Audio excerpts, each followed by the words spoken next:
That was some beautiful walk-in video and pictures from the old town here in Tallinn, Estonia, where we are for the World Series of Poker circuit events. 10 days and counting. This is the final day, and George, it's time for the final table of the big main event. Yeah, we can't wait, and what a final table we have in store. We've been a little bit low on the main event coverage this week due to the long mystery bounty final table won by Fabian Bartschuk. What an excellent performance from the German live pro. And today we have a great lineup in store with Jenny Westerland, the Swedish female sensation. Westerland, I have to correct you. Westerland. Sorry, Jenny. It's not that easy with those Nordic names, is it? Absolutely. We will introduce you to all the final table players shortly, but as you touched on yours, the mystery bounty was played out last night late, so they didn't have the winner ceremony.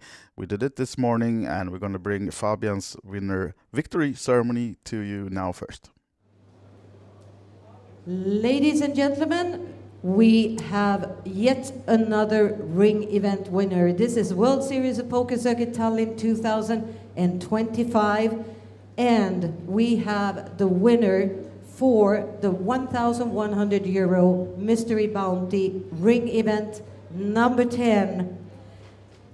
From Germany, please give a hand to Fabian Bartschuk.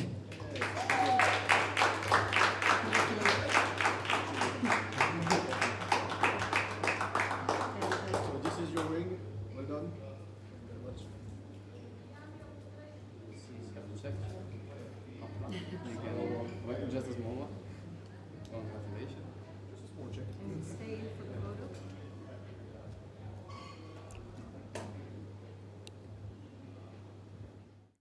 There we go. The winner ceremony and the winner Fabian, and he took down 61,000 plus with the bounties. Yeah, and looking fresh as well in yesterday's get-up, but he's had a good time. So why not celebrating an excellent win there, €61,000. What a score.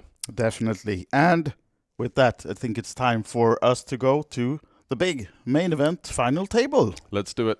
Let's do it. Oh yeah, first we have the winner interview with, the preparation final table interview with Jenny Westerland coming up. Welcome back to the World Series of Poker circuit events here in Tallinn, Estonia 2025. We are just about to start the big final table of the main event. And the lone standing woman stands now here beside me from Sweden, Jenny Westerland. Congratulations on making the final table. Thank you. And have you been able to get any sleep last night? A little bit, yeah. I was tired after yesterday. It was quite a long hours. Yeah. You played many hours yesterday, and you had not a roller coaster ride, but you were up and down. You had a big chip lead at one point, then down a bit. And what was the emotions going through yesterday? I had a couple of bad beats, and of course it's quite hard to let it go sometimes, but it was good to have a couple of breaks in between and had some chat with my friends, get over some strategies. Okay, yeah. And you came back, you're coming in now, I think, third in chips from the final table? Second or third, yeah. Yeah. So what's the preparations been like? Have you studied the opponents or gone through your game? Not really. I don't want to know anything about it. I want to make my own opinion at the table. So no background checks. No background checks. No, all right. No. So I know you told me before that your biggest score so far is around €24,000. Yes. And we have 200,000 up top and a package to Bahamas. Yeah. The ring is more important, I think. Oh, that's a woman to you, right? Yeah. Okay. So, but the Bahamas would be nice as well, I guess. Of course, yeah. Right. Best of luck, Jenny, at the tables today, and we'll hope to have another interview later on, and you know why then. Of course. Thank you very much. Thank you. Good luck. So some very confident, fierce kind of pre-game table talk there from Jenny, just getting herself amped up and ready to go, not even doing the homework. She just wants to go in there and get dialed in the moment, and that's what you like to see. That shows a lot of confidence Ladies and to me. gentlemen, I'm feeling very good about her run. This is the final And table now, Teresa, of with the introductions. the €1,500 No Limit Hold'em main event. We started off with 888 entries, and we are now down to our final 9 players. World Series of Poker Circuit Tallinn 2025. Let me introduce you to the final table. Taking seat number 1 From Finland with 2,925,000 in chips, let's welcome Elias Vääraniemi.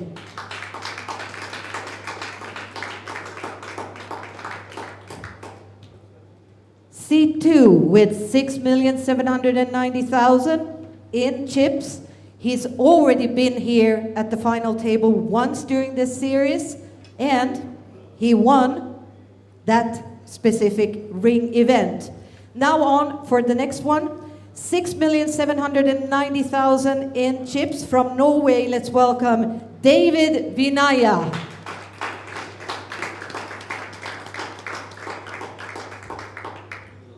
From Sweden with 6,885,000 in chips. She is currently second in chips on this final table.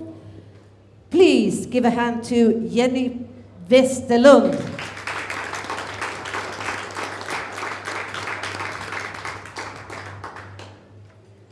Taking seat number 4 from Lithuania with 1,715,000 in chips. Welcome, Karolis Kutkauskas.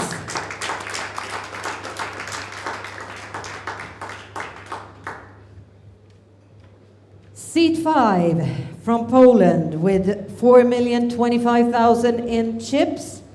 Welcome, Krzysztof Kilowski.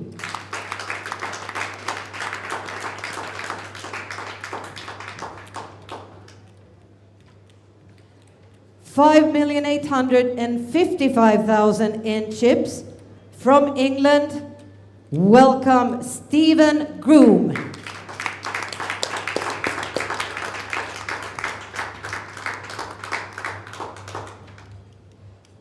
And the current chip leader of this main event final table with 7,715,000 in chips. He is from Czech Republic. Welcome, Martin Surovec.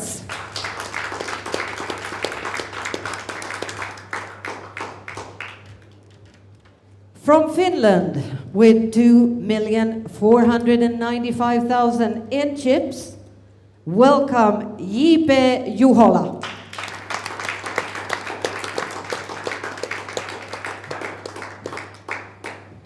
And finally, a local player from Estonia with 5,980,000 in chips. Let's welcome Igor Pihela.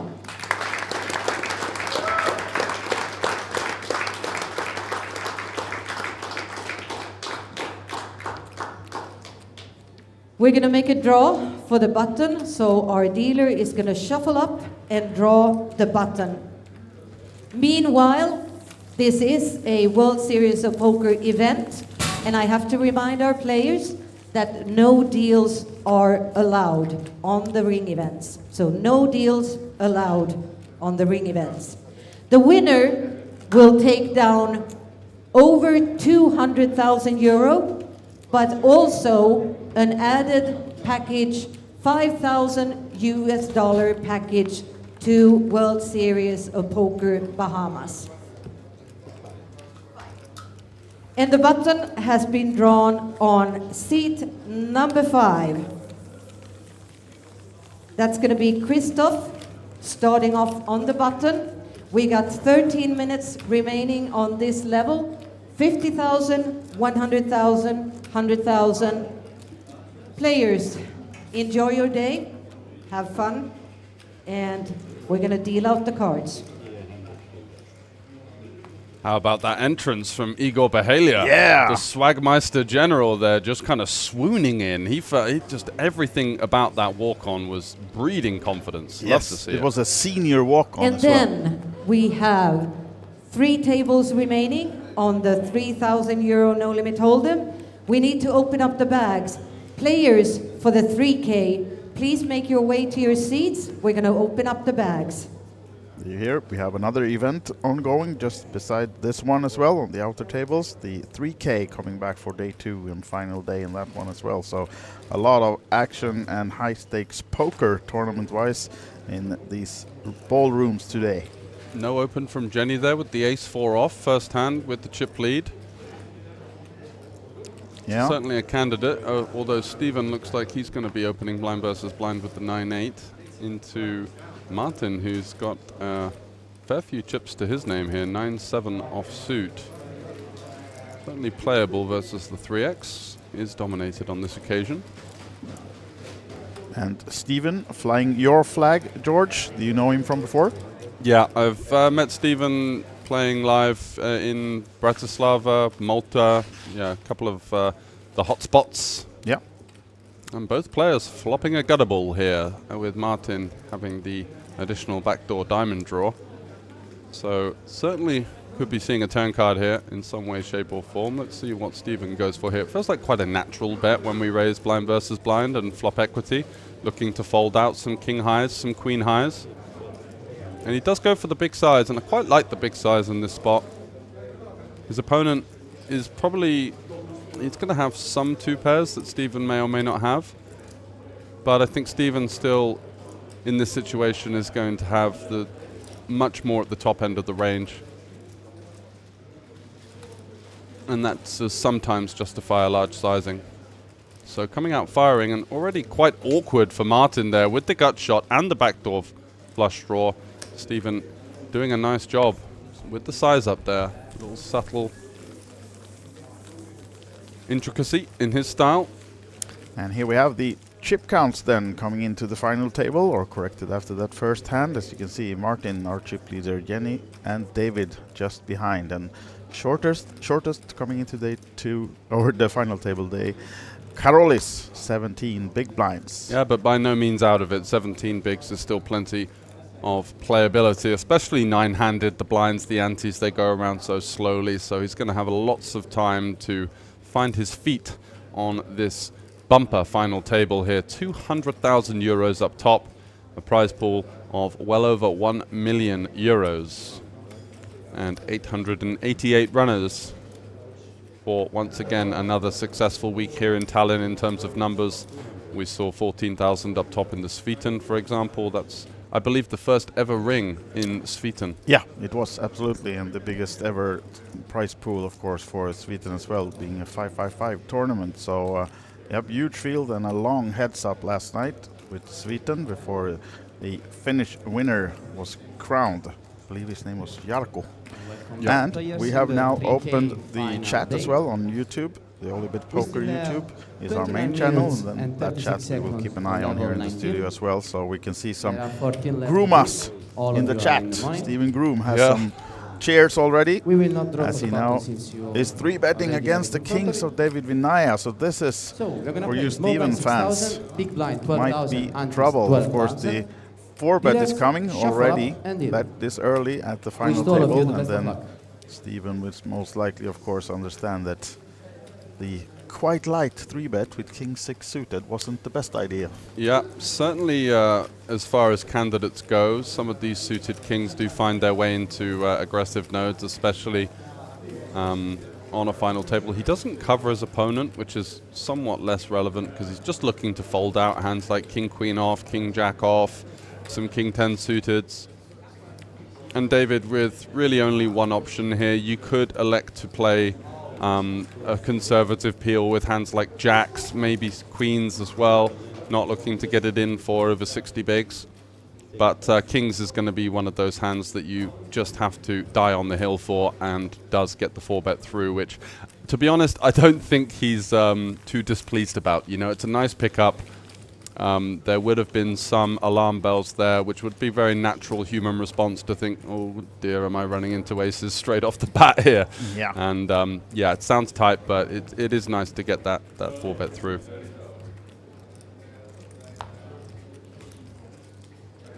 Oh, in the background you see the tournament clock. We are on the 50,000, 100,000 blind level for some 8 more minutes. 100,000 in the big blind ante as well, of course. And they are on a 1-hour clock, so each level will be 1 hour. And of course we will give you all the payout information as well. If you're in the Olibit chat, you can already see it pinned as a comment there, which gives you the information that the next payout, 9th place, will receive 14,200 euros. And then if we skip up to third, for example, we have 90,000 euros, and as George said earlier, 200,000 and 200 up top. Yep, And good to see so many fellow countrymen in the chat cheering on our lone ambassador here, deep in the main event, Stephen. Queen 9. Going to peel on this occasion with the chip leader on the button. Not thrilled about this one. I like the tempo at the start of his main event final table. The 9-8 with the large sizing on the flop. That was a nice find. Also the King 6 setting an aggressive tone. Maybe this one another candidate more towards 3-bet or fold.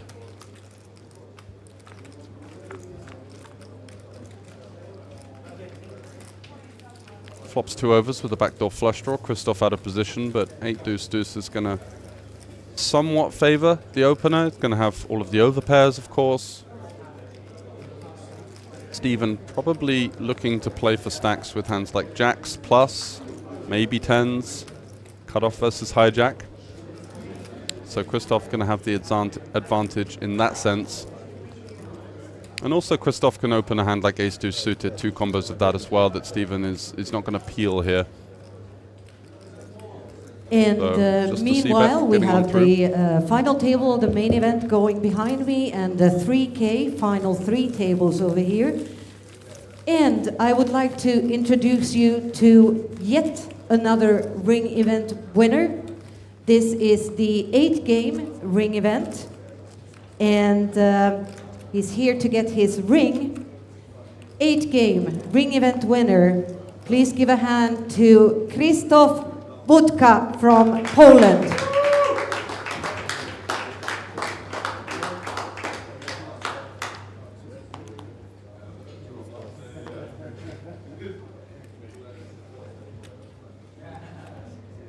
Well done to Christoph from Poland there, winning his way into the Bahamas package. The 5K added for all of the ring winners this week. A nice little juicer on top of that prize pool as well, which is even more lucrative in those slightly smaller mixed game fields.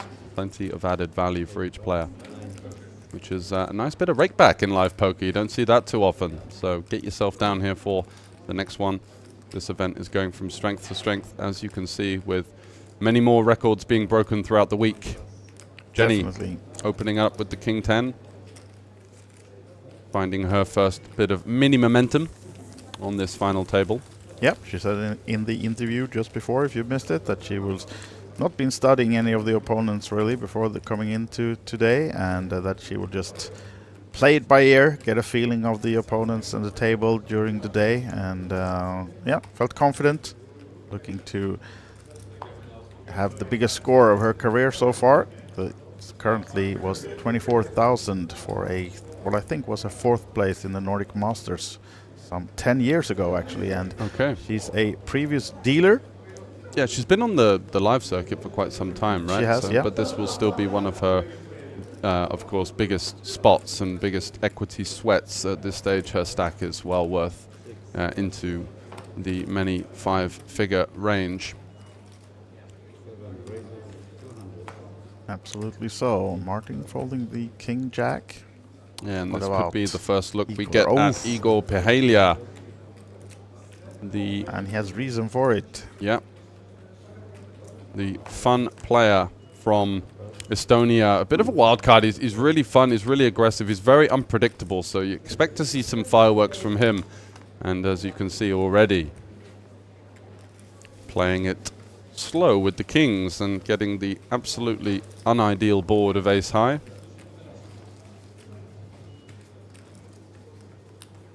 Martin out of position on this ace high board, no diamond in hand. Igor with the quick check back, looking to navigate to a turn card here. Knows that Martin's still going to have a fair amount of ace X in that range out of position.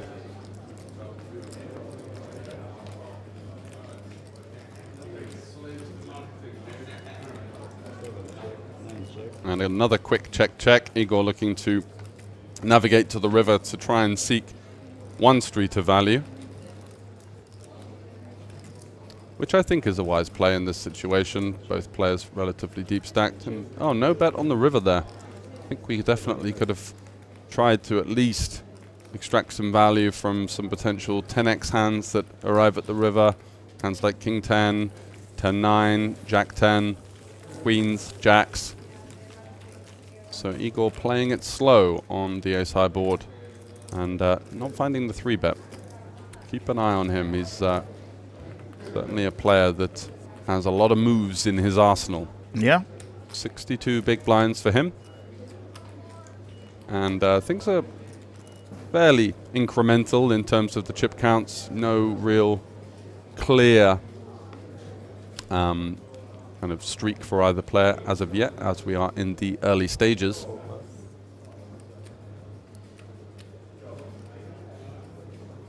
Christoph +1 with the ace-king. Just won that small raise and kind of serve and volley pot versus Stevens.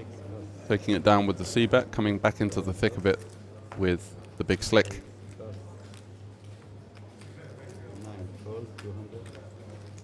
Igor once again electing not to 3-bet. This time maybe for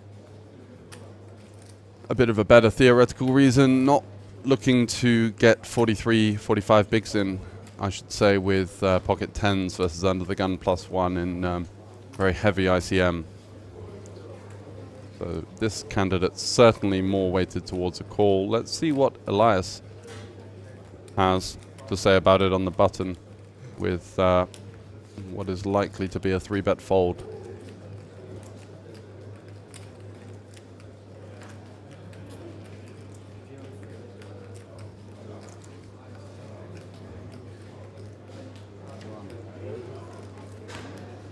What are we going here? Something like 650?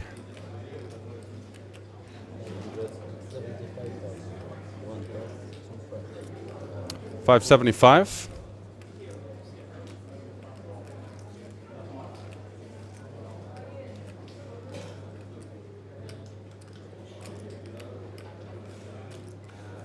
Always interesting as a side note to see players like David. You can see him just completely dialed in every single pot, looking to pick up any shred of information that he can find. He was a player that was really impressive, winning the 5K ring event earlier on in the week.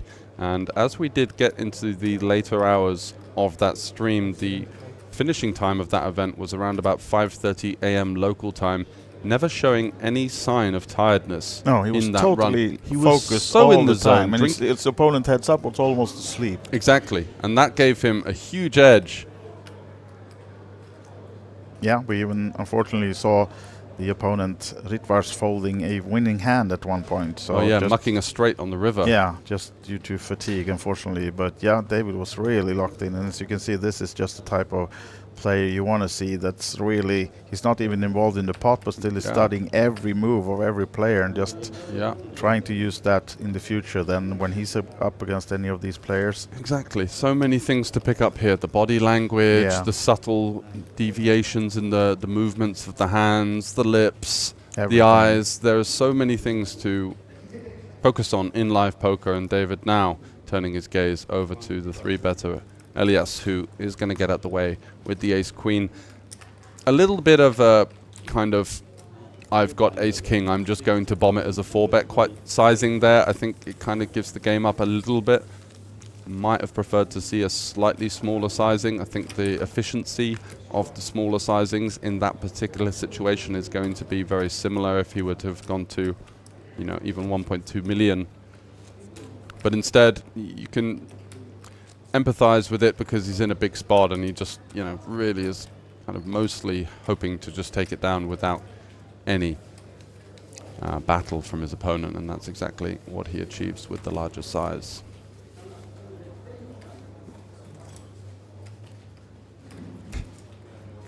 And Christoph now, another nice hand, but under the gun, early position. He's flying the top gun. Yeah, and in terms of what I was saying about the early momentum not siding with anybody, it looks to be right in Poland's territory right now, as Christoph has picked up a lot of nice VPIP potential hands, as we do see the first blind increase of the day from the 60 120 now. following the 5100 for, I believe they had 9 minutes left on the clock to start the day or so. Igor, once again, peeling, this time from the hijack with the king-queen suited. And Karolis is going to complete with ace-jack of diamonds. Interested there as the short stack. You know, considering the kind of tempo of the table earlier on, he's seen Christoph be quite active early on. Surprised not to see the squeeze jam there, especially with Igor, the type of player that is quite happy to play quite a lot of peels pre-flop. I think our ace-jack is going to be somewhat of a bottom-ish jam in that spot, even versus under the gun, but doesn't elect to take it on this occasion.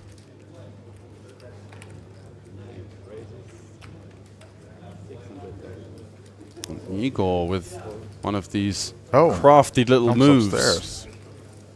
Interesting. Clicks now. it in position with the dominating top pair. Christoph with king-jack and a backdoor flush draw.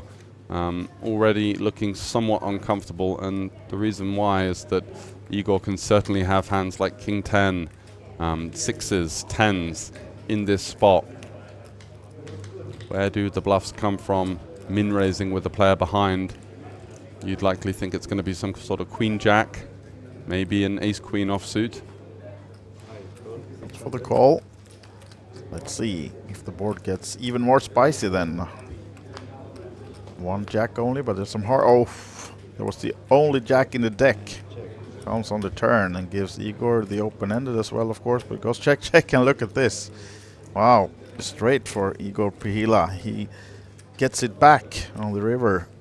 And they both checked as Christoph made a two-pair on the turn, but now it's Igor with the check mark, as you can see. Yeah, this will get quite interesting if Christoph is going to find the small block, which I think would be a smart play, trying to target hands like king 10. He knows that sixes is very often not going to check back the turn, and Igor instead going for the small sizing, getting snapped off by the two-pair. Yep.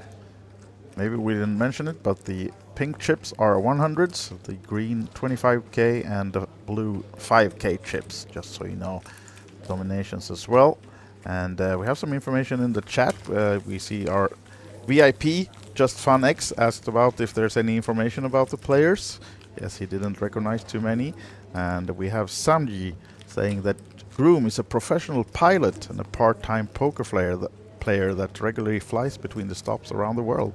Wow. In his own jet, maybe? Potentially. Potentially. I mean, after this one. I don't think 200 is enough, though. Yeah, could get him a week somewhere. Yeah, exactly. He can rent one for a month, maybe. Go to the next circuit stop in Bratislava on his own. Maybe bringing a couple of friends as well from this final table. And now, as we speak of him, he comes racing with the King 8 suited, Stephen Groom. Yeah, where are all of you guys that were slating Igor for the no aggressive action with the king's post-flop after the king-queen hand there? That was a spicy little click on the flop. Knew exactly where he was at. Yep, absolutely. He's got some moves, trust me on that one. Anyway, Stephen, who's been super high tempo to start this final table, really looking to get involved, and I like that energy to begin the final. You know, looking for any chance to VPIP, looking for any chance to assert his presence at the table, and is going to get action from a dominating hand, it looks like.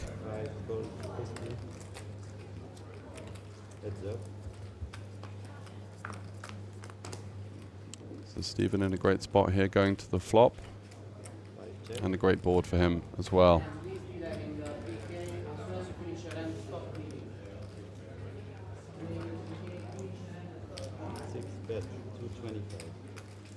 Very natural c-bet on the flop, and does take it down.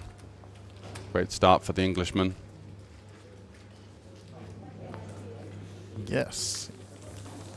So, new blind level since 7 minutes, 60, 120, and 1 hour clock. Still 9 remaining. How the 888 started some 4 days ago, or maybe 5, depending on what flight you played the day one.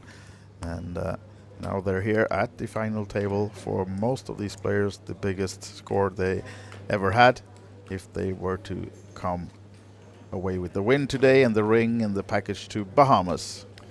And Jay saying, I bet David is the kind of guy who works 12-hour days, runs a marathon after work, plays 6-hour sessions, sleeps 3 hours and wakes up feeling amazing. Yeah, I'm getting a real kind of meditative, holistic, hiking kind of guy from him, you know?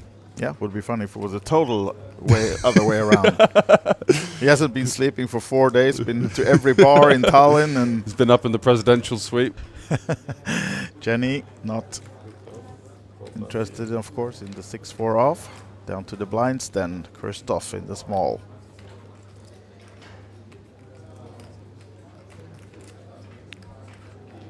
Oh, Wiper folds. Yeah, well, Stephen with that early tempo.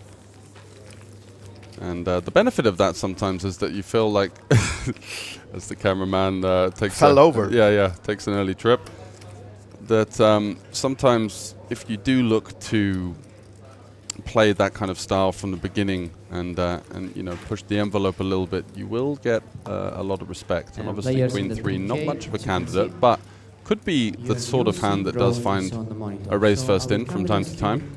Rack your chips and reach as soon as possible. With the kind of Broadway blocker, one high, one low, clearing out a lot of hands that dominate us. Hands like Queen 6, Queen 5, Queen 4 off, and never going to be continuing even blind versus blind in this ICM heavy final table. However, Elias unfortunately ran into the goods of Christoph earlier with his ace-queen squeeze. Now sat on just over 20 bigs, so not any panic stations right now. It's actually Karolis, the short stack, opening it up with the queen jack off here from the cutoff.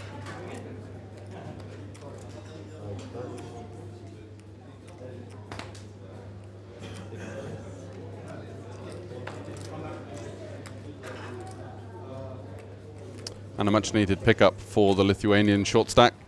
Back up to 16 bigs, actually a little bit less as we are on the 120k level. But again, with the 9-handed play, lines and antes going round so slowly, certainly no reason for anyone to panic at this stage. Just trying to feel their way into this final table dynamic and get a sense for what their opponents are up to.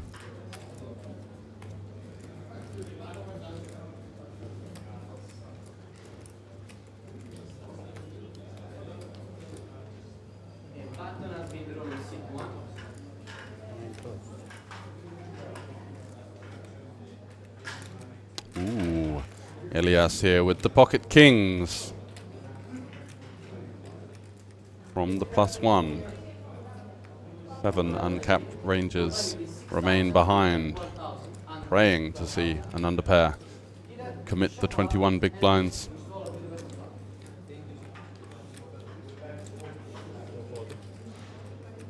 Goes for the min raise.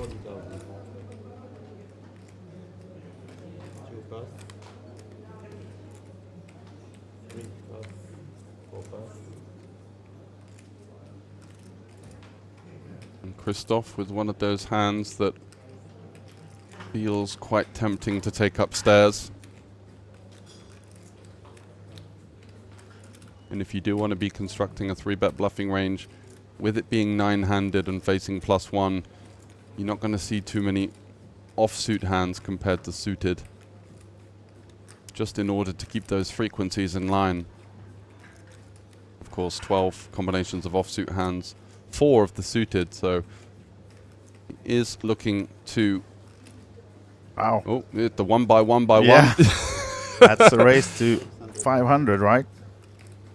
I thought 6. Maybe. Yeah, you're right. Steven was interested in this spot, but now... Yeah, really in no man's trapped. land. Yeah. With the 8s. Doesn't really have any decent components for entering this pot in any way, shape or form. A cold call would be rather unappetizing at this stage. And the king-queen suited as well, they're rather strong holding, just snap folding to this action, understanding the strength of the rangers involved. Christoph really with the bottom, but Elias looking up his opponent with the goods. Likely to be seeing this one just go in. Interesting to have the equity at 53-47, kings versus ace-5. Yeah, wow. Must have seen no aces folded. And this And is actually a maybe good king point. folded. It's actually a good point. This is why you don't actually peel this spot too often with a hand like kings, you know, as a trap, because it's so important on final tables to not allow your opponent to realize free equity. So we will just be looking to send the money in, you know, get the stacks in versus hands like jacks, versus hands like queens that may find a way not to double us up on, for example, an ace-high board. And when it does come ace-high as well, of course, most of the bluffs in this range will improve to top pair. So despite us having obviously a powerhouse holding here. And we actually have some insight in the chat here, says that Groom doesn't play 8-8 even normally, as he lost his bigger ever cash game pot with that hand. He's a superstitious bloke. So it was all for TV time then with those 8s, as now the uncontested pot goes to Elias when he shipped it in with the kings. And also George Kristin Tønnesen confirms your thoughts about David, not mine, in the chat for us. Yeah, you just get a good vibe from the guy. He's very stoic, very quiet, but also extremely competitive in his own mannerisms. And it was an excellent final table performance in the 5K. So yeah, nothing you say there really surprises me. Exuding class. Yes. And so far, not many hands in, but this is the aggression frequency so far in the final table. Yeah, 0% for Elias, who's just 4-bet jammed with kings. And so Jenny open one pot, so yeah, I'm not sure what we can really work with that right now. take it with a bit of pinch of salt for Yep. now, but sure, later on it will be nice to see all the stats as well once we have played for a couple of hours. But now Elias with some newfound chips in front of him. Nice, of course, to take down some 800k plus without even seeing a flop Sure at is. this stage. Great pickup. David now, maybe he's superstitious as well because he doesn't play your hand, Oh, George. he doesn't play the ducks. He doesn't, mean, he's I not would- a believer. I would have a hard time, you know. Early position on a Yeah, final test. yeah, You would exactly. be Yeah, it's quite a big EV Like dust, this. isn't it? Yeah, yeah. punching yourself. I might have to go take a walk around the room, but I'd still. What happened to that guy? He's been sitting out for 20 minutes now. Just doing push-ups. Exactly. Queen Jack suited. That's a nice hand to open up on the button for Martin. And Igor probably not loving the 7-3, but it's so easy to call when you're already putting that 240 in and it's just 130 more. So let's see if he's rewarded for being curious. The only justification I can find, which is being quite, you know, generous, is that he does cover his opponent, so he may feel like his opponent is going to be somewhat honest. On this board is just one of those you look at and you think, I've got no hope in hell of ever winning this hand. And Martin did indeed flop a really strong combo draw. Igor starting to loosen up a little bit with the 7-3 off defend. Not something that you're going to see from many of the other players at the table. And that's the kind of brand and style that he brings into the fray. So adding a fun dynamic to this final 9.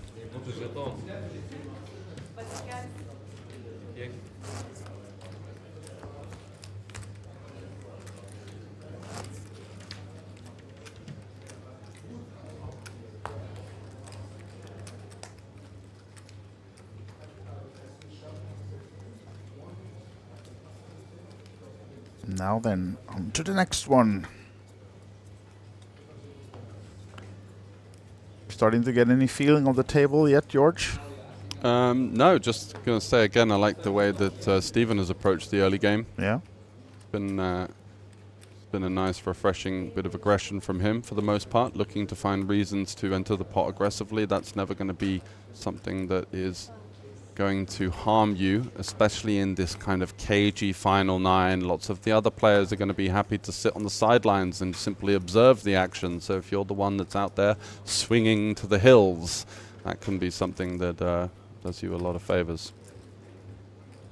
Of course, you don't want to take it too far because you do still have 8 players to be up against every hand, and ranges do get a little bit tighter, but good to see some early aggression from the Englishman. Rooting for him for sure. Elias with the 10-4 off. So, I mean, this is like, surely people call too often in these spots, right? Just because they feel committed, putting in blinds and ante. Yeah, I mean, even suited is just, I think, a clear fold in this situation as he flops bottom 2 versus, I mean, what do I know? Did not say that. I said it was an excellent call. This is going to earn him a big pot. Yeah, That's this what looks bad on us. It looks like he knows something from the graphics team now. Bad news my for word. Jenny. Ouch. And of course, Jenny with the top pair, king kicker, comes firing to this board. Yeah, and she's going to be somewhat startled to see the rather inevitable check raise coming here with this combo.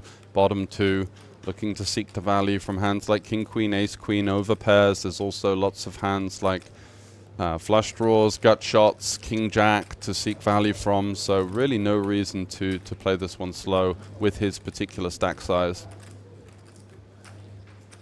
Assume we're going to be seeing a raise too, and he's just thinking, do I want to play a 2 or a 3 street game with my check raise? So you know, do I go something like 675? That's going to leave 2 million into how's my maths, around about a pot size bet left behind. And as I might have mentioned, to my knowledge, Jenny is a fairly aggressive player, so it'll be interesting to see how she handles this check raise once it comes. Yeah, there's going to be some hands like maybe a 4x with backdoor spades. There's going to be some hands like potentially jack 8, jack 9 in there as well.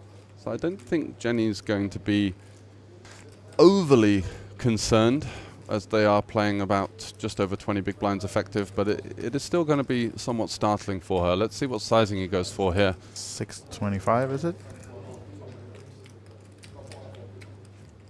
I think the continuing range from Jenny is going to be somewhat inelastic, so might have liked to see a slightly bigger size just to kind of maneuver to a more natural turn stack to pot ratio.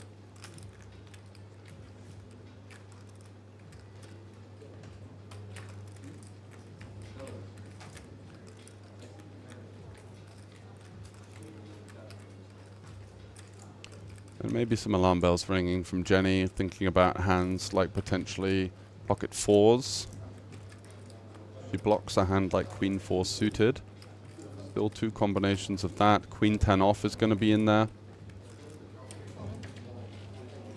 And she does jam. Oh, she does. And the money's going in here, 34% versus a rather speculative pre-flop peel from Elias.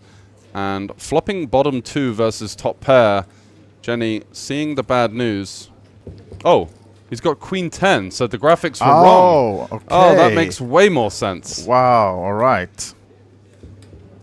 I was going to say 10-4 off is, I mean, it's... Okay, so then I can take back all my criticism pre-flop, because, of course, queen 10 is a clear call pre-flop, and just unfortunate for Jenny to be up against the 2 pair.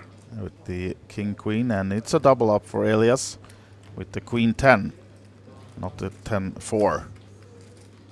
So you're excused, Elias, and nice double up. And also to go back to the check raise sizing now makes a lot more sense, right? We block so much of the board that we need slightly less protection than maybe hands like bottom 2.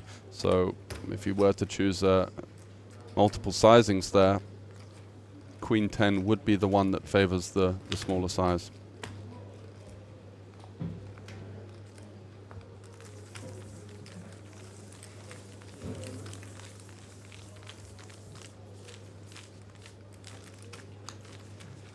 So a rather tough start to the final table proceedings for Jenny Westerland there, running into top 2 with her top pair. So many draws potentially available in the opponent's range. You really can't fault her for running it with the strong top pair in that situation. But not to be on this occasion, as she gets the bad news. The Finn in there with top 2 pair. Yes. But still decent stack for Jenny as she's first to act. Sits with 4 million even now.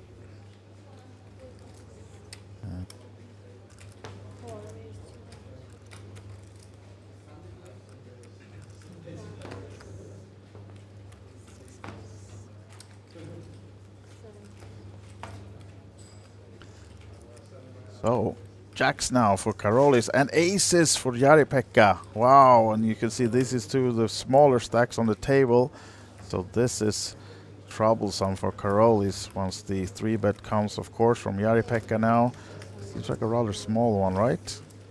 That's 600, yes, 600 and back to Karolis. I mean, he knows he has to take stab or takes his chances to get it going, get some more chips, and this is just, yeah, the money go in.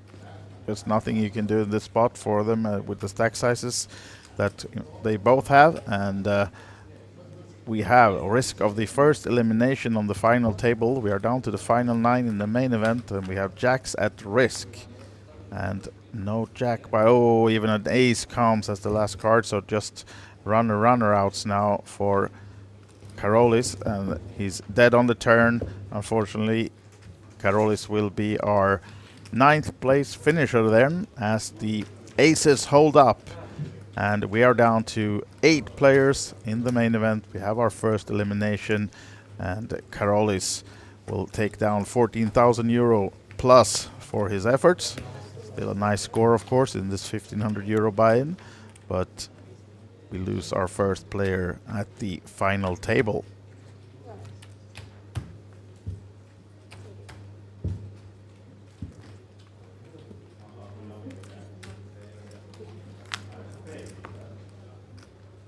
There you have it.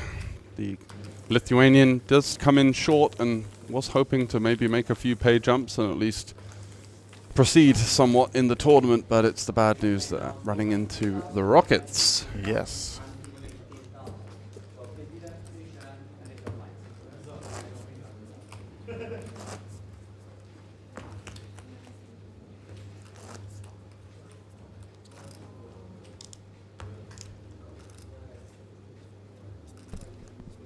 So at least some good news for Jenny after a bit of a cooler there with the King-Queen versus Queen-10.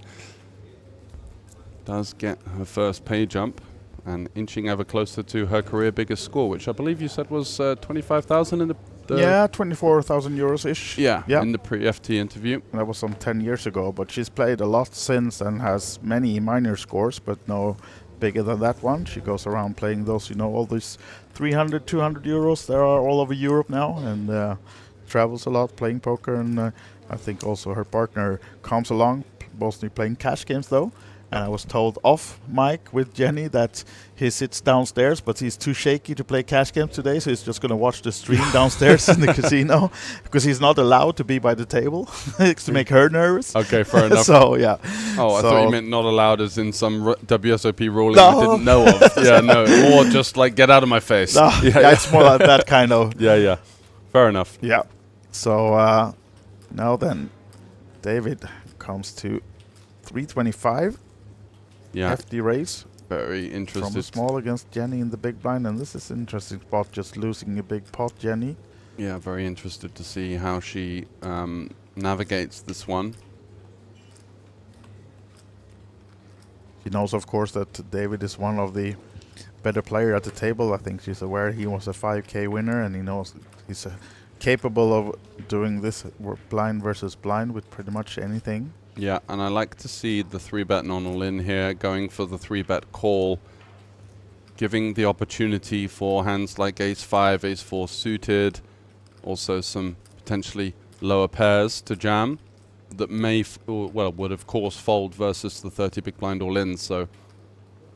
I like the way that David also has laddered up now. In the 5K, he had some shirt around his neck to protect him, and now he's on the Louis Vuitton thing. Yeah, looking dapper.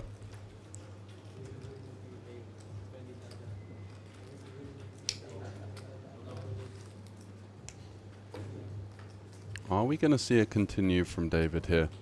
He does go for the shove! Oh! Wow. And this is designed to fold out obviously all of the ace high and king high bluff combinations in Jenny's range. I don't think he expects a hand like nines to fold, and I thought that the plan was to just 3-bet call here with the nines, which was why I was quite impressed and somewhat excited to see that move. But now Jenny realizing that she's going to have to call off her entire stack now and could be up against a better holding sometimes. However, I do think blind versus blind, once we get into this situation, the chips simply have to go over the line. Yeah, but I think David has the correct read here now. I think that Jenny is not going to call this one off. I think she's... You think? Wow. Yeah. I think she's she want to stay in the top. I was wrong. There Here we go. Raise is on. And at risk, Jenny Might have been one of those situations where, you know, she's just lost a big pot and just, you know, it's a very daunting situation. And look at this, a huge flip early on the final table. Oh, and a there's the queen in the queen window right for away. David Oh, there's Vanaya, a followed nine. by a 9. Jenny finds the set after a horrific window card, and now a flush look draw. at this one. On the turn, there's the flush draw. Oh, Whoa. wow. What a scare card on the turn for Jenny, of course, but she'll happily push her chips in the middle to have them counted and receive as many chips from David, who's now on the fairly short stack. Still, though, of course, he has some 25 blinds or more, but doubling up Jenny in a big pot on the final table. You have to say well played to both in that situation. You know, clearly it is a massive scenario for Jenny. She's probably not had too many flips worth something like 50,000 that's why I thought that euros. he read her like that, and normally you call off with the nines, of course, blind versus blind to a player that's really capable of anything, but yeah, I just thought that it might get to her, the situation, and, you know, the ICM, everything. But yeah, that's fair enough. Great call, and she was rewarded. Wow.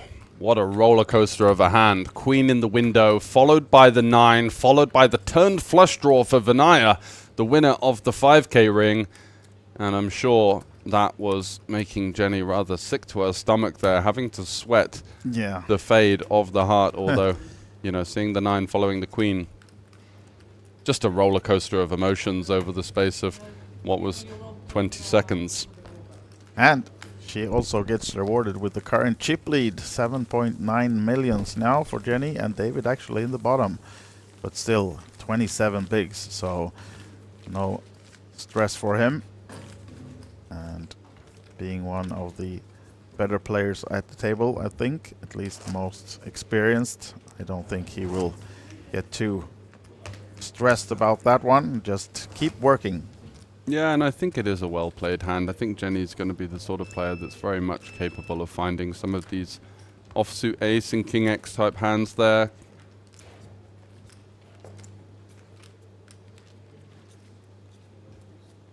Compared to the slightly thinner range of, you know, maybe 9s plus ace queen suited that she'd be going for the 3-bet to call off with. So Stephen, once again, looking to drive the action, this time with the 10-9 suited, opening it up to just over the min raise.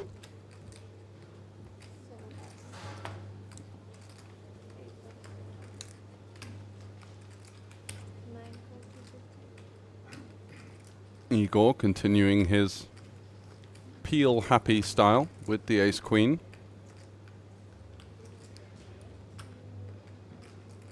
David on the button with the 9-8 suited. Is he going to find a way to enter the pot?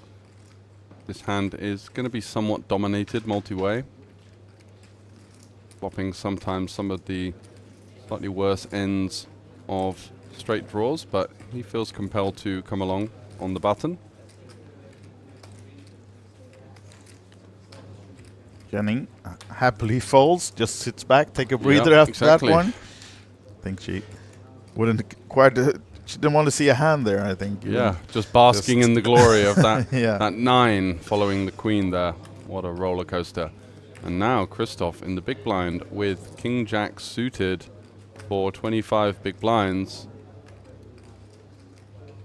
Is he considering a jam here or just a defend? Goes for the conservative route. So 4 ways then to the flop. And 1.2 million already in the middle. who gets rewarded on this one. 4 high flop. And Swing and a miss. no 5 for any of the player for the open-ender, but Yeah, Igor has 2 overs and a gut shot, and the currently the aggressor best still hand. checks. Yeah, I don't think we're going to be seeing Stephen have really any bets here. The big blind and potentially the button can have hands like 6-5 and of course some of the sets as well. So Here's the just king. navigating to a turn, and great news for Krzysztof, the Polish player in the big blind. Turning top pair, but still 4 ways, looking to once again go with check.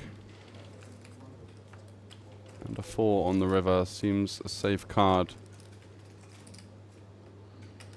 as the majority of the hands that could involve a 4 will be in Krzysztof's range, so could be looking to seek some value now from hands like King 10, potentially some worse pairs that are playing rather conservatively themselves. It being 4 ways, going to see very honest approaches from most players, especially where sets and some potential straights are somewhat relevant. Steven just runs from his hand. Yeah, Maybe needing a little bathroom break. yeah, potentially quite a meaty sizing there. Yeah. And I think Stephen's actually going to be in the big blind next hand, so seems a Odd spot. slightly strange spot to leave the table. Maybe he's absolutely gasping for a Yeah, toilet yeah. break. Must have been urgent, this one. Ah, Here he he's is. back. Just checking the phone then, maybe. Yeah, Making sure he yeah. changes his flight, maybe. Little update on the crypto portfolio. Yeah, Wasn't the best of days yesterday. He heard an alarm going off, the crypto alarm. Uh-oh. Sell. Liquidated. Need to finish 5th to Yeah, get even today. Yeah. Along with leverage. Yeah. Now then, back in his chair in the big blind, Steven. Let's see who will be attacking it. It will definitely be this guy, Elias. Now with the kings. Late position. Putting that worried face on. Should I really do something with this? Looking at the clock. And deciding how much. Looks like we just have the min, 240 coming up. There we are. David quickly out of the way. Seems like Jenny, no, she hasn't looked at her hand yet. Will she find anything playable on the button? Queen Jack off. Place in the hand. Do they call? Is going to go for the peel here.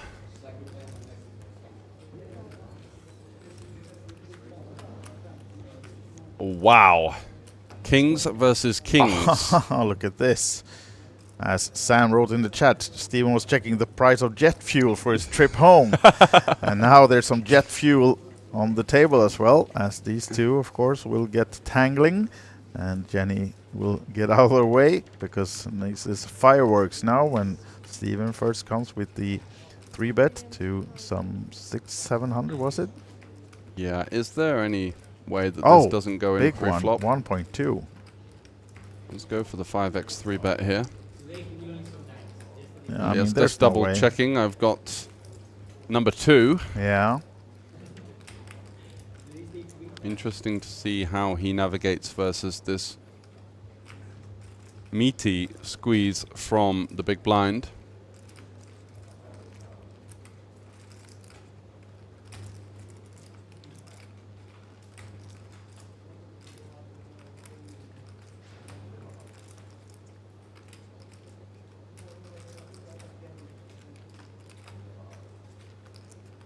Pondering his decision here with the kings. Yeah. Are we going to see the 4-bet non-all-in or simply the rip? Looks like option 1.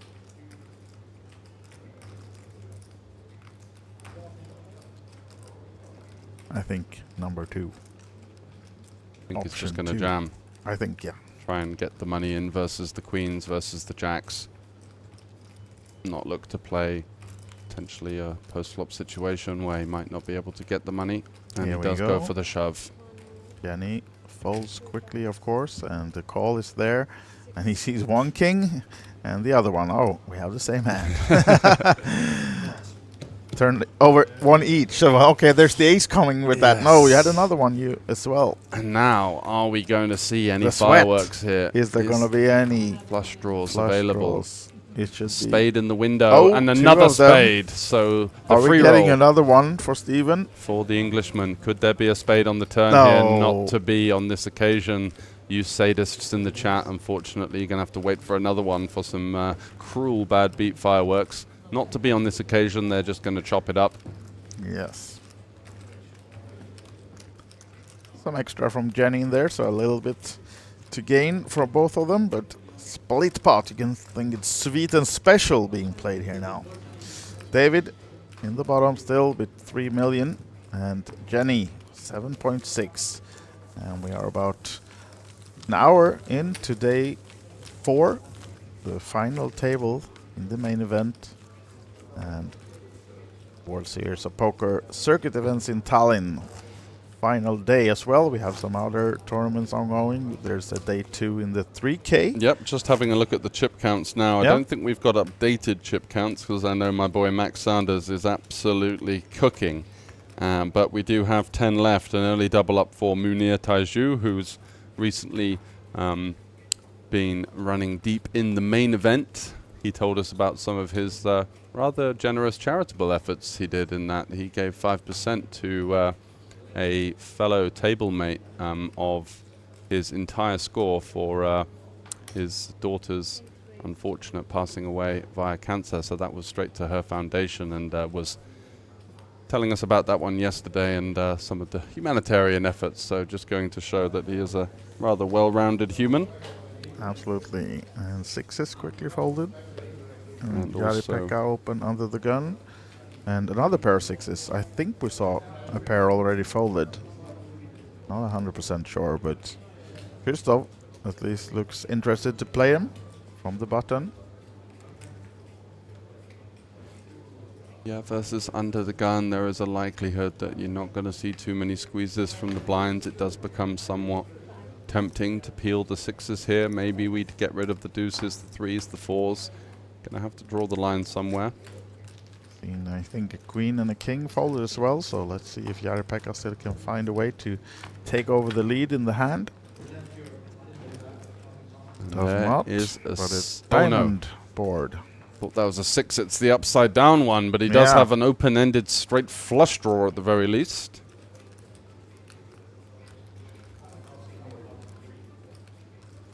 And a board that he will do quite well on. I think a lot of his peels are going to be suited. They're going to be somewhat middling, connected. He's also going to have hands like 9s, 8s, and 7s at full frequency. Jack 10 suited as well. Does elect to go for the check back. And does turn the straight with the 5 of spades on the turn. Jari-Pekka surely not going to show too much interest in this pot with king, queen. Really just a complete swing and a miss for his holding. And Christoph likely to be looking to seek some value. Still going to potentially see some hands involving 1 diamond. Play in this fashion. And does elect to cut out some chips. And that should be the end of that.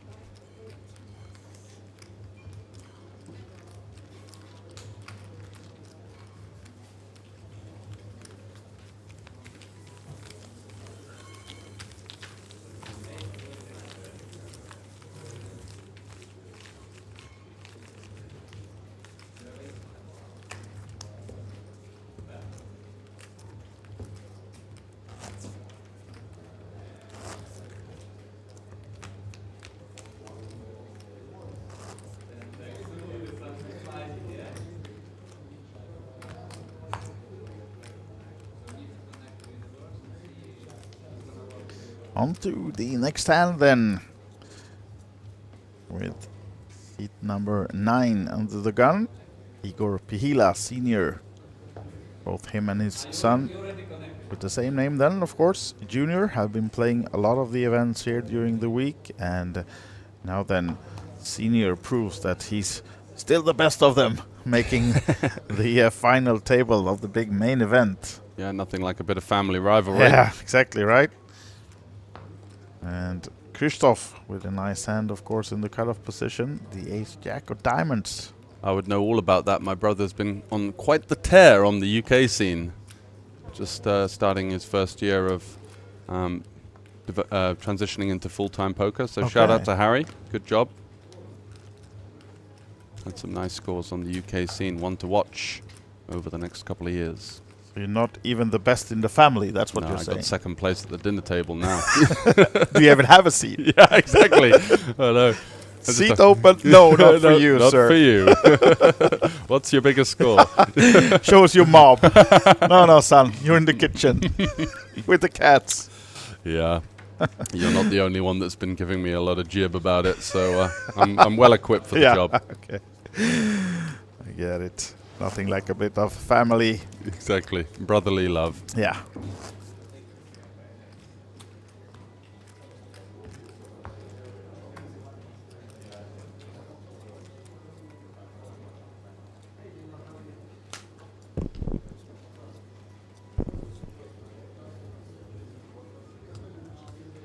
Elias under the gun with the king-queen. Yeah. Likely to find its way leaning into an backwards to peel Whoa. the cards. Not giving anything away to David there. No.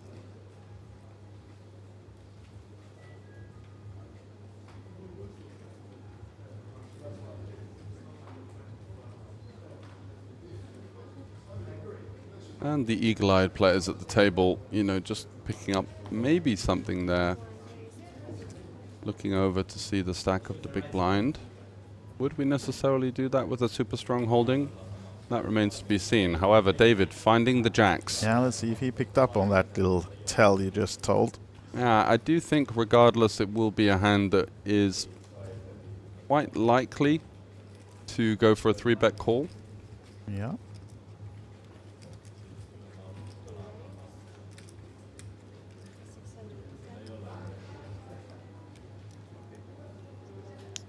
Goes for around about 2.5x here.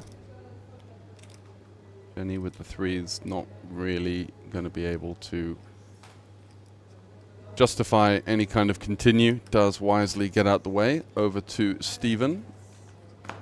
And he mucks it. Martin once again not picking up too much in the early stages. And over to Elias here, and I think our decision is somewhat crystal clear. Facing +1, a situation where even the top players are really going to struggle to find loads of bluffs. Just going to be a fairly value-driven range, and does find the fold there. So David at least denying some equity to those 2 overcards, picking up a decent pot. And after that huge flip versus Jenny Westerland, he is trying to fight his way back into this one. We did see him sort of tangle in the 5K, and by no means had the easiest run in that tournament. He was up, down, left and right, but did find a way to get it done, and I think a lot of that will go to hit the sheer amount of focus and determination that he brought to that final table performance, expecting to see more of the same today. Yeah. Yeah, it absolutely paid off that he was so focused and Yeah. stayed alert throughout the night. They played the tournament for, I think, like 17 hours total. Yeah, and I believe his opponent was, you know, drinking a couple of apple juices, Yeah, and he was yeah. on the waters, and even on the breaks he was walking around and just kind of staying active. Yeah, And that paid off. really did. Yeah, absolutely. And Christoph now with the ace-10 off. Looking to start the fight yet. Top gun. Yeah, but the pilot is left to him. Yeah, so exactly. that makes, hey, you need to switch shirts, man. Christoph just stole the shirt of Steven. Certainly did. And looks to be taking this one down with the ace-10. Yeah. We accused Elias of getting sticky with the 10-4 off before, but he did not have that hand, and this time he folds the 6-5, so he's excused. Certainly is. And Correct folding, of course, with the 6-5 off. Just not going up against and getting in trouble against Christoph.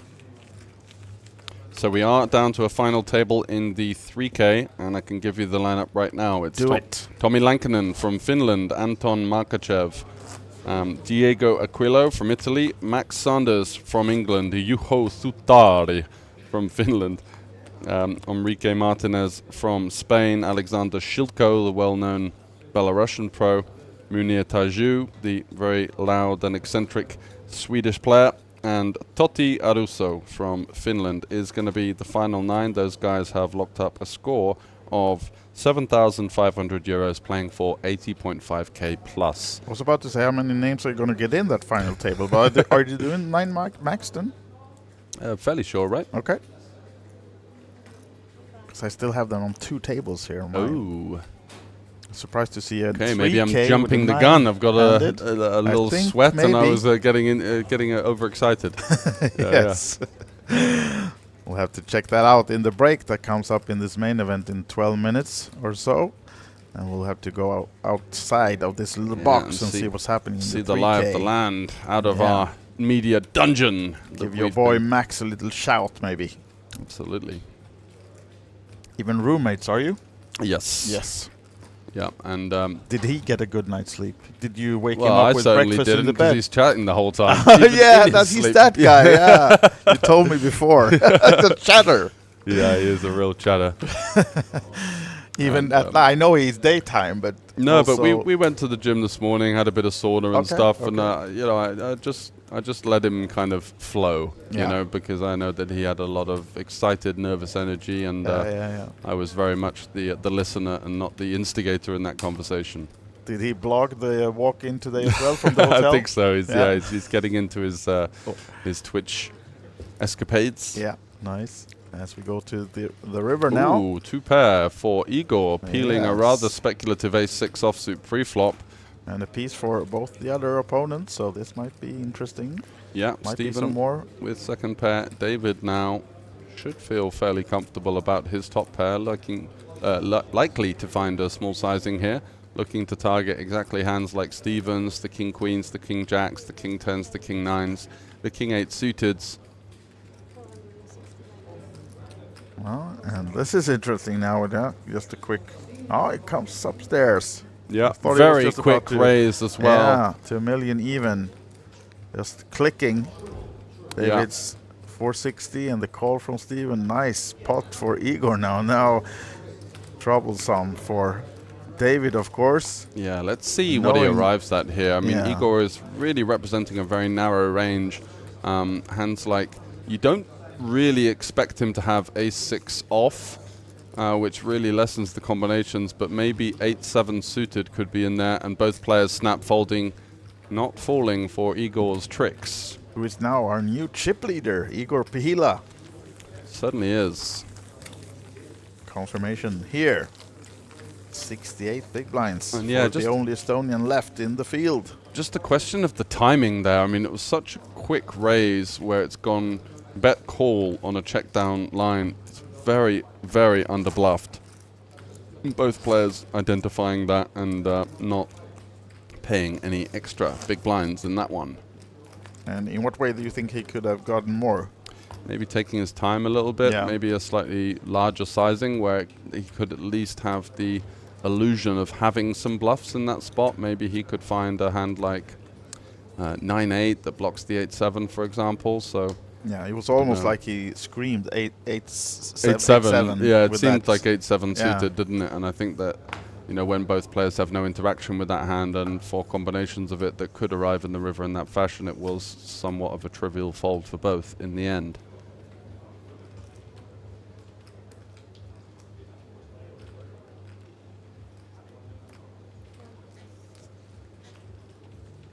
And our chip leader then looking to get over that $1 million mark on Hendon Mob. He has $943,000 in live earnings total. And the biggest cash so far is $225,000. So it would be about exactly the same if you won this one. Yeah, with the current US to Euro rate. I think so, right? And he plays some big events, right? Like Yeah. 25Ks, 10Ks, does. 5Ks.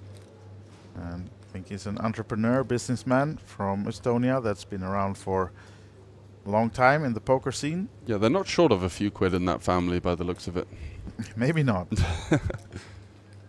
So, Now then, blind versus blind again. We know Yeah. how it ended last time. a very small ISO from Jenny this time Yeah. versus the slightly shorter stack of David, who is going to continue with his Queen 8. And you Nice do flop feel... for Jenny, of course. Yeah, They you just do feel get- as though the door is open for a c-bet and a fold Yeah, on this particular should run out. be. I don't think David... Oh, She does check, check back. behind. Interesting. Looking to navigate, and now David turning. find something. Yep, an overcard, a gut shot. Can potentially look to start to punish this. What would deem to be a kind of showdown heavy check back range. I think if Jenny had slightly weaker holdings, she might look to c-bet and take it down. With her ace high, though, she does find the second check back. Can we find an improvement for David? We do not. So the 3 rolls off on the river. David with the gives quick up. check, and this should be... No reason for Jenny to do anything here. She has some showdown value with the ace high, so just checking behind, or what do you think, George? Yeah, I mean, she may Yeah, look she to be will. going for some tiny value Yeah, here. it does. Looks like she does go for... 140 Mm-hmm. into 660. 180 actually into 660. 1.5 big blinds.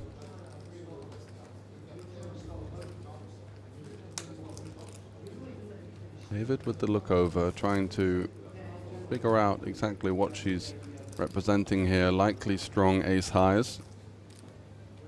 Yeah, there On we this go with the occasion. fold, and Jenny almost up to the chip lead again, but still Igor. And more info on Igor Pihela.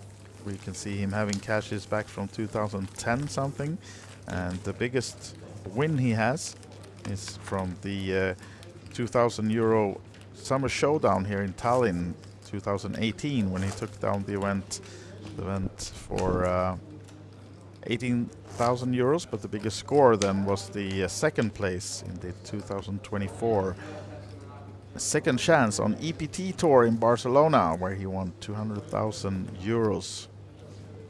About the same as he can do today, so looking at least now to pass the $1 million mark, and then Yeah, every maybe- chance with his current stack. And I think he would need, what, like a top 3 maybe? Top 4? Yeah, I think so, right? Top 3 should be enough. And he's currently 9th in the all-time money list for Estonia, so he could pass actually Rano Sotla with a win today and snatch that 8th place. Uh-huh. Both of course, them playing this main event, of Top of course. the top of the tree, Vladimir Korsunin, the Estonian Santa Claus. Yeah, with 8 his millions. exploits in the Triton High Roller Series. He has not been playing this series, but many of the others in this top 10 of the money list for Estonia has been here. We've seen Rano Sotla, we had Marko Koprima, who's in 6th place overall, and we had Markus Lade play a few events, he's 3rd, and Ottomar Ladva 2nd, also was here for a couple of events early in the week at least.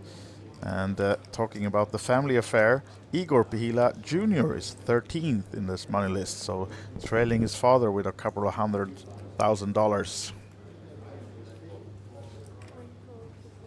As now Igor has opened to 240. Elias. Yeah, and don't be fooled. I think we might have some slight graphical issues with that particular box, because we did think that he had 10-4 off earlier, and it was in fact Queen 10. So Yeah. just something that we're going to be working on behind the scenes, and we will fix for you in the coming moments.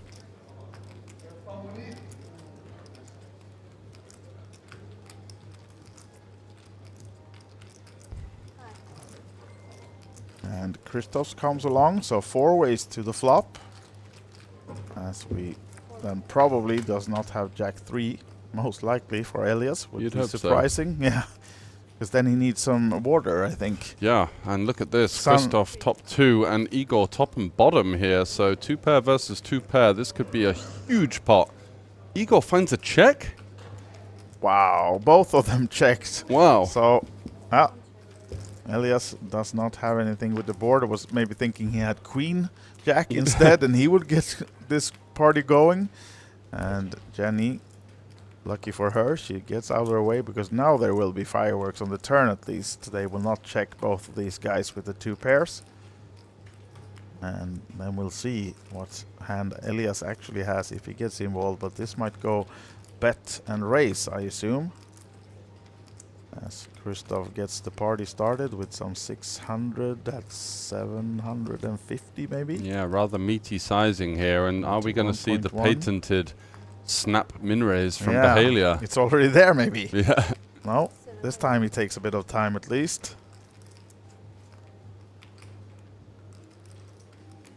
Wonder how much credit he's giving to this sizing here. Looks like he is going for... Oh, no. Yeah, so he does play it somewhat cautiously, not raising this time 4-handed, of course.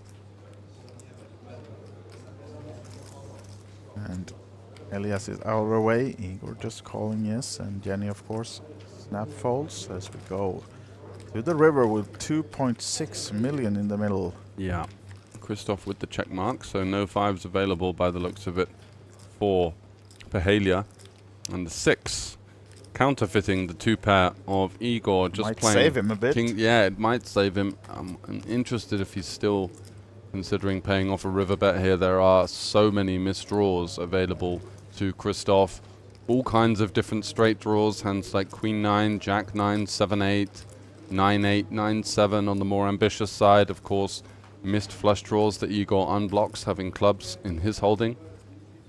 If he goes bet fold now, Christoph will be sad watching back the stream, seeing that 6 fall on the river to save Igor. But let's see. We're not there yet.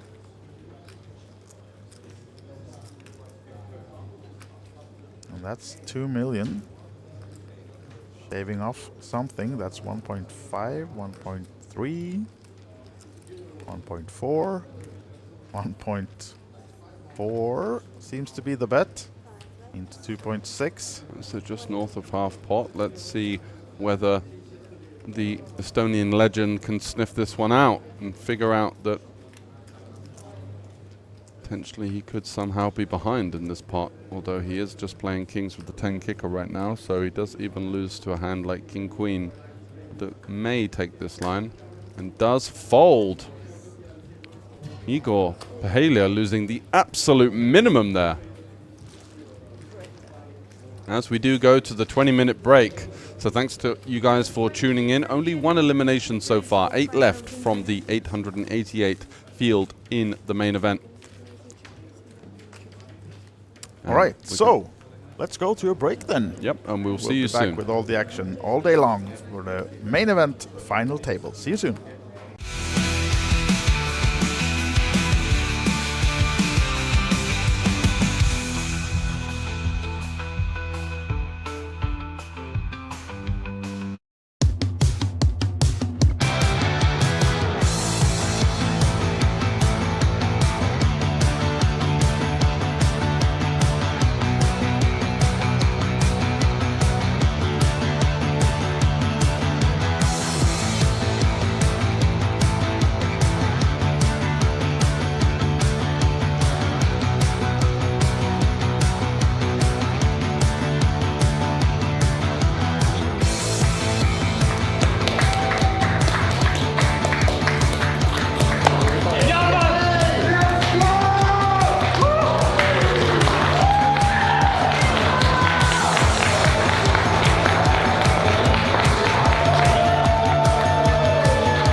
Welcome back to the World Series of Poker Circuit Events in Tallinn 2025. We are on day 2, and behind me, of course, a lot of poker is already in full swing. We have the open-faced Chinese, and we have the day 1B of the mini main event.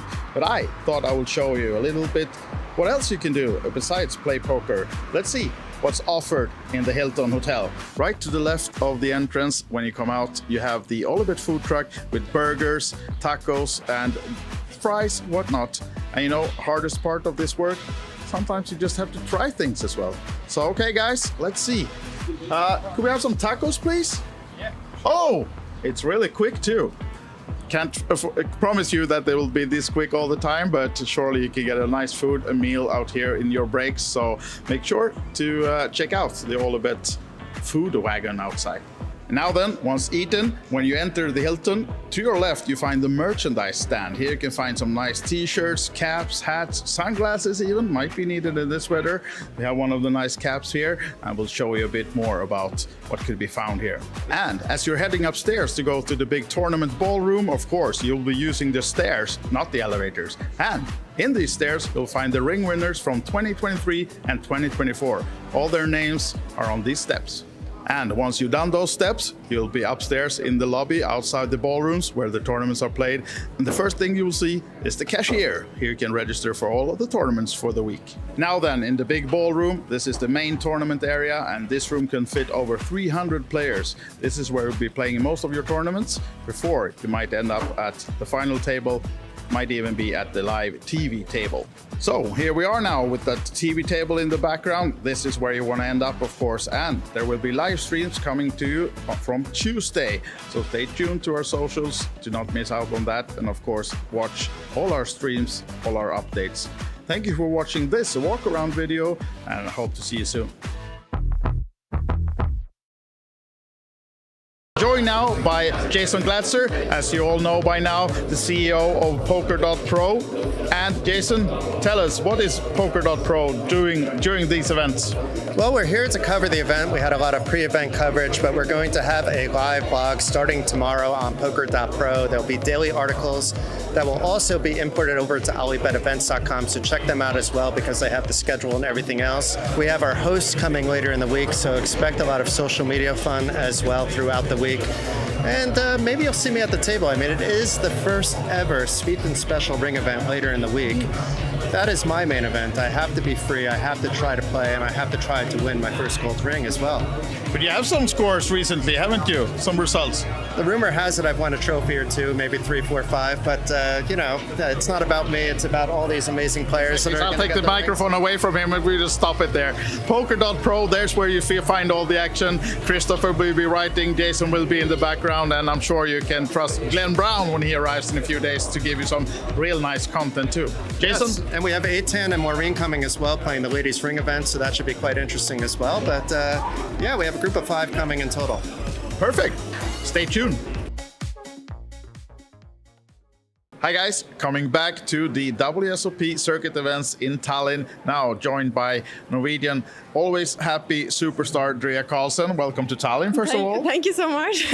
And I was just standing by your table minutes ago to ask if you're okay to have the interview with us. Yeah. But I had to stand there for a few minutes because you have such a nice chatter on the table and you're smiling, being happy. Do you always have fun on the tables? Yeah, that's a big part of poker for me, being social, taking a drink, just be happy, meet new people and new friends, play a lot of hands as well. So okay, that's part of your strategy. It is. Okay, don't tell anyone. Kill them with kindness. Yeah. So the series has just started. Do you have a plan what you're gonna play during this event? Well, I'm staying till next Friday, so I'm gonna play the mini main today. And first 1B. Hopefully tomorrow as well, day 2. I think so. I really believe I'm going to go through to day 2. Of course, the ladies events. Yes. I love the ladies events everywhere, so I'm here for that as well. And I just take everything else as it comes. Yeah. So that's and my 2 tournaments right now. And a lady always love a ring, right? Yeah, of course. I need a ring of that finger. Yes, so hopefully we can make that happen during this series. And I know actually you talking about the ladies event, you won a ladies event just a couple of months ago, right? In May. I won in Vilnius, So that's why I also going to Queens of Tallinn in August. Yeah. Because I won a ticket in that tournament. So yeah. Yeah. So yeah, it's actually just a couple of weeks away for the ladies, the Queens tournament here in Tallinn. I'm so looking forward to that event as well. A lot of ladies playing, and those events are so important to just bring up the women in poker, and we're so few compared to the guys. Yeah. So we need more women in poker. These events helps so much, and I'm here to be happy and to meet other women, to greet them, to take them in. With warm, good arms, so please join. Yeah, exactly. Here you see what you can expect if you come here, either now during this series or the Queens of Tallinn. Then in a lot of August. smiles and a lot of fun, Yeah, it is fun by the tables. Best of luck, Dria. We're going to send you back and hope to see you soon again. Thank you so much. Thank you. Hi guys, welcome. We're in the middle of the action on the World Series of Poker circuit events here in Tallinn, and now joined by one of the real legends already in Estonian poker, Rano Soltla. Remind me, where are you on the money list right now? Do you keep track of that yourself? I look sometimes what's going on, but like not so consistently. But I guess I'm somewhere in between the 7 or 5, 6 or something. I don't know. No. But you somewhere do, there. You do care a little bit about that. I mean, little bit. Yeah. You know, it's always the thing with this money list is always these are just winnings. You know, they don't show. Sure.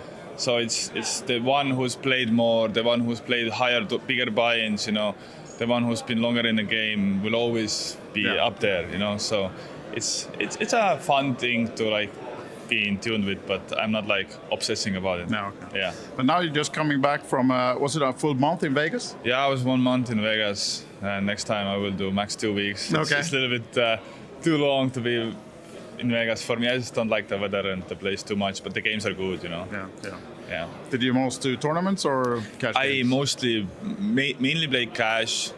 Because the taxes, but I did play the main and some other small events, but Yeah, okay. No good in tournaments, but decent in cash. Yeah, all right. And now back home, you don't have to worry about the taxes. You're going for the rings here now then? Yeah, exactly. Yeah, it's I always enjoy playing here. You know, we have so many familiar faces, so many friends, and just always a good atmosphere in these Olibet events here. You just really enjoy yourself. You know, I have my longer here, and I'm just chilling today, playing this 350 mini main. So, taking it easy and enjoying. Do you have a plan for the series already? I mean, do you look at the schedule, decide, or do you just play it by ear during? You know, I will see. Like if cash games are good, I will try to play more cash games. But I will definitely play like the main and the 3K, and I will see then. Yeah. The main tournaments, all them tournaments, I will play. Might jump into a few PLO and here and there, and I will see. You know, go with the flow and just So the extra little package added to the ring events, does Bahamas ring a bell? Oh, there is. Yeah. Really? Oh, I didn't know about that. That's cool. You know, that's what I'm saying. Like, Olibet always does these things. You know, to give value to people and make it more exciting to play. So it's nice. Happy to hear that's the case. You know. Yeah. So you've been in the business already. You're not that old for many years. I mean, you're not that old, but you see yourself continuing with this for many years? With poker? Yeah. You know, I can see myself a few more years, you know, but like, it's definitely like getting thoughts of like doing something else, you know, but it's hard to make the transition, you know, for me at least, it's hard to get into something else, like so,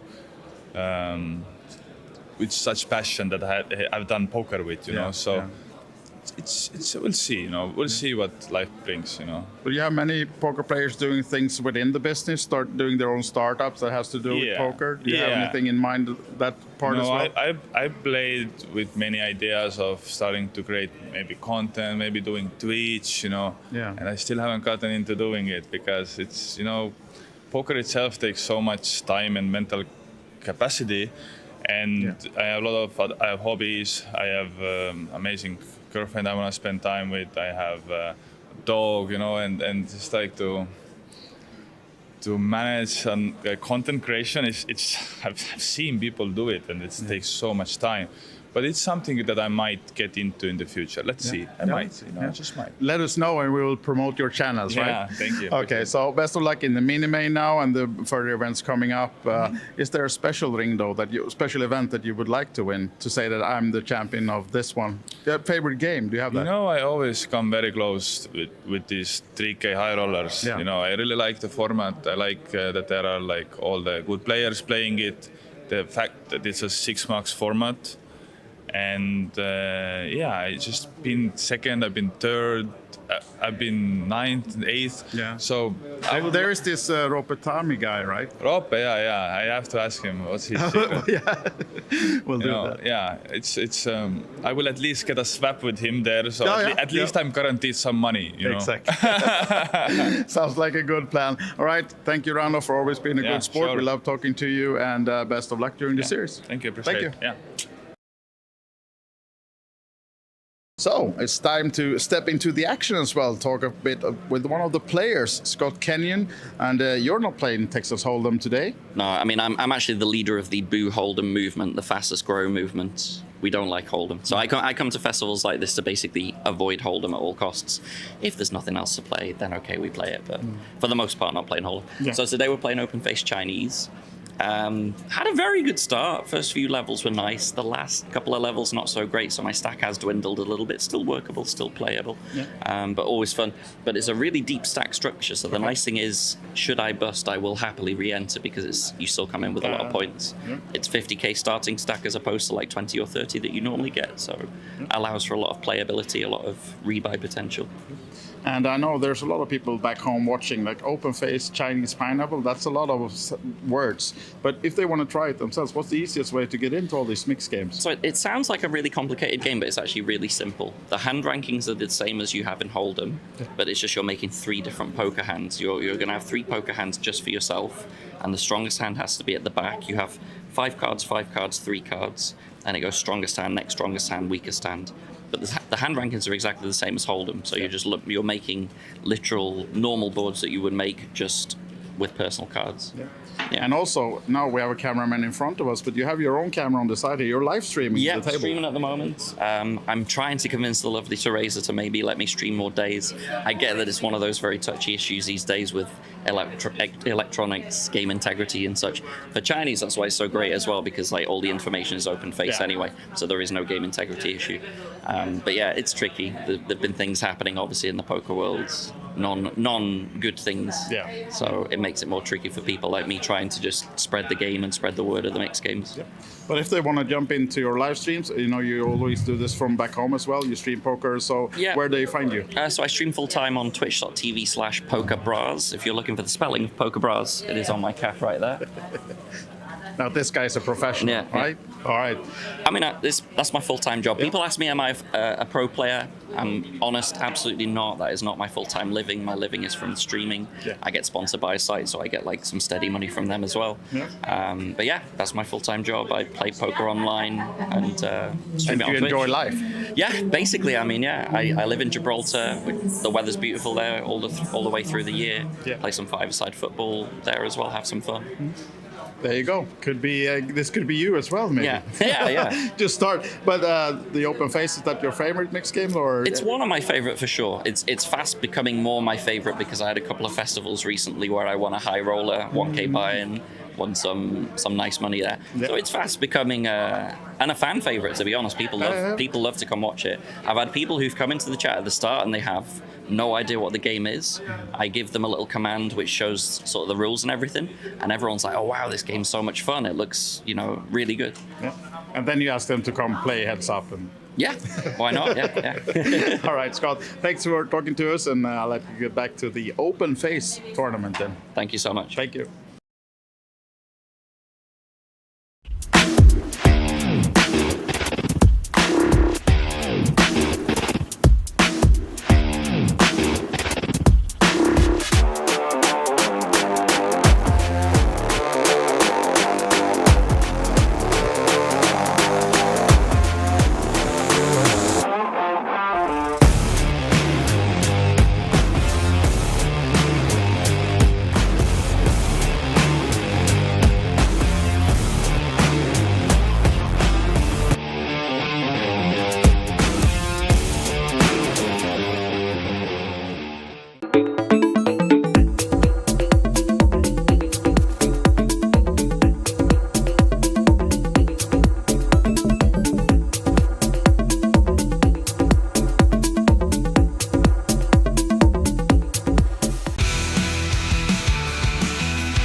So welcome back to continued coverage of the main event here. 8 remaining players from the 888 entrants in the WSOP Circuit main event.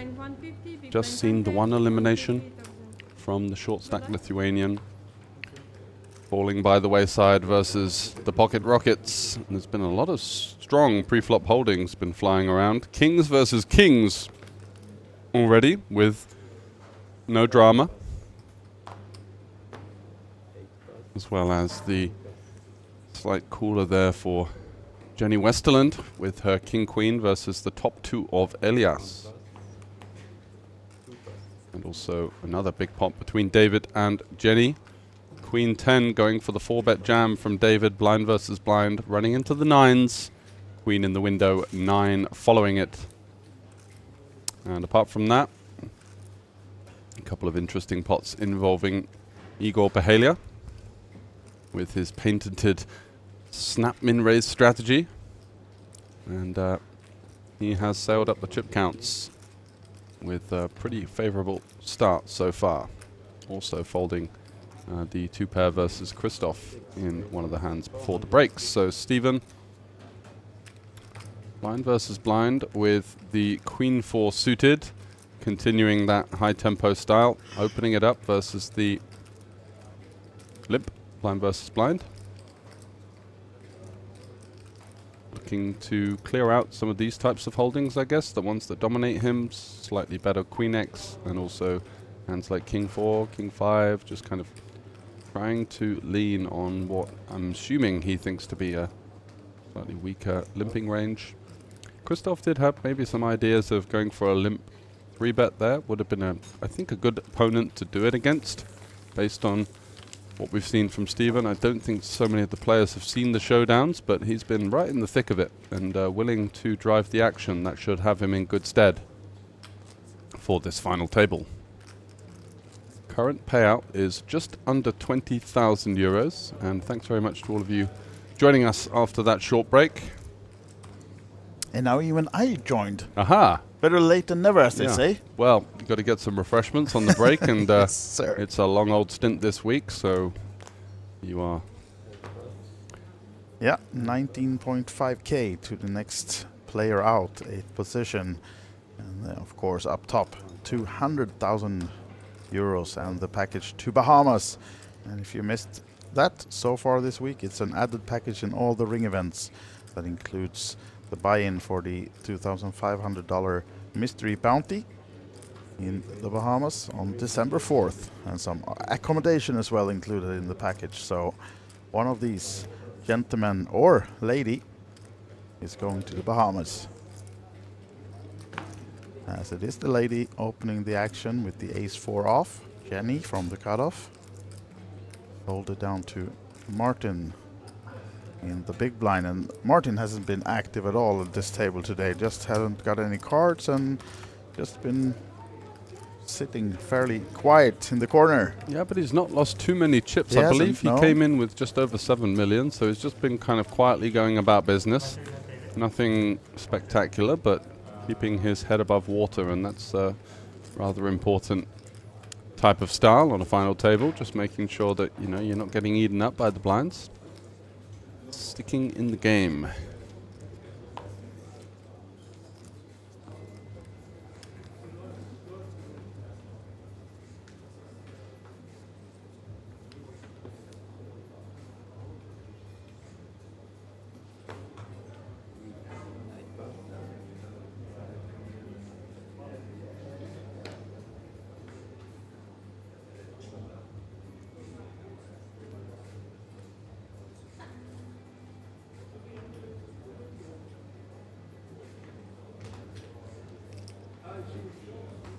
Elias now with the King 8 suited.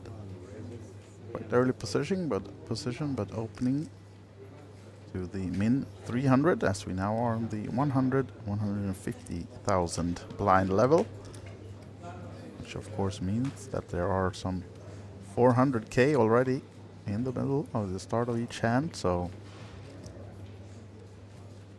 starting stack in this tournament was 30 or 50k. 50, I think, right? 50, yeah. So you know you're knee deep in it when the big blind is 3 starting stacks. Yeah. Of course, David looking to find the aggression. Going for a click here to 550, and Christoph in the cutoff with pocket 10s. Oh. Let's see how the pole decides to navigate this one. Interesting, because David just has 1.9 behind as well.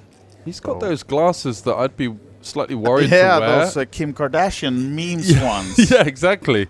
I mean, I really wouldn't want my opponents being able to see what I'm looking at. So, bit of a bold play there from Christoph. Absolutely. It's worked out for him so far, though. He's had a decent start to You the should have proceedings. those, but then you have it like a fake card showing. Oh, So right. they Jack think 3 off. Yeah. Yeah, that'll be some high-level stuff. Yeah, really.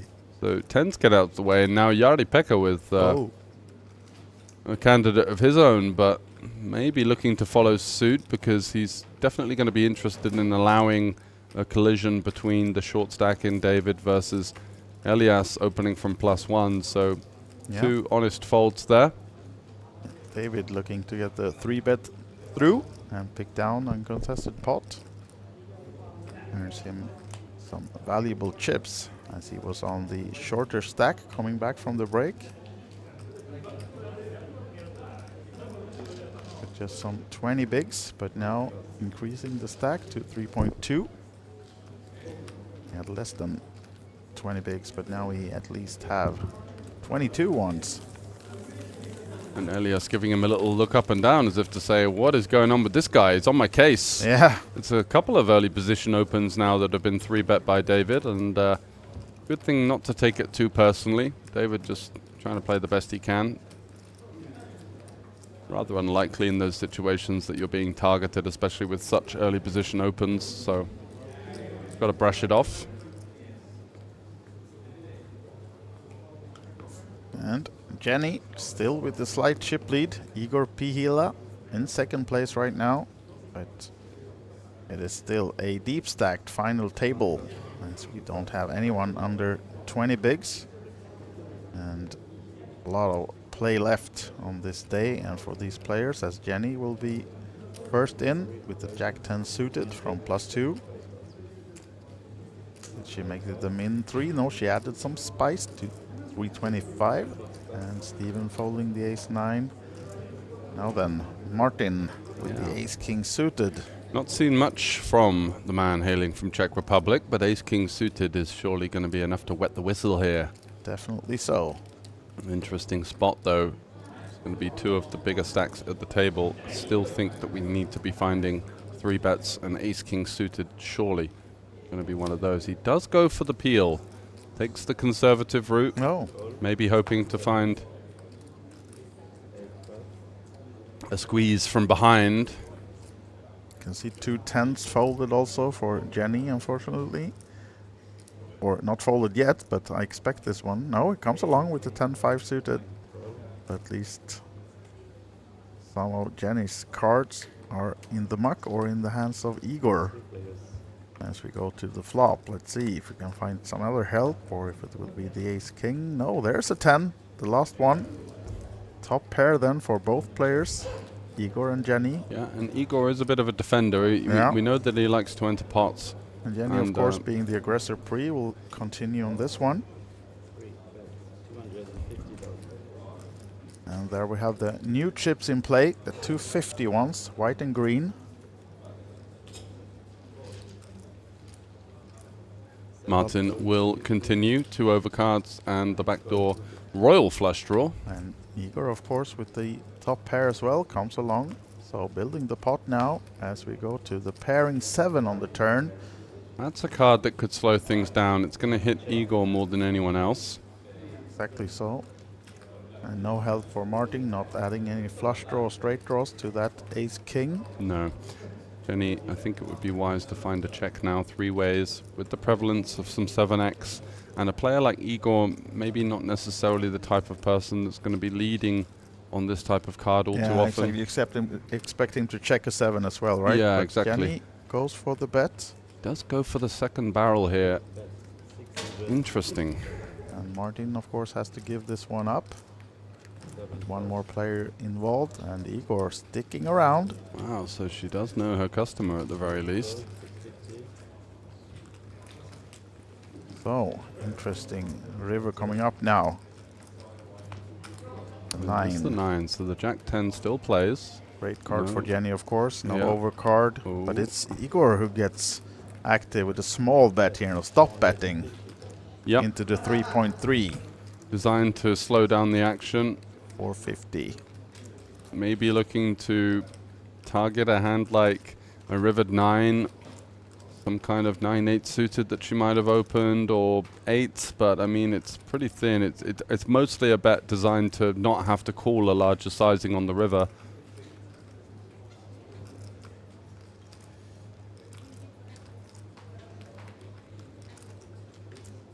Do you think her thoughts is here now? She thinks she can get anything more? Yeah, I think with the Jack-10 on the turn, slightly overplaying the hand already, so I don't think with this kicker, with the Jack, Yeah. that we can look for a raise here. I think if we have a hand like Ace-10 or King-10, which would have been more of a candidate that I'd have looked to bet on the turn, because I think both players can still have stronger 10s in their range. There's the call. And That, yeah, it good doesn't news really... for Jenny. Look at that stack size now. 11 millions for our chip leader. That it wouldn't necessarily justify the raise with the Jack-10, so I No, think I think on the that's- river there, just kind of forced to not reopen the action there. You never know what a player like Igor is capable of. From time to time, if he has a 7 there and you face a bet 3-bet, it would be a bit of a disaster. So Yeah.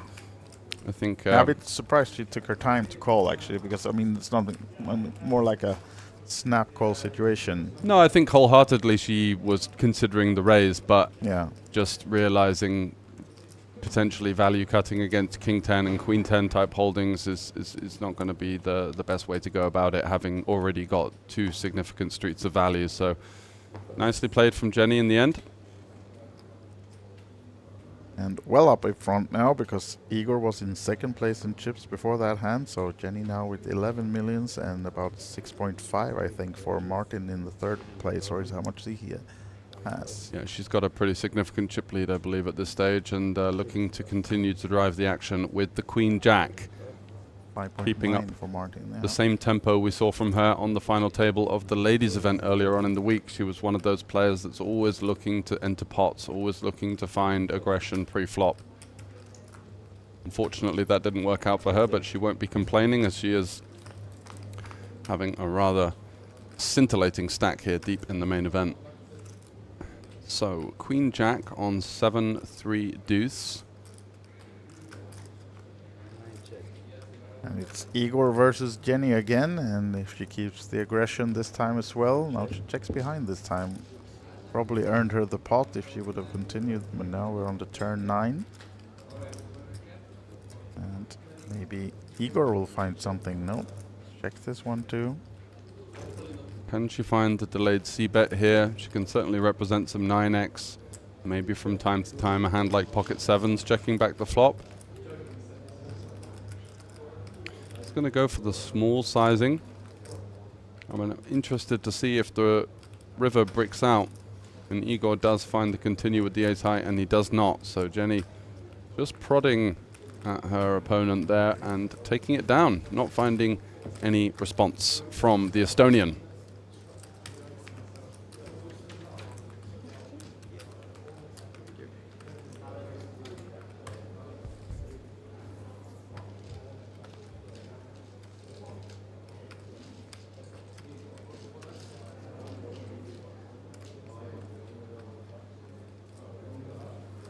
Now then, new deck in place. Shuffling and get going.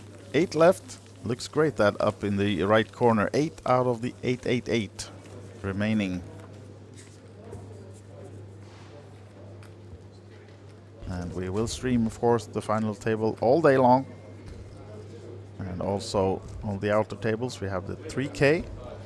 There are 9 left. Last time we checked, they're not on the final table yet. Just have some information for you now. It is Oh. a final table of 7. Now down to 7, all right. And it's Juho Sutari, the Finnish regular, busting out in 8th for a €9,050 payday.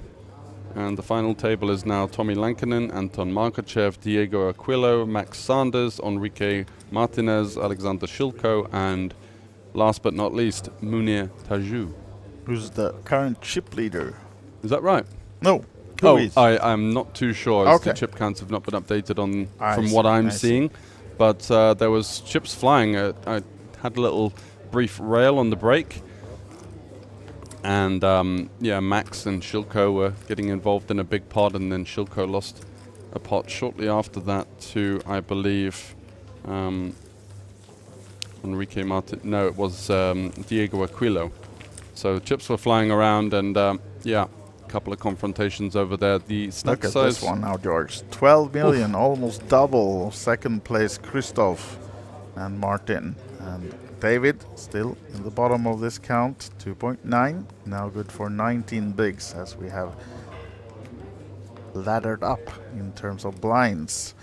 100 and 150k small and big blind and ante.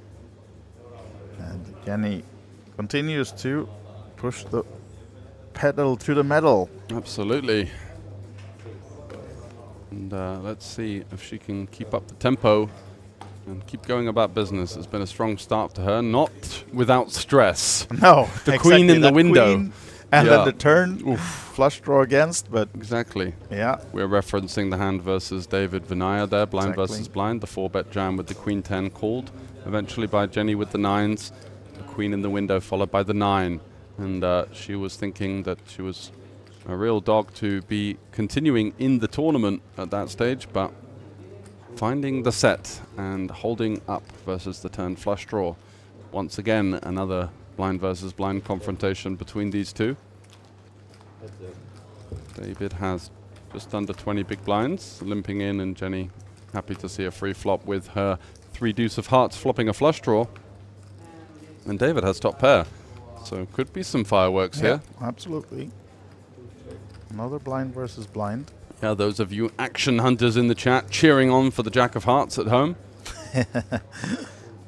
Exactly.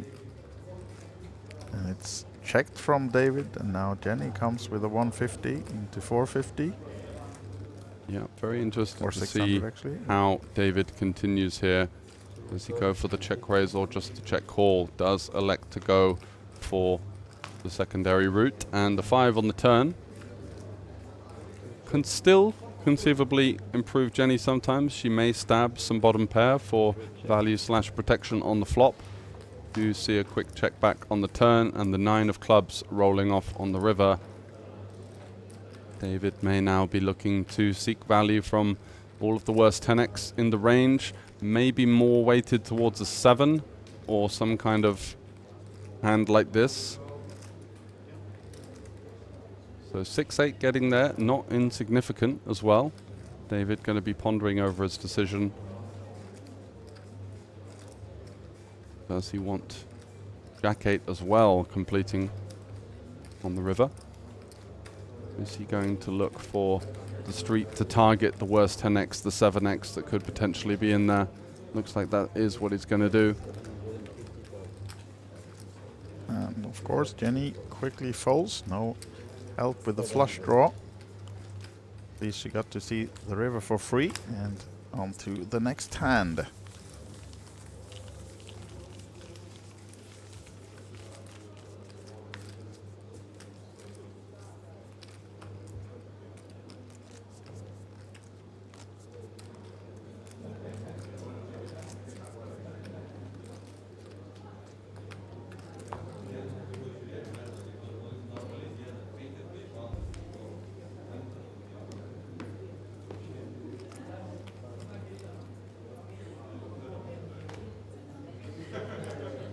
Stephen, Ace King.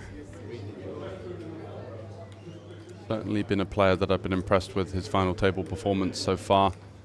And wow, look at this, running into the kings, and you feel now with just north of 30 big blinds for Stephen that this could be a rather significant pot in the sense of his chances to remain in the tournament, as Martin will surely be finding the 3-bet here, and the money could be flying in pre-flop with 2 powerhouse holdings such as this.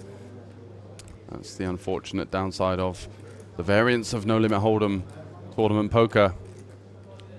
2 hands that simply, you feel, have to find their way into the middle. Just a matter of how. There is the raise from Martin, making it 875. Slight discount on the 3x. Jenny will get out the way with the 4s. He does. Christoph back now. Has anything to join the party, will be happy to fold and allow a potential collision between these two. And as we can see, highly likely at this stage. Snap jam and a snap call. Cards on their backs. Ace King versus Kings. And the pilot, will he fly all the way or not? Stephen in trouble. Can he clip the wings of Martin here with a flopped ace? Or will it be a crash and burn for the man hailing from England? I doubt they're all in both, though. That star should only be with the one risking his seat, but that will be decided later on, as it should be Stephen that has on the shorter stack and still trailing. Some backdoor opportunities in the form of the hearts or the potential gut shots. Oh, the 10 of hearts! Wow, come on now. What a card. It's coming home. Is it? It's not coming home. Unfortunately for your fellow countryman Stephen, Groom, he is our 8th place finisher, as the Ace King does not find a way to fly against the Kings, and the pilot is out. Crash landing. Crash landing for yet Stephen. Another 19.5, but not enough maybe for the jet fuel we were talking about, or at least not the jet. Yeah, that might just get him in a private jet home to the UK. To lick his wounds. Well. Unlucky, Stephen. Good game. A valiant effort. A great performance, and happy to have you on the final table. Now these are the 7 payouts remaining. What is it with England and finals? It's just brutal, isn't it? It's never coming home. It's just never. I haven't seen Sweden up there for quite some time, so. No, but we don't do that. We don't give it the media a big one. Antics about always coming home. You know, we're already home. Swedes don't go anywhere, so you know. Too busy running Except sims Jenny, at home. though. Jenny. She's on the tour. Maybe it's coming to Sweden actually. Maybe it is today. Maybe I'll let you have your shining hour here. Yeah. Yep, Jenny leading the aggression stats as you'd expect from the chip leader. She's showing a great game so far. Once again, not without the stress, facing a couple of hairy moments, but she's managed to compose herself well to assail to the top of the chip counts.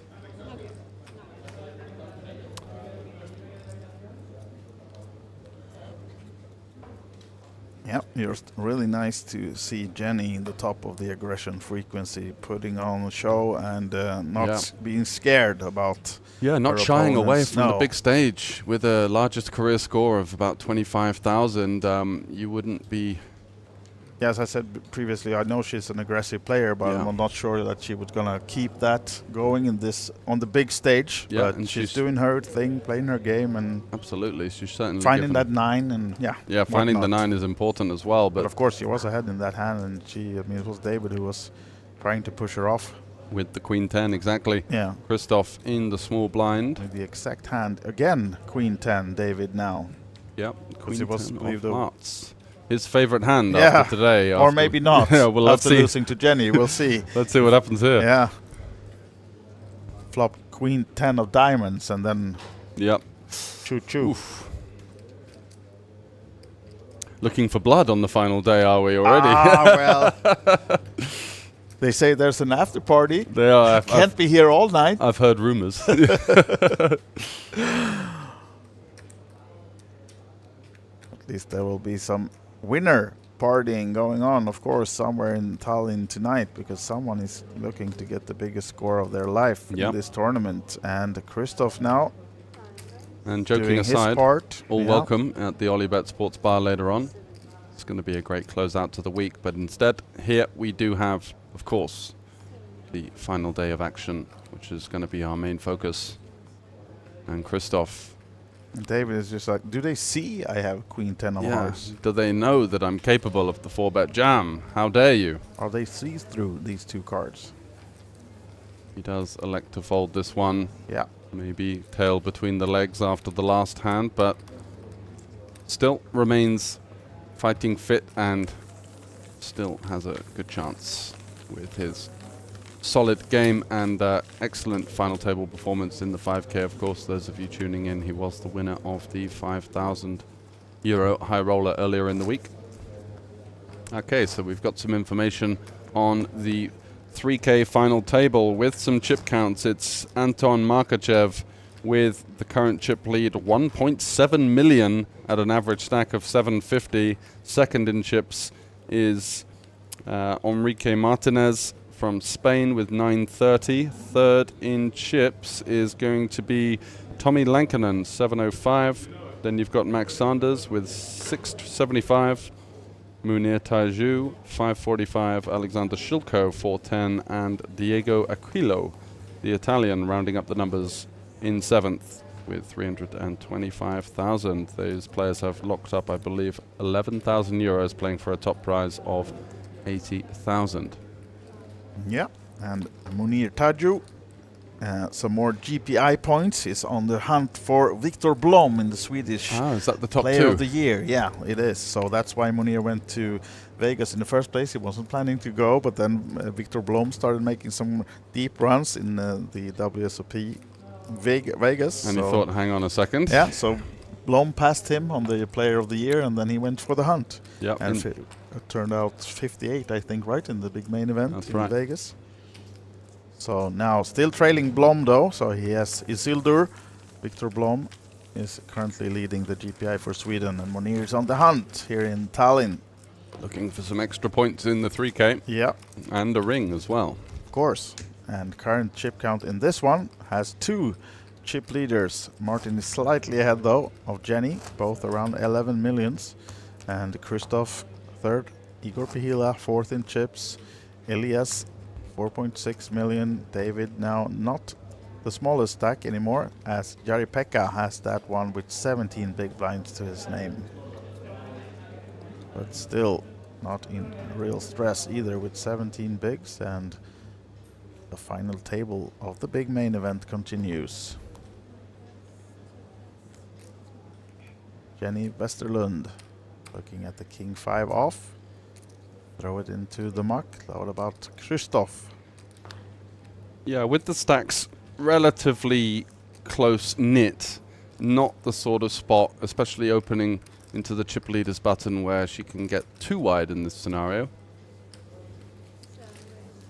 So kind of methodical levels of aggression at this point, still with 7 remaining, lots of players to get through, of course, in the lineup as well. And Igor, again, continuing that theme of being a bit of a big blind defender, not really letting anyone get a free look at his big. And flops the top pair. Nothing for Martin. Yeah, King 4 off here, almost 0 interaction. He is up against a player defending wide, so that can be good and bad in the sense that he's going to have a little bit more board interaction sometimes, but also some complete swing and misses. I think that quick check from Igor might give Martin the feeling that he has absolutely nothing, so let's stab this one. Yeah, and that's exactly what he's going for.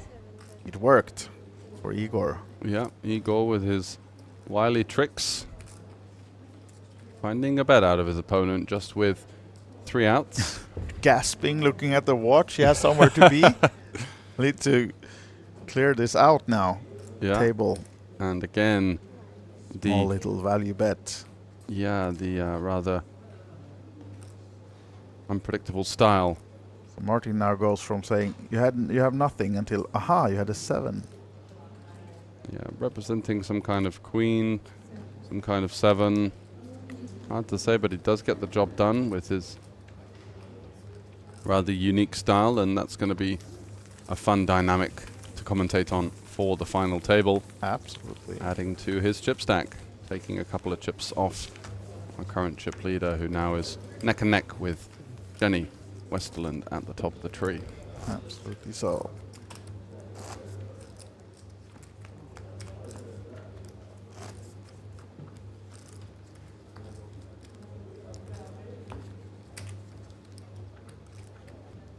We have Teresa Nusiainen in the background as well, our main tournament director for the entire series and the person behind the whole festival in terms of creating the schedule and setting up everything around this event. And it has been an absolute pleasure to visit this event and see how smooth everything is running. Absolutely. I mean, the organization is top tier. We saw Andy Tillman, known for his exploits around the world, as one of the chief tournament directors of the WSOP brand, was here. He's now moved on to next week's event, the WSOP Circuit in Bratislava, I believe. Yes. And did say in our interview that the Gold Coast in Australia was actually his favorite stop, just because of the stunning beach scenery surrounding that casino. That's somewhere I traveled last year and did get to play a little bit of cash games in there, and it is quite the venue. You meaning Mr. Tillman actually has time to go to the beach during the stops? Well, that remains to be seen, but yeah, he was particularly happy with himself about that trip. Okay, then. Maybe he won't be 14 hours a day in the casino on that stop. Well, you never know. You never know. Guy has time for everything, as Igor now might have some trouble as the King 6 off opening against the blind versus blind surely will be picked back at by Elias. And probably it will end with Igor losing some 450 and folding when Elias comes with a train of chips soon. Yeah, despite running into a hand, I do like his aggression with the raise first in with the King 6. Absolutely. Putting a lot of pressure on the shorter stack, looking to pick up the blind and the ante. Unfortunately, on this occasion, is going to get the bad news, as you mentioned, in simply a matter of seconds. Double checking the cards, having a look over at the opponent, and sliding in the 3-bet, which we assume is going to be the end of this. 1,075,000 it should be. Completely correct. Yep. My Nailed eyes it. are still working after 12 days. Yeah, I thought that would be a bit more on the delirious side by now. But sharp as attack as ever. Yeah. And Igor also getting out of the way and understanding that maybe the game was up, having chanced it with a late position steal running into the ace-king. And no big changes since the last time we saw this chip count. Jari-Pekka still on 17 bigs. Jenny and Martin neck and neck up top. And Yep. 2 Finns, 1 Norwegian flag, 1 home Estonian, a Polish, a Czech, and up top, a Swedish, nice, beautiful There we flag. go. Where's the English flag? Oh, it's still there on the screen, but... Bustinate. Lost on penalties again. Oh, yeah. It's getting ever so close. Yep. So close yet so far, the consistent theme for our nation. However, as you mentioned, it is Jenny in the driving seat right now. Martin, the nice 6-5 suited. Making it min raise to 300. Jari-Pekka looks interested, and this is why the ace-10. Knowing now that he has to pick his spots with the rather short stack that he has. This seems to be the one. That's 800 by the looks of it.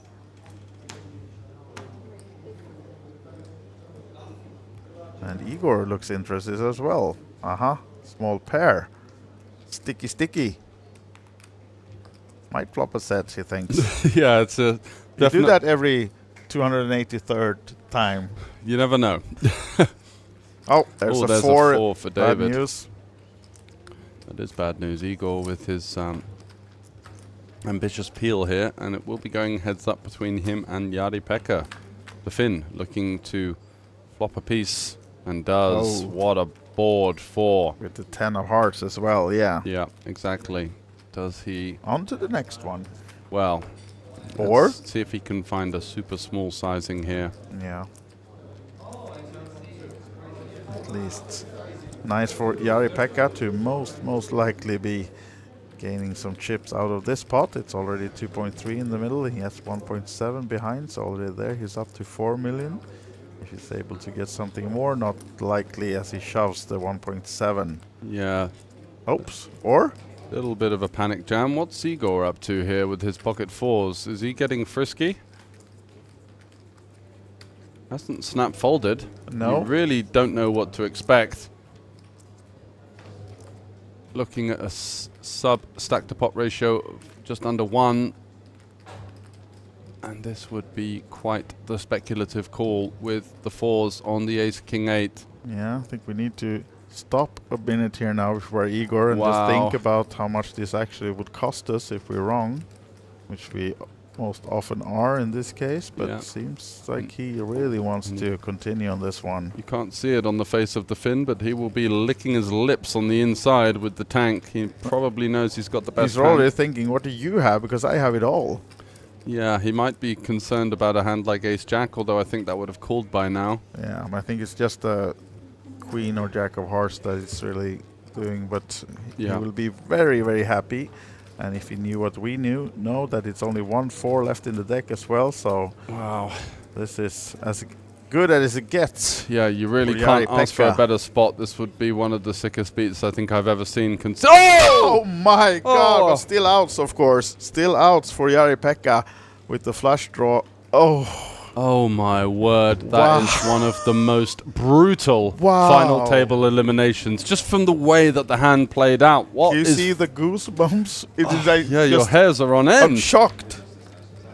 Wow, that's just Oh, I do incredible, not sick. Call know it what you want. It's what I would do facing that. What Ooh. an absolutely spectacular blow up from the Estonian, but finding the miracle 4 of diamonds, the one outer. The one outer sends Jari-Pekka home in 7th place for sure. He's picking up 25k on his walkout, but that one got to hurt. Let's just take a moment. Rest in peace, Jari-Pekka. That is an absolutely brutal way to go. It just doesn't really get any sicker than that, and especially from the way the hand played, you're thinking, what's this guy cold calling my 3-bet with? Oh, he's called it off. He's got pocket 4s. I've got him absolutely crushed. I've got to fade what he thought was 2 Two 4s. cards, We but it could was see only it's one. 1.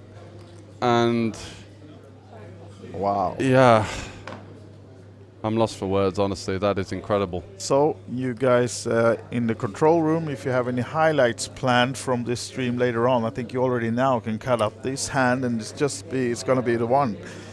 Because no matter what, that's just the sickest one for a long time. And of course for Igor Pihila in a good way. He's up to 8.2, the home hero and favorite. Sure, the Rail are happy. And A couple of people in the chat expressing or echoing our sentiments, let's say, with just pure shock yeah, as to what we've just witnessed there. Back to the action, though. Wow, Igor with the 9s this time, just peeling. Martin coming out on top with second pair, just looking to navigate. There's another 4. Don't be looking at the stream, Jari-Pekka. It's going to be haunted by that 4 of diamonds yeah. for it's probably... going to wake up screaming Yeah. for nights and nights to come. Yeah, that's nightmare worthy right there. That is one of the sickest beats I think I've ever commentated on. In just so many different ways. Yeah, absolutely. Well, you did warn them, the audience, about the fun that's coming up with Igor. And they And then someone mocked you in the chat saying, they this didn't is not believe me. fun. Yeah, And yeah. boom. Boom, there There's it the is. 4. One Martin. guy not finding it as funny though, Jari-Pekka. No, he is going to be sick to his stomach.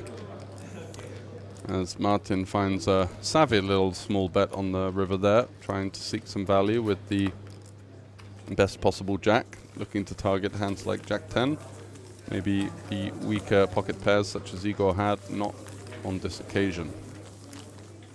So, Maureen, welcome to the stream, and I hope you're doing fine. Being here at the series early in the week, and know you're back home now. And just what happened, Maureen? If you're in the YouTube, I think you can just scroll back. Scroll back, because we can't even describe with words what just happened like a few minutes ago. Yeah. So just rewatch it. One of Go the back. all-time sickest WSOP Circuit Tallinn bad beats. I think that has to be number one. Yeah, I don't for think sure. Considering the gravitas of the situation. That pot is worth. I mean, Jari-Pekka was on the rather short stack, but still had 20 bigs almost. Tens of thousands of euros in EV there. And he's got 95% on the flop. And it's the offsuit 4 on the turn to shatter the hopes and dreams of the Finnish grinder. Ouch.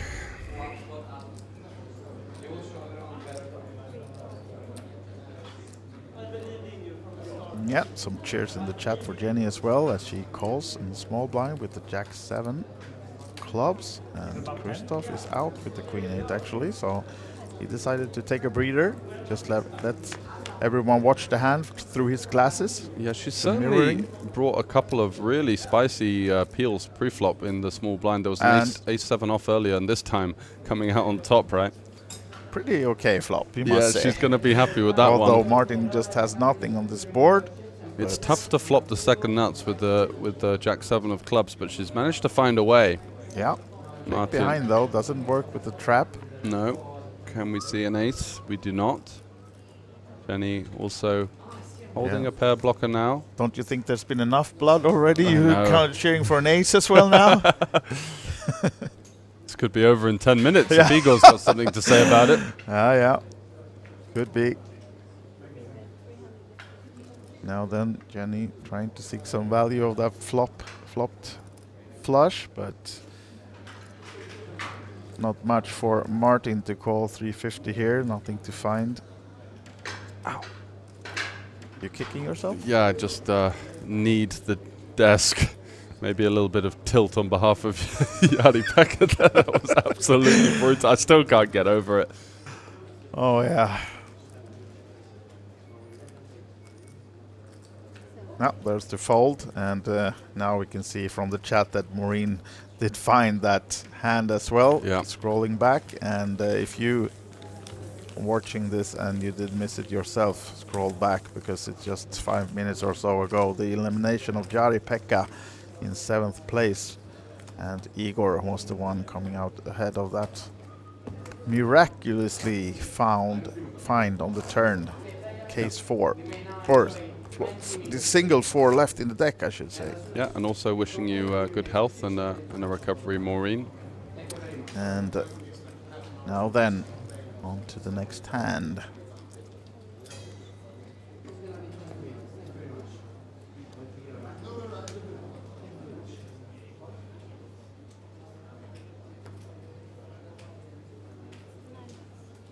Staying out of it with the 9-5 off Igor, but Elias might be interested now here.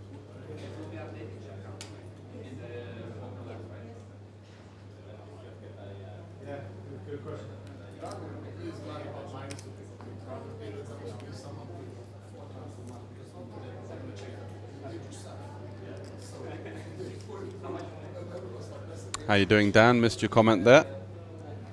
Tuning in, looking for some 3K action. Unfortunately, we're not going to be seeing much of that. We will scroll to the outer table when we get the opportunity to do so, but the full focus will be, of course, on the main event. Jenny going with the 3-bet with the King-Jack. Looking to put the pressure on one of the medium stacks here, Elias. And should get the job done, you feel. Ace-10 would be quite a hearty 4-bet. Don't think we really have any justification in finding a call. And does wave the white flag. Another nice pickup there for Jenny.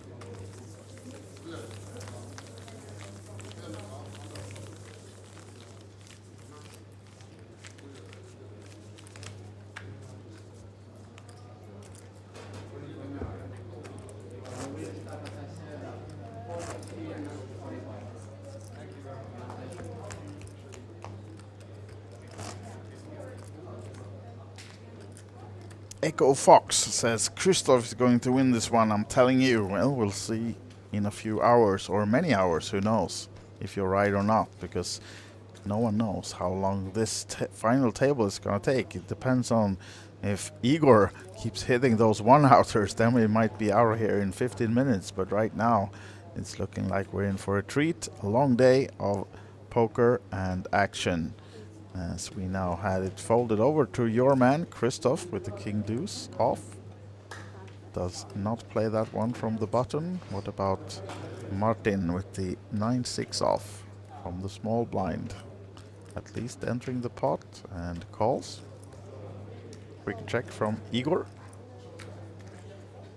with the 8-4 suited. So middle cards, let's see if they can both find something. 6 is there for Martin, but just nothing for Igor to this board, and he checks behind the check of Martin. Will they find a flush draw? He does for Igor. Another big card though for Martin to slow his action down as well, and goes check check. But surprisingly, Igor does not find the runner flush. Yeah, what's going on? Yeah, change the deck. Yeah, exactly. I think the dealer got wind of that and thought that this might be looking a little bit suspicious, considering he is the hometown hero from Estonia.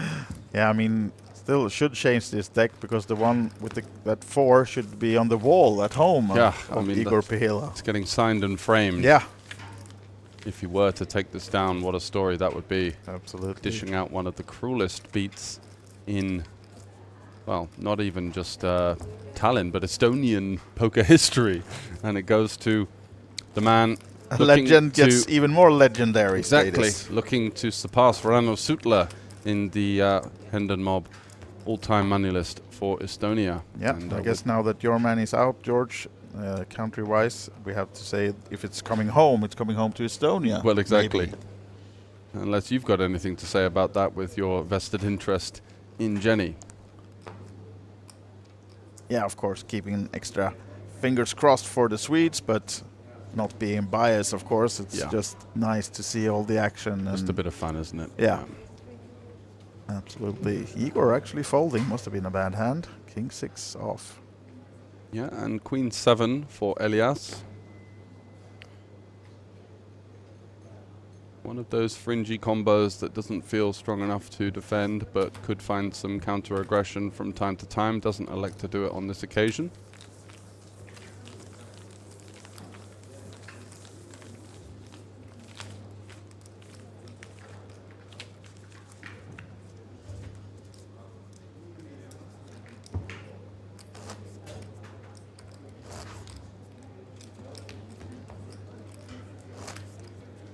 Right, waiting for the next hand. I'm just going to step out for a little breather, George. And see you No soon. problemo. I don't blame you after all that.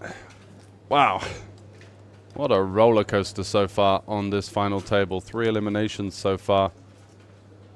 And Jari-Pekka being by far the most unlucky of those.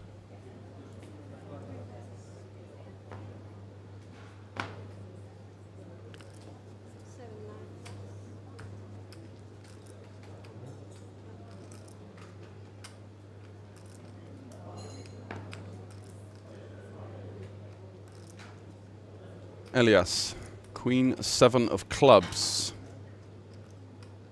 Having a look over to the stack of David, who's been battling with the short stack ever since that big flip versus Jenny with the Queen 10 of hearts versus her pocket 9s, Queen in the window 9 following it.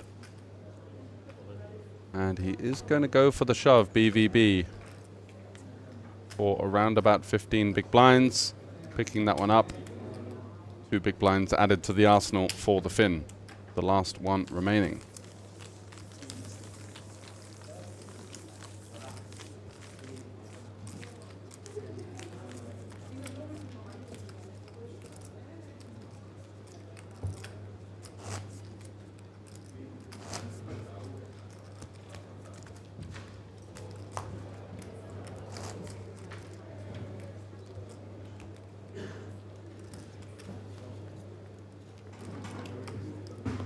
Cards in the air once again, and hopefully normality restored.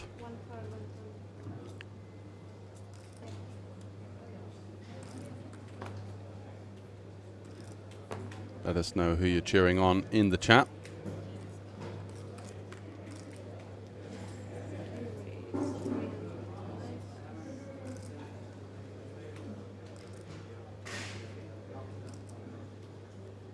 Elias, king 6 of spades, facing this hijack open from Martin.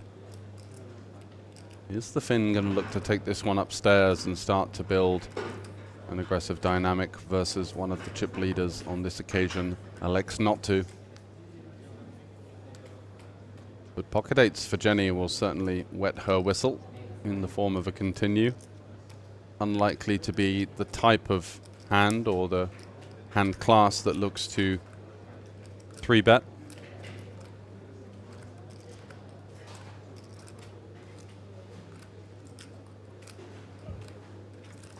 And she does. She does 3-bet to 750 versus the 300k open. Wow. Some pep in the step of the Swede.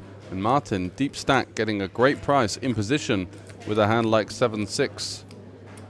Not going anywhere for now, so all of a sudden, gauging the interest of some of the shorter stacks at the table, especially David, the onlooker, hoping for blood. The board does come 7 high. 8s out in front right now. But by no means a comfortable scenario out of position on a monotone texture. Does elect to start with the check. And this is somewhat the issue with the hand category such as pocket 8s. In a 3-bet pot, out of position versus a player that is extremely deep versus us. Do have to employ a lot of caution post-flop. So she does start with a check, now potentially looking to seek value from hands such as this. She does have a relatively strong 1-pair holding with an additional straight draw. Martin in the similar boat, but slightly pipped versus the 8s here. Likely to come along with a call.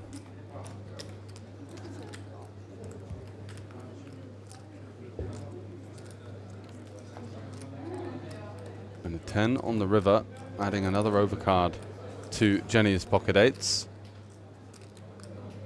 And certainly you'd feel too thin to find a river value bet with some likelihood of our opponent improving to a 10. Can also have a fair amount of 9x holdings as well. And Jenny is going to manage to take this one down to showdown with her 8s, getting another bet post-flop. And does now hold a big chip lead. Whittling down second in chips, Martin, with now 23 big blind advantage over him. And 13 million in play here with no one else in the 10 million plus chip zone. For now it's David at the bottom of the rankings, the 5k ring event winner earlier in the week with his 15 big blinds.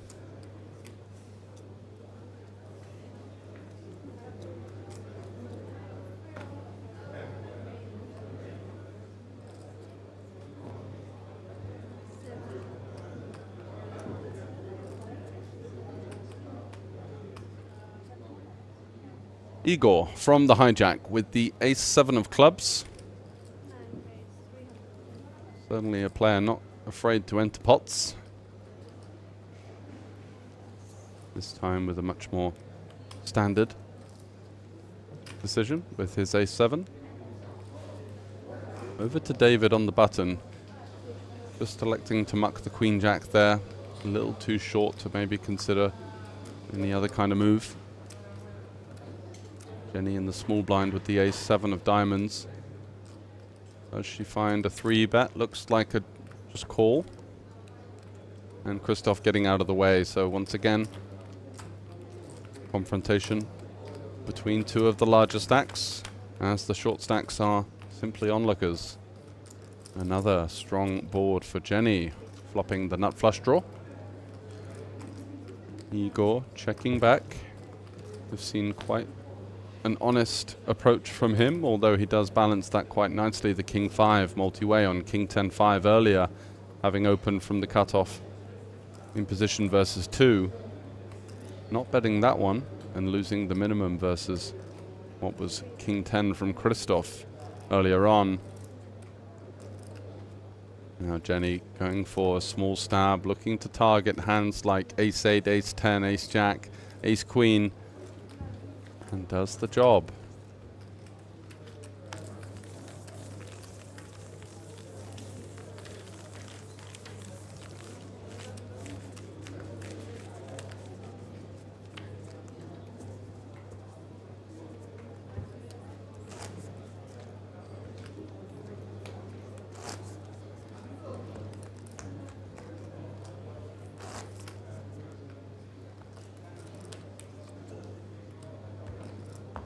How live is this? We are on a 30-minute delay, so there's no opportunity for any under-the-table antics. Of course, everything above board. But the real time of the game, 30 minutes ahead of us, although all of the reporting channels will be following the streamed action so as to not give away any spoilers. David folding the Ace-5 in the cutoff there. Not looking to tangle with the chip leader. Sat to his direct left. Not the ideal seating position for him so far, but having gone short early, is just looking to navigate pay jumps right now as the primary aim. Christoph limping in with Ace-9 and has his opponent dominated here in this blind versus blind battle.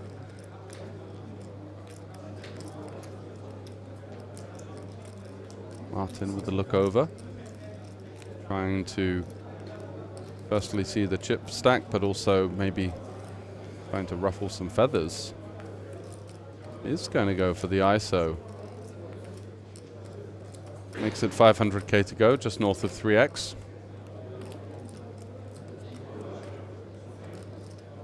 Does Christoph have any intentions of a limp 3-bet? You feel like the hand is far too strong to avoid a continue.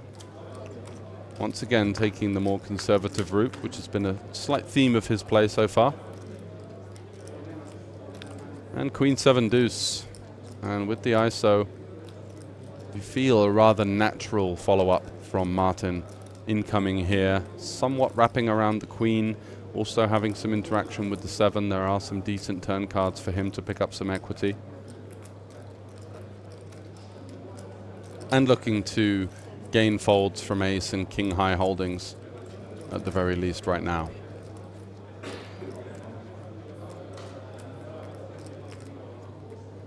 An uncomfortable scenario here with our Ace-9. We don't really have any immediate board connectivity, but does feel somewhat weak to not consider continuing on such a dry, disconnected texture.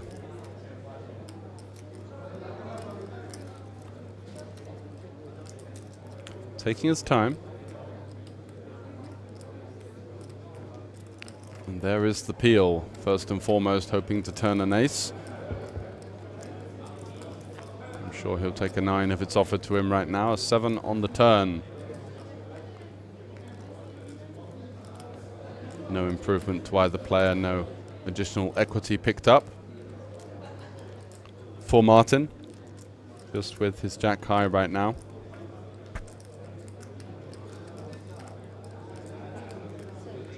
Does go for the check back. Maybe looking to open the door to the bet check bet line, where he can conceivably represent some hands like a slow played Queen on the turn, hands like Jacks, 10s, 9s and 8s as well. Can very conceivably take this line. Okay, 3K, we're gonna do the photographing first. So 3K players, if I can have you by the table, come on over and we're gonna do the group photo.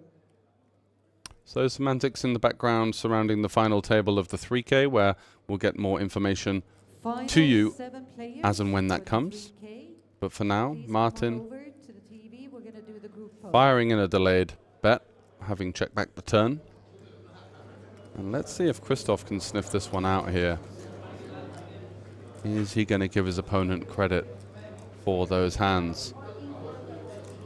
Or is he aware of the fact that there are a lot of different types of holdings that simply feel compelled to bluff, and does find the call with the ace high?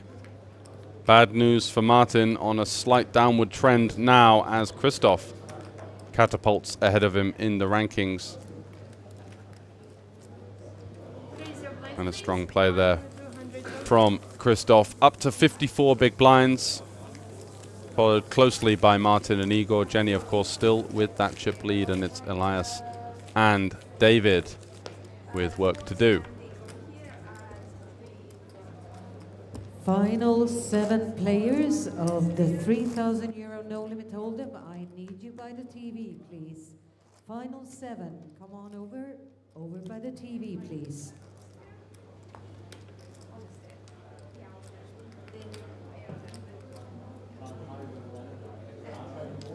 So, new hand on the board, on the table. And Elias under the gun. Holding, and of course David does the same. Jenny, 9-3 off. Not anything she'd like to play, even though being the big stack, so just crap for everyone so far in this hand. Small blind now. For the 3K, I need you over by King the TV, 8. please. Just limping from the small.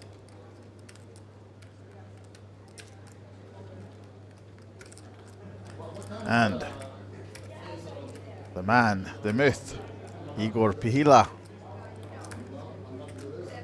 Just want to get rid of Martin right away, or at least make him pay to see the flop, as he makes it 500 to go.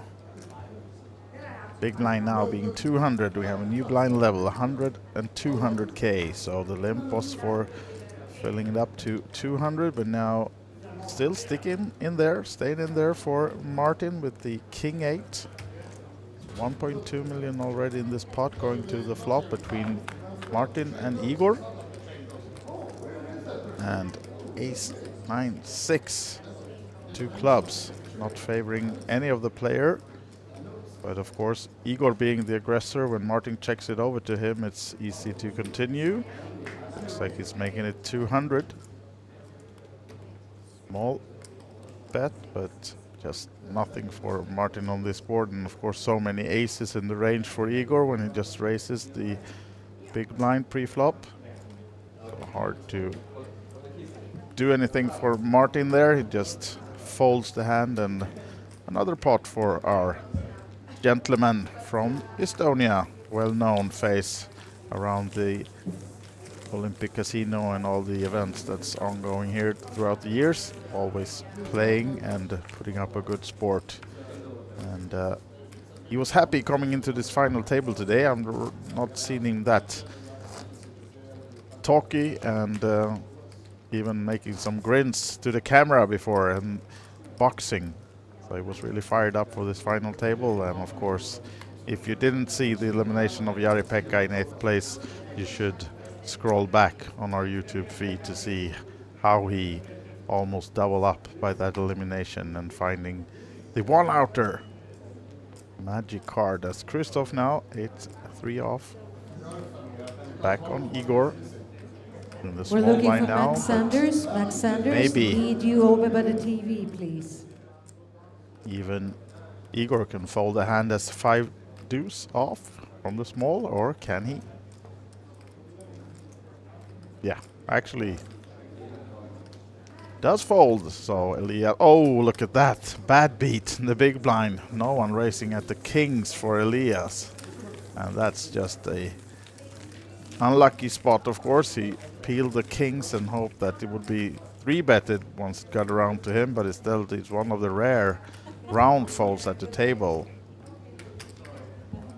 Almost feel him or see him a bit distressed about that, not getting any action. And here we have the aggression frequency. Still Jenny staying aggressive, using that big stack, and we touched on it before the final table start that she's an aggressive player.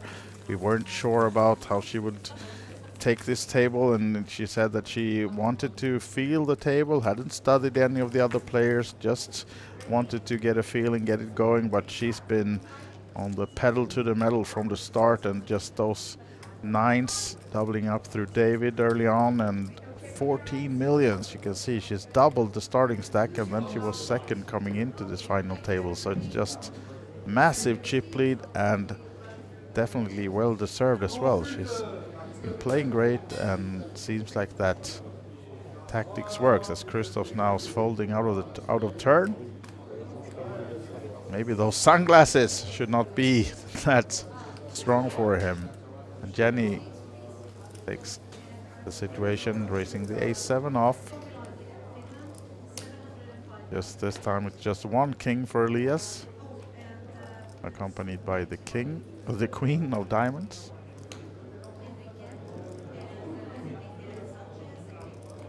Given some thought from the small blind, early open from Jenny, of course. Players know by now that she's very active, but still is an under the gun race. Telling the table that she has something here, but Elias grabbing the chips, going for the call. What about David in the big blind? 10-8 off.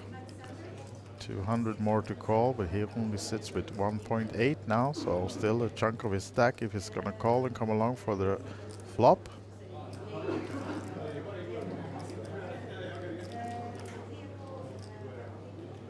Are we seeing the squeeze? No. But he comes along for the call, so three ways then to the flop.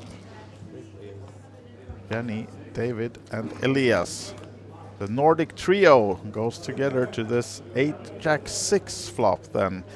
There's an 8 for David, nothing for the two others in this hand. Jenny was the aggressive pre-flop, so expect her to continue on this one. No, she actually checks. Back around to the 10 on the turn then instead. Two pairs for David now. Good news for him. But we have the open ender for Elias, so he might be interested in this one. Jenny, just with the gut shot, probably not staying in because there will be betting going on. It's just a question whether it's Elias opening with the open ender or if it's David that's going to be the first in on the turn. Elias looks interested here. There was a round check on the flop, so weakness has been shown. He's coming for the bet. It's 1.4 in the middle, so rather small sizing as he makes it 350. And David, of course, with the two pairs, not going anywhere on this one. Just a question of how we want to play it now with the just 1.6 million. He has been aggressive before, and we know he's not shy of using the ICM to put pressure on the other ones. Still, he's on the short stack, so it might be hard to scare Elias off any pair here, but of course with the two pair he must think he's good, so why scare in one way, but still he wants to get maximum value out of this one. Goes for the shove. And that'll be interesting once it gets back to Elias then, because it's only 1.3 to call, 3.4 in the middle, but of course he knows that he's behind. Just the open ender and overcards, and not even a king or a queen will be enough to win the hand. He needs the ace or the 9, and yeah, there's the fold. Nice pot for David. Does not have to see the river, but still 3.4 million. And updated chip count now then. David still at the bottom, but 3.4 million, 17 bigs, so great improvement.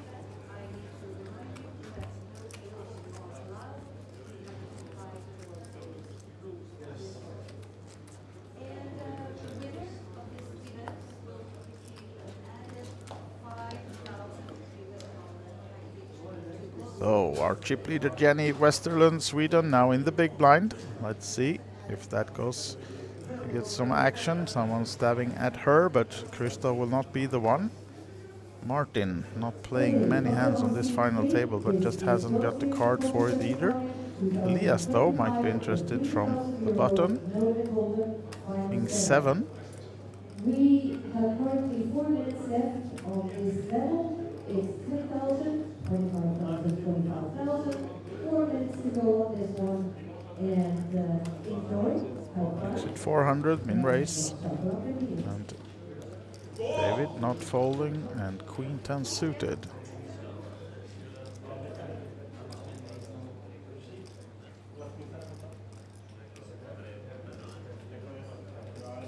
Grabbing some bigger chips. See a jam here from David, to be honest.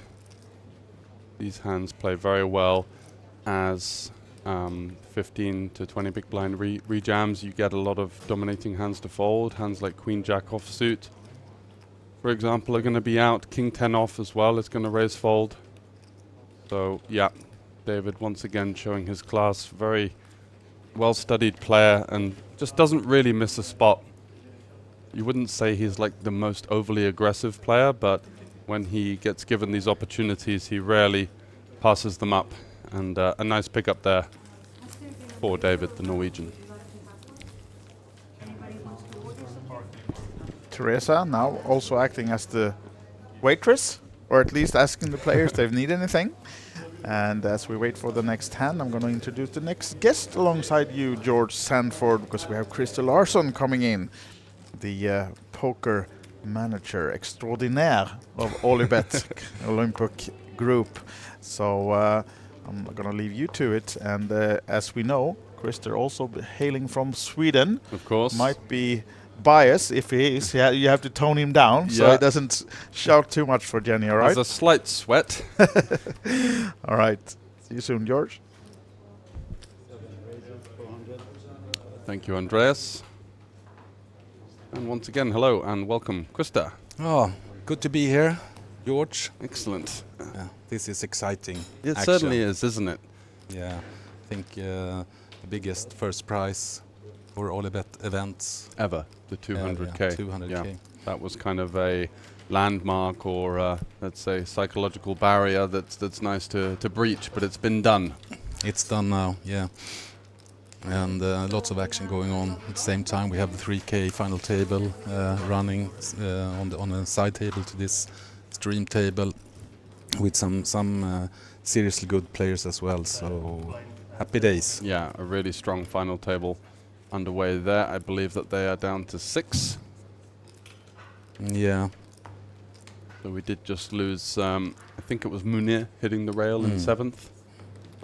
He looked like he was quite short for some time though, so a decent effort to make the final table nonetheless. Surrounded by strong regs and live battlers. For sure. Really tough lineup over there, and that's going to be the last 2 rings to be decided this week, right? Yeah, this is the 2 last ones. And at this table we also have the 5K winner, David. Yep. He's, such a strong player. Really, really tough, exactly. And yeah, anyone that is able to win a 5K event has certainly showed their class, and that was basically the takeaway from his performance late into the hours earlier in the week, and really dialed in the entire time. And we can see here that Jenny she's just continuing with the aggressive style and using her stack and put pressure on the other players. So yeah, great performance for her as well. Yeah, she's really not shied away from the limelight. It can be quite difficult. Her career best score compared to some of the other players at the table was rather modest, but really taking the bull by the horns and showing a gritty and aggressive final table performance so far. So well played to her. Yeah, but she have experience working in the business for many years as well. So I guess she have seen 1 or 2 final tables before as a dealer. As a dealer, and yeah, watching the intensity under the bright lights of the final table, it's something that does take a little bit of getting used to. Expect her to continue to put pressure on the players. Yeah. Looking for any reason at this stage to continue to drive the action, and pocket 4s and the ace-x holding in the last hand, both great candidates to do so. Might face some resistance from Martin, who's been on a slight downward decline in terms of his chip stack. Did come in with the chip lead and has had a bit of a to and fro. Did win the big pot versus Stephen earlier on, but hasn't really been able to kick on in the same manner as Jenny. And this will be potentially a start of a resurgence. Yeah, for sure. For sure, we will see a 3-bet here. So the question is how he wants to size this. Yeah, whether he does even go for a jam. It would be a lot of big blinds, but if you were to pick a hand that is just wanting to send the money in, it would be ace king. I think on this occasion he's a little too deep for that. Let's see what he arrives on. Yeah, no, I don't think he will do that. There's big pay jumps here, and it's still still a few players in. So why go up against the biggest stack? Yep, for sure. Instead, going for a meaty 3-bet here by the looks of things. Yeah, I guess he wants to have information. 2.7 million. Wow, that's that is basically huge. That's basically as an all-in, more or less. Essentially, yeah, just kind of trying to freeze Jenny out of the pot here. That's interesting. Yeah, it's a size that you more typically see in kind of a cash game arena where you're hundreds of big blinds deep. And Jenny, of course, strongly believes that Martin has just the hand he has, but it's still very difficult to do anything here. The risk is too high if she were to chip it or call or try and kind of put him on one exact hand. He can still have potentially hands like jacks and tens and even queens in this sizing. But yeah, the size of the 3-bet is very indicative of someone that doesn't really want to see a flop, just wants to take it down and move on. Yeah. And that's exactly what is achieved. So does get Jenny out of the way with her 4s. She lives to fight another day. No need for any kind of heroic moves or blow-ups there. Continues to have a firm grasp on this final table. As we can see, just north of 200k in first prize. And next payout is 33,000 for 6th position, right? Yep, that's what's locked up, as well as the 5k package for the winner. So a lot of euros to be decided over the next couple of hours. And it's David looking to drive the action, this time with the 10-9 suited. Yeah. Looking for opportunities to get involved off of that short stack and still kind of contend with some of the pay jumps. Christoph, though, might have something to say about that with king-queen suited. And David can be a little bit relaxed. He already had the ticket to Bahamas, right? Yeah, he's done okay for himself this week. I think regardless of the outcome, he's in big plus. Of course, and I would assume that Christoph here will 3-bet David. Yeah, it's a question of whether he wants to 3-bet call or whether he wants to peel, take a flop in position. Both options certainly on the table. Looks like he's going to go for... Ooh, maybe changed his mind there. He reached for the big chips and then went for the slightly smaller ones. Those green and whites are 250k and the pinks, of course, 100. Igor loves to get involved, and Queen 10 suited surely going to fit that ilk. Yeah, he could even actually consider to squeeze. Squeeze, exactly. But interesting. Lots of flops can make this a big clash between the players. Yeah. And we see a king. Yeah, and that's one of the least action-heavy ones. Yeah, this should be easy for Christoph down the line. Igor have a backdoor flush. And David backdoor straight, so nothing for them really to work with. Yeah, quite a smooth run from the man from Poland. Didn't come in as one of the larger stacks, but has managed to win quite a few significant pots, and once again flopping the best of it here with the king-queen pot pair on a very dry board, no draws available. And that should be the end of it for these two players. Let's see if David has any fight here. Does have 3 to a straight flush, and you know, the only real way to continue in the hand would be with the check raise. But I think Christoph is certainly able to have a lot of these types of holdings in its range, as David is going to go for the check raise here. Wow, And this is, I think, is unfortunate for him. I think it will be very hard for Christoph to actually fold this hand. Yeah, lots of hands like Queen Jack, Jack 10, Queen 10 could potentially stab in position here. As Christoph now with the King Queen mulling over his options. Might be slightly concerned as to hands like aces or ace king, but for the not really for aces, the most ace part, king. Most, yeah. I think if anything, I think he believes that he hit some kind of set in deuces or sevens possibly, but still it's going to be very hard to get away from this one. Absolutely. I can actually see him repop again here, because David's only have 2.6 behind, so yeah, very possible. Let's see what Christoph decides on. Should be feeling somewhat comfortable with the holding right now, and is going to allow a bit of rope for David to potentially turn some equity and put the rest of the chips in here. So we go to a 3.9 million pot on the turn, 2.6 remaining, 2/3 pot for David. Looking to turn something, turns a 9. That's an interesting card, so improves to a pair. Must be aware of the fact that his opponent is going to mostly have a king at this stage. There aren't too many floats available on a board like King 7 Deuce. is he going all in? He's going to shove. Yeah, I guess so. Just representing the set of sevens or deuces, but this will be maybe not a snap call from Christoph, Wow. but close to it. Yeah, you can see he's under pressure somewhat in this situation. Really trying to figure out whether he's actually live or not, because as you mentioned, versus the sevens, he's drawing stone dead. Yeah, and that's what David tries to represent here, but well, let's see. It's not an easy decision for Christoph, but I think actually we will see a call here. Of course, he's afraid of the set, but It's a big move though from David at this stage. I was surprised to see him continue with the turn pair. I thought that might slow him down. Maybe a bit of showdown versus some hands like a 7x or pocket 8s, but instead putting Christoph to the test, and let's see if the Polishman has the gusto to find the call, because if he does, he's going to be looking at a very healthy equity advantage going to one more card.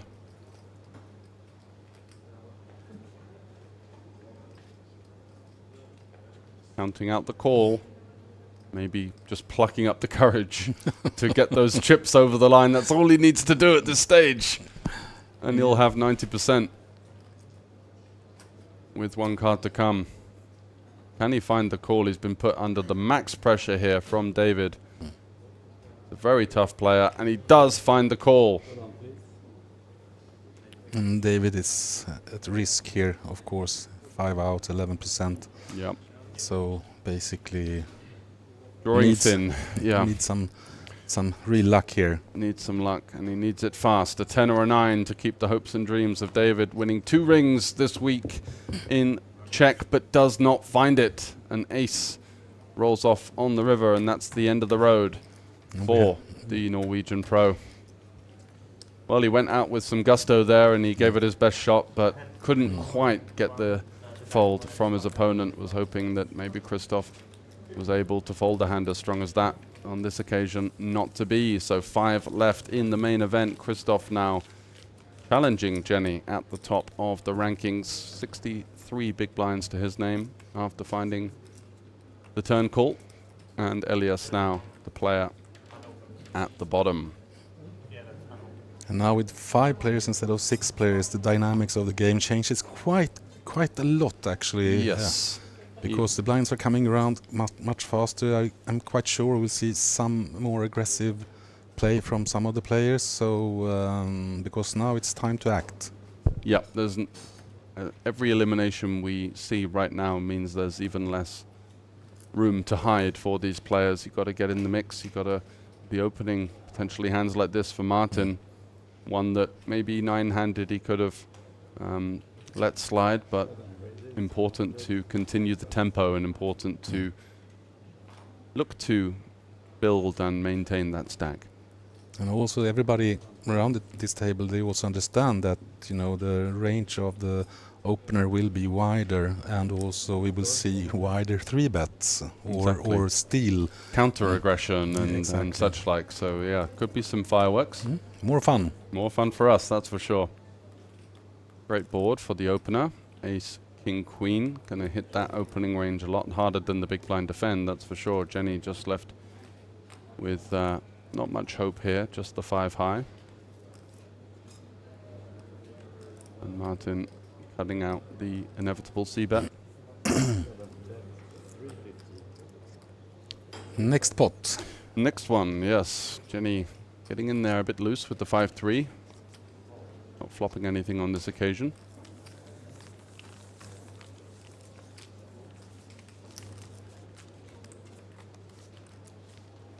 Yeah, it's going to be interesting to see now the chip leaders, Christoph and Jenny, how they are acting, because there is huge pay jumps, and with the 13, you know, this big stacks, so they have 13 millions or close to 13 millions, means that they could actually sit back a little bit, but you know, they should really try to go for the win. So it's going to be interesting to see if they are, you know, super happy with what they have. Yeah, exactly what's going to develop, and what the theme of the next hour or so is. It is a crucial one. Elias, will we see him shove here or just open? Yeah, both options definitely on the table. Here's the clear short stack. Maybe feels that he's short enough to justify the open jam here. Looks like he is going to go for the raise.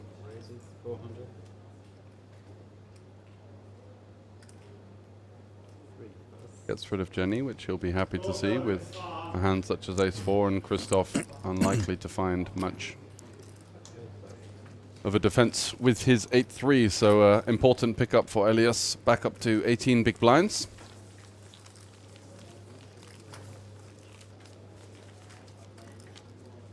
And news on the 3K, I believe we just had another elimination, so we are down to 5 players there. It was Alexander Shilko busting out in 6th place, high stakes player, for 13,646 euros.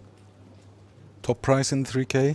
80.5k, and the current locked up prize of 18.9 for the remaining 5 players. Yeah, looks like the cashier will pay out quite a lot of money this afternoon. Yeah, there's going to be some some bills flying around, that's for sure.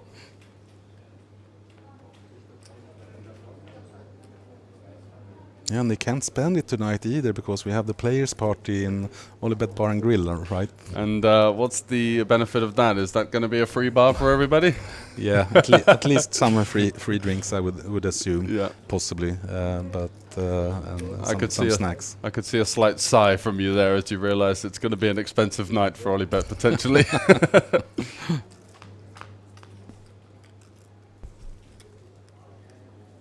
Yeah, I'm sure you're going to get a couple of thirsty participants in that one, looking to put their karaoke skills on the main stage as well. Yeah, and the house band. For sure. And what time is that getting kicked off for anyone that wants to join us? I think there is some buses actually going from the casino at, if it is like 9-ish. I don't actually have this information 100% sure, but it's an easy walk from here as well. Yeah. So not too far away from the casino in Hilton. So good times. Absolutely, guaranteed. And here we see the legend Jussi Rysävi, the live reporter. Yep, checking in on his lone singular fin. The short stack currently, Elias, with some work to do, but still in the mix. 5 left, with a nice payday guaranteed at the very least.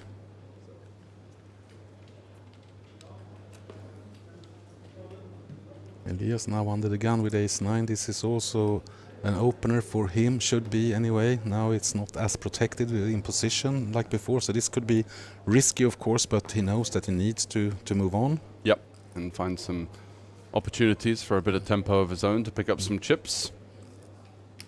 Opening into Igor's big blind, who we know is someone that doesn't like to fold the big blind too much, and that's quite a good thing for the ace-9. Jenny next to act with ace-7.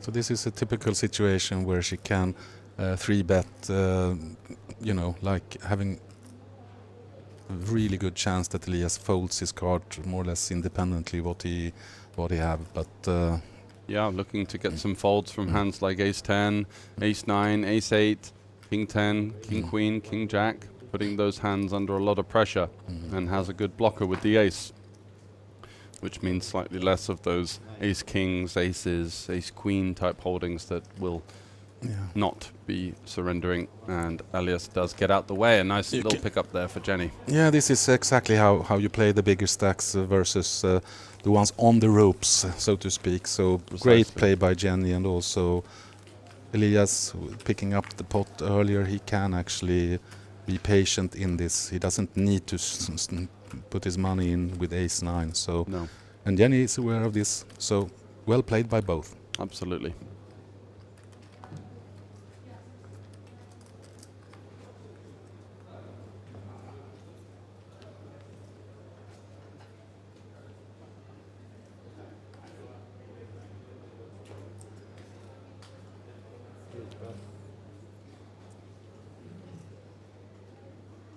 Christoph, with his newly found north of 10 million stack, will be looking to put more chips into action here with the Ace 5 suited. Does open it up to 400k.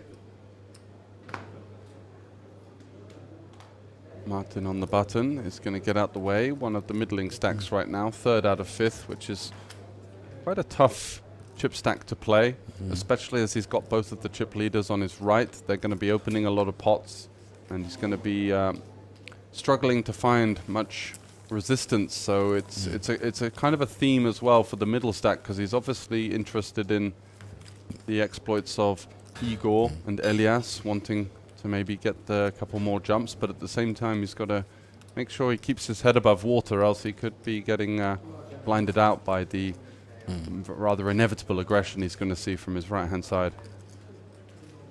Yeah, it is a difficult spot. So, but we will also know quite soon the level of you know, aggression from his side, the intentions. Is he here to win, or is he here to make a few extra quid? Yeah, exactly. So this is a good example of this. 9, of course he will open here, but the question is how he acts if he gets 3 bet. Yeah, if he faces some resistance from Jenny in the big blind, for example.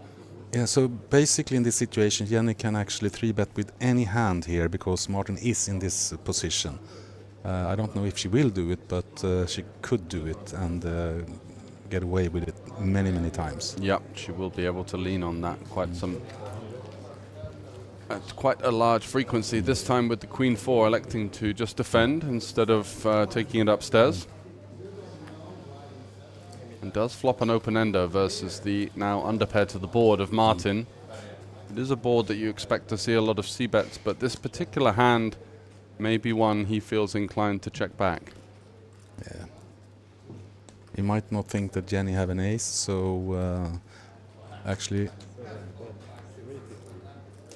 So he actually continues with 350, and I guess Jenny has to call here and or repop again, but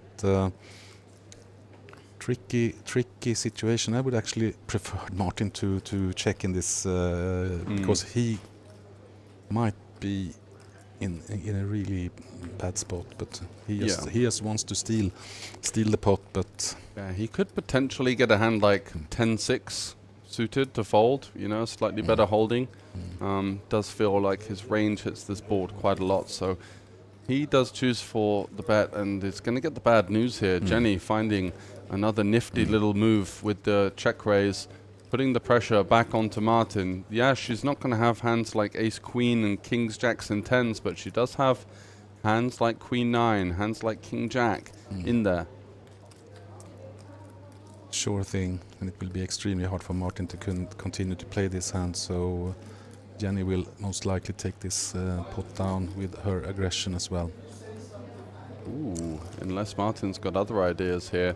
And what he might be thinking is that a large part of the value range is going to be the flop straight in Queen 9.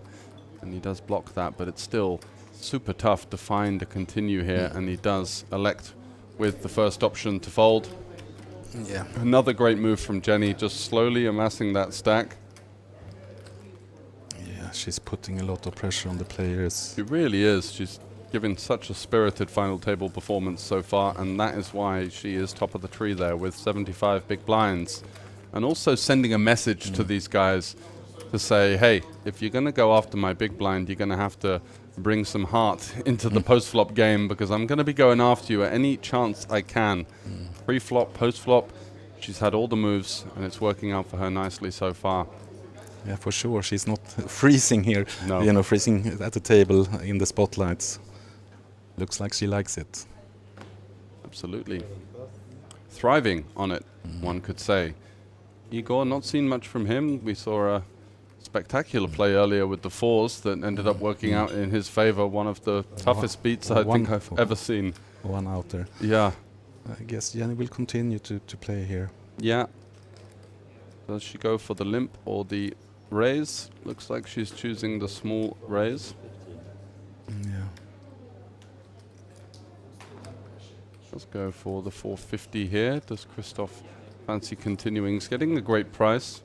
Usually in these situations, I like as the chip leader to go a little bit larger to put some pressure on these types of hands that when you make it 3.5x or north of 3x, they're in a really tough spot. But versus the small raise, feel compelled to call, and does find herself in a little spot of bother as Christoph improves to top pair.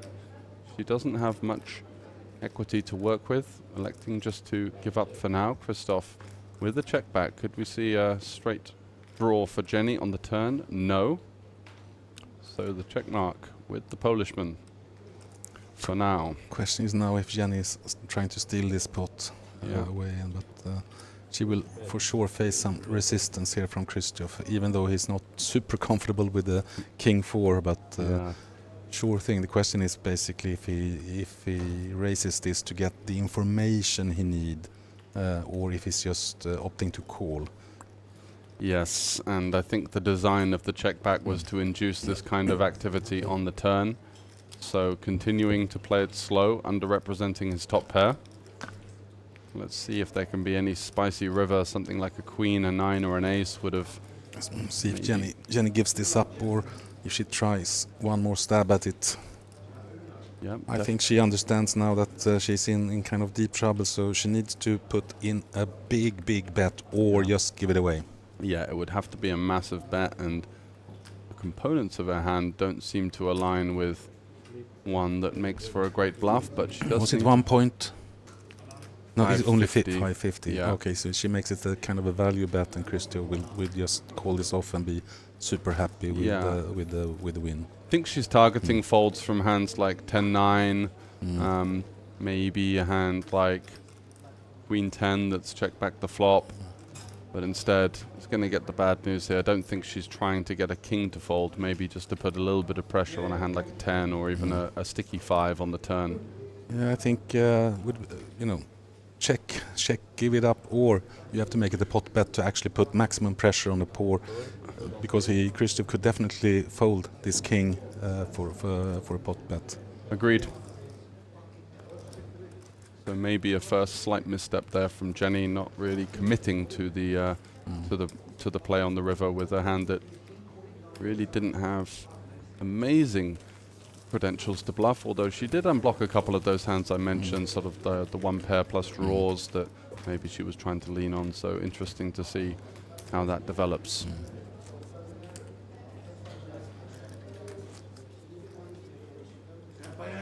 I think Christoph is super happy with how this has been developing. He's sitting in position on Jenny and building a stack as well. So and now Igor has been a little bit not overly aggressive. It's kind of a very nice position for him. Yeah, he hasn't picked up too many hands in fairness, but he has been a bit of a passenger of the final 5 so far. Jenny, on the other hand, looking to... Oh, I thought she would be opening the King 8 offsuit there, so taking a little time out. Christoph with Ace 10 will be happy to put some pressure on Martin, one of the medium stacks right now. We are down to 4 players in the 3K. Anton Markachev, Enrique Martinez, Tommy Lankinen, and Max Sanders. So Spain, Finland, England, and one more country.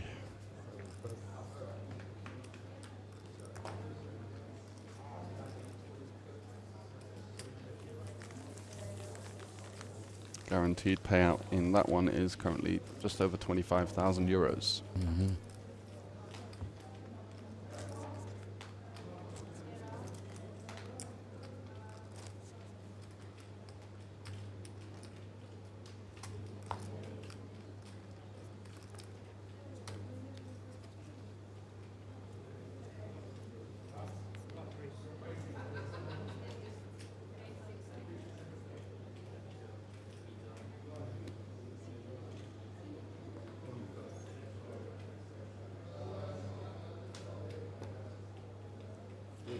So Elias has been waiting patiently now for a couple of rounds. So let's see when he will start to act. He has 2.7 in his stack and still playable, of course.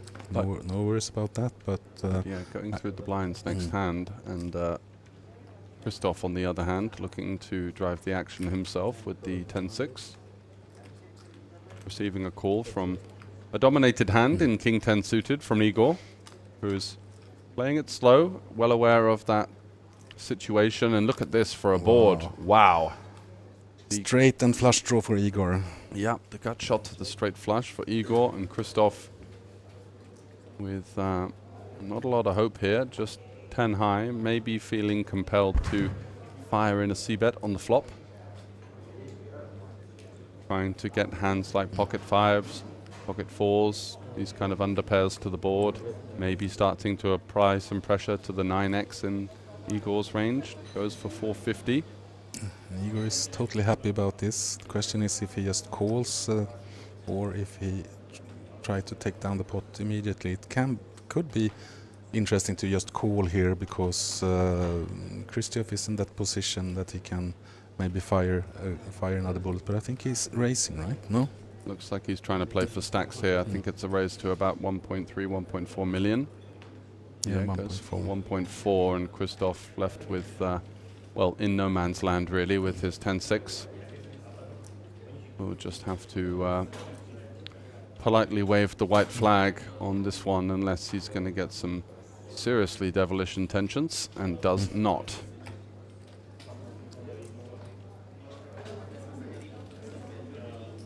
Also, of course, for Christoph, seen that Igor has been a little bit, I wouldn't say passive, but not been on board to play too many pots.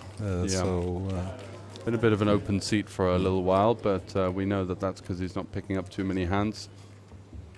But still, yeah, it's something that these guys are not going to see. We have the benefit of seeing all of the whole cards and everything that's going on. Jenny just on her feet there, composing herself somewhat. Now we have Elias in the big blind, so big chunk of his chips is now in the pot. So yeah, and Jenny likely to be hunting for those with the ace-7 of diamonds in the hijack, 5-handed.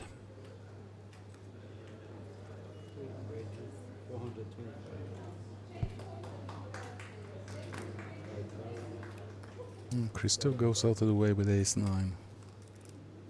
And Igor ace-10, so yeah, maybe a slight indication of Christoph's game plan here, just trying to allow that collision with the shorter stack in the big blind, getting out of the way, showing some respect to Jenny's hijack open. Whereas we saw Jenny, for example, when she had ace-7, actually attacking the open of Elias. It's very hard now for Elias to actually fold this hand. He will not jack 10, so interesting to see now Jenny acting. Igor is, yeah, she's actually have the position, Jenny, here, so yeah. And she hits the 7. She hits the 7, a gut shot for Elias. Igor left with the lone overcards.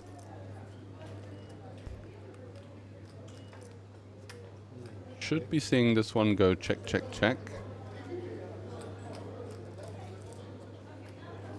Elias will for sure check this hand, but the question is if Jenny also checks or Looks like he's going to consider a lead here, and this is designed to fold out hands like Ace-Queen, Ace-King, King-Queen, King-Jack, King-10, some of those hands that do dominate him in this situation. He feels like he's going to have the advantage in terms of flop straights, some 2 pairs as well that could be in the big blind range. And he also sizes the bet 325 so he can actually fold if he gets counter-attack from Jenny or Igor. Question now is, it's a little bit of a tough decision for Jenny, but she is in position, so I would really think that she at least will call this hand. Yeah, especially with the backdoor flush draw as well. She's actually raised the flop. Wow. What a move. Really wasn't expecting to see this type of aggression from Jenny on this particular board. She's representing a very thin range for value here. But this is also due to Elias open 325 instead of 450 or 500, you know, like, and more or less kind of looking like he's committing himself into the pot. So, and Jenny takes advantage of this a little bit, actually, even though I would have liked to see a call only, but she got it done. Did indeed.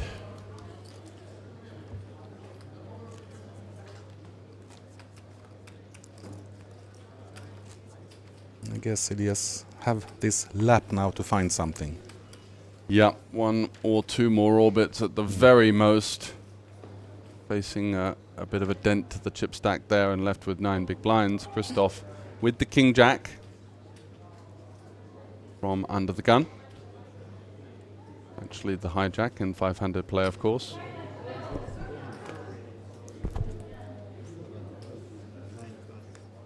He's going to get this one through to the blinds. Let's see what the short stack's got. Pocket 4s. Is this time to go? I would think so, actually. You know, does he feel like he has any fold equity here? With 1.8 million, I think, compared to Christoph's huge stack there. I can also do a stop and go, of course. But actually, I prefer to put my chips in the middle and just make the decision. Yeah. And just hope for the best. Yeah, and I think that's what he's doing now as well, right? Yeah. There is a slight chance he could be ahead of his opponent in terms of some maybe ace-3, ace-deuce type holdings that could raise. Hoping to also potentially get some folds from some of the weaker 2 overcard type holdings, but on this occasion you do feel like Christoph, especially with the blind and the ante that Jenny's put into the pot as a little juicer, is seeming to get too good of a price to pass this one up. Yeah, that's exactly where we see the smirky smile on his face, that he knows that he's not committed, but hey, come on. Yeah, exactly. He's not thrilled about it, but I think the chips are going to go over the line. We have seen him take his time in a lot of different situations, and usually did follow it with the move that we were expecting. Let's see what he's going to do here with the King-Jack. Does he feel like he wants to allow the short stack to just pick up this small pot and then continue to try and bully the rest of the table? I think that the price is too good here with the King-Jack, and he's certainly got artillery left behind regardless of the outcome. So, but we have also seen that both Martin and Igor's being a little bit, you know, inactive as well. So actually, to keep the smaller stack alive has a value in itself, you know, for aggression factor. So we have to count that in. So, and I'm sure this is exactly what he's thinking about now. Okay, do I want him at the table or not? Yep. Maybe it's even better for me for having this short stack, because the others will be not paralyzed, but so he does end up finding the call, and we are off to the races. King-Jack versus 4s for Elias. Says good luck, and just rising to his feet now as he looks over at the rail with that kind of look as if to say, oh, we're flipping. Hoping to hold up here and avoid some paint. Yeah, both were quite happy with what the other said, and now we can see that Elias is in big trouble when Christoph hits top pair. Yes, looking to find a 4. And close, but no cigar. Igor managed to find that 4 of diamonds. Can Elias find it to stay alive? not to be on this occasion as the Finn busts out in 5th spot, giving a GG and some sportsmanship shown on his way out towards the cash desk. Yeah, played it really well. Yeah. Just ending up in some poor spots, but well played, and 46,000 euros in prizes for Elias. Yeah, it always stings somewhat, but it's always going to be something that he'll look back on with a fond memory of a nice run in a big field main event here in Tallinn. Closing out the week of the WSOP circuit, we are down to 4 in the main event, and also I believe 4 left in the 3K running alongside. We will get information on that as it develops, but it's Christoph and Jenny at the top, followed by the second pack of Igor and Martin. Yeah, but they all have chips now, and actually it's just one big pot between the chip leader and the bottom, so anything can happen and anything might happen around this table. So it's a totally open affair with these 4 players currently, with the lowest stack on 35 big blinds. Absolutely.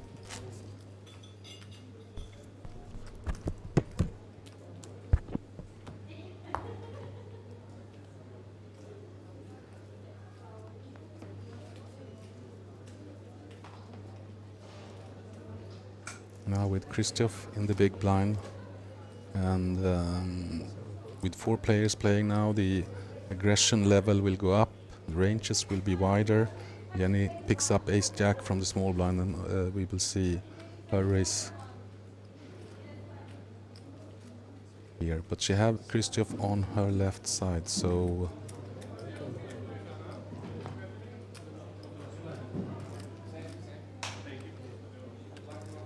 no, he's actually calling, so we see 2 big stacks, the 2 biggest stacks up against each other.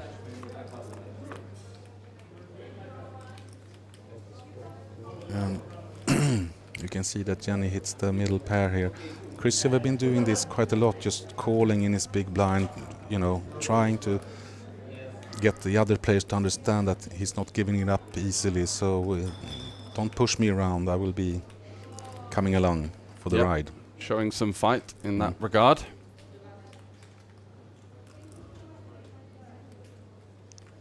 And it's going to stab when check 2 here.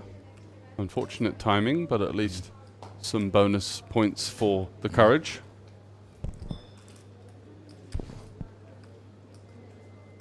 And Jenny with a rather easy decision to simply come along with middle pair, quite strong in this blind v blind battle. Yeah, I think she opts to... Actually gone for a check raise with middle pair top kicker. She will for sure get the information now if Christoph really have the queen or not, so I like it actually, because it's so easy to just come along and then you don't have the information, so... Puts herself into a tough spot later down the streets potentially, trying to save that outcome. Yeah, and if she sees another race in this situation, she can bow out. Possibly. Yeah, potentially. Opens the door to some potential moves from some straight draws and things like that, but on this occasion, again, picking up another pot. And it's been slightly unorthodox, but nevertheless, aggression has been something at the forefront of her final table performance, and usually that works really well, especially when you're playing for big money. Managing to take another pot down there without showdown.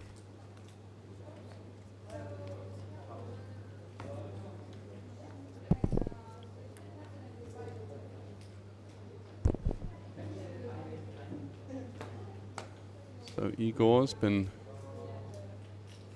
uncharacteristically quiet so far, but Jenny with Queen 10 of hearts, the hand that she was up against in the big flip earlier, versus David Vinaya with her 9s, which was one of the defining moments for her on this final table run. And Christoph in the small blind, is he going to be finding any pep in his step with the ace-6 of clubs? Yeah, I'm starting to get tired of Jenny now, maybe. Yeah, she's certainly bringing a lot of game and mustering up a lot of courage, continuing to drive the action. Does look like Christoph is just going to call with his suited ace. Yeah, allowing Martin. He likes the call, Christoph. He does, yeah. Not seen overly aggressive moves from him compared to players like Jenny. Martin now closing the action. Does he allow the big stacks to potentially battle and get out the way with his 9-7? Often going to be dominated there. Does wave the white flag. Off to a flop. Queen 10 of hearts versus Christoph's ace 6 of clubs. What a board for Jenny. Gut shot with queen high flush draw.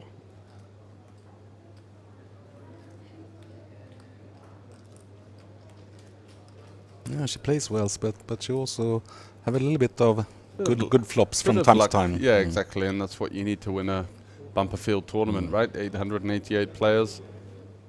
I very rarely believe the people that said that they had run bad in that tournament. I'm sure there's a couple of players that would think that, you know, like it could have been better. Yes. Let's see also if Jenny joins us here in Tallinn in a couple of weeks when we have the Queens of Tallinn Ladies Only Poker Festival. So I truly hope so. Do we have any streaming for this event? Yeah, we will definitely stream the final table of that event. That's in the plans.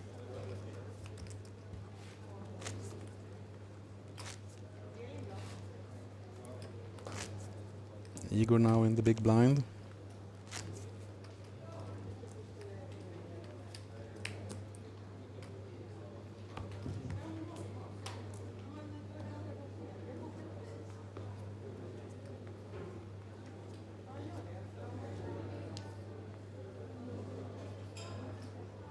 Let's see if Jenny continues the aggressive tempo that we've seen from her with the ace 3 four-handed. Yeah, she only have one gear. Exactly. Let's go. Continues to open. Yeah, as long as it's successful, of course, she should just continue because the smaller stacks they will be starved out. Yes, and whilst Christoph is putting up somewhat of a fight, it's very rarely finding 3-bets against her, so he's kind of allowing her to just continue to go about her business without too much of a headache, which is a great spot for her to be in, and the reason why she's started to inch away from the field. Does flop a gut shot, and Igor with just queen high. Interested to see if he's going to continue here. He's got 3 to a straight. Queen high does have a little bit of showdown value. Jenny will be opening very wide, as I'm sure these players are aware, even if they're not seeing many of her showdowns. So she's checking. Yeah, she does have. She has made the option to check back on a lot of situations and is going to induce a bet potentially. Or is Igor going for the old reach for chips and then check to try and get a check back from his opponent?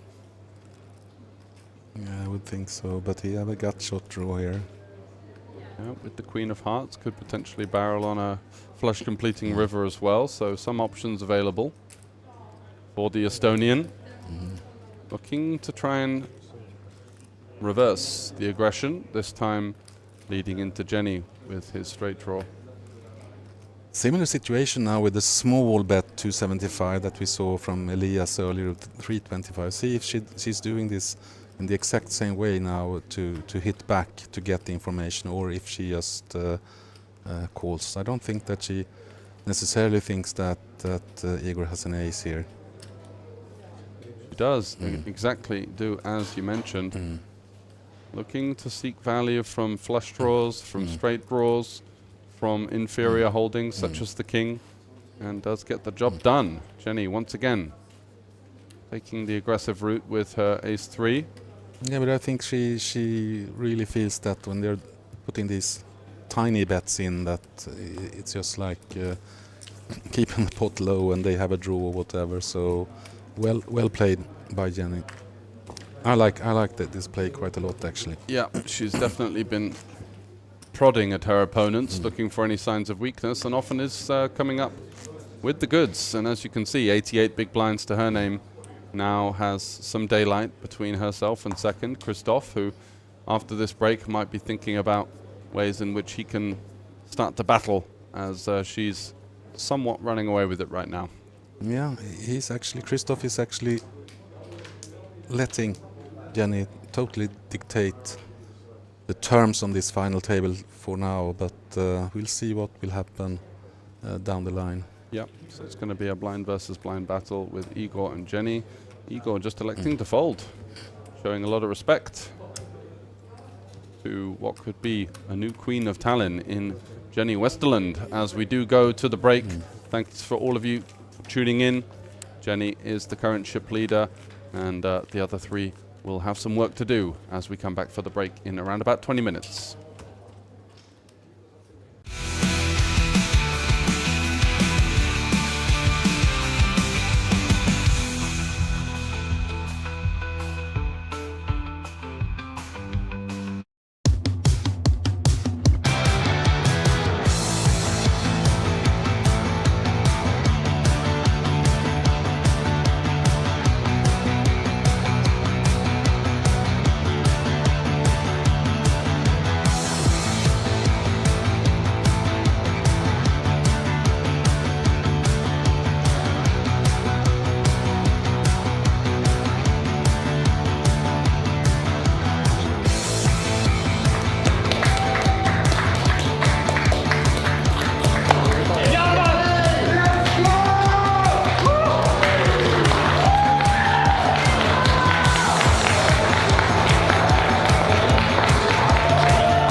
Welcome back to the World Series of Poker Circuit events in Tallinn 2025. We are on day 2, and behind me, of course, a lot of poker is already in full swing. We have the open face Chinese, and we have the day 1B of the mini main event.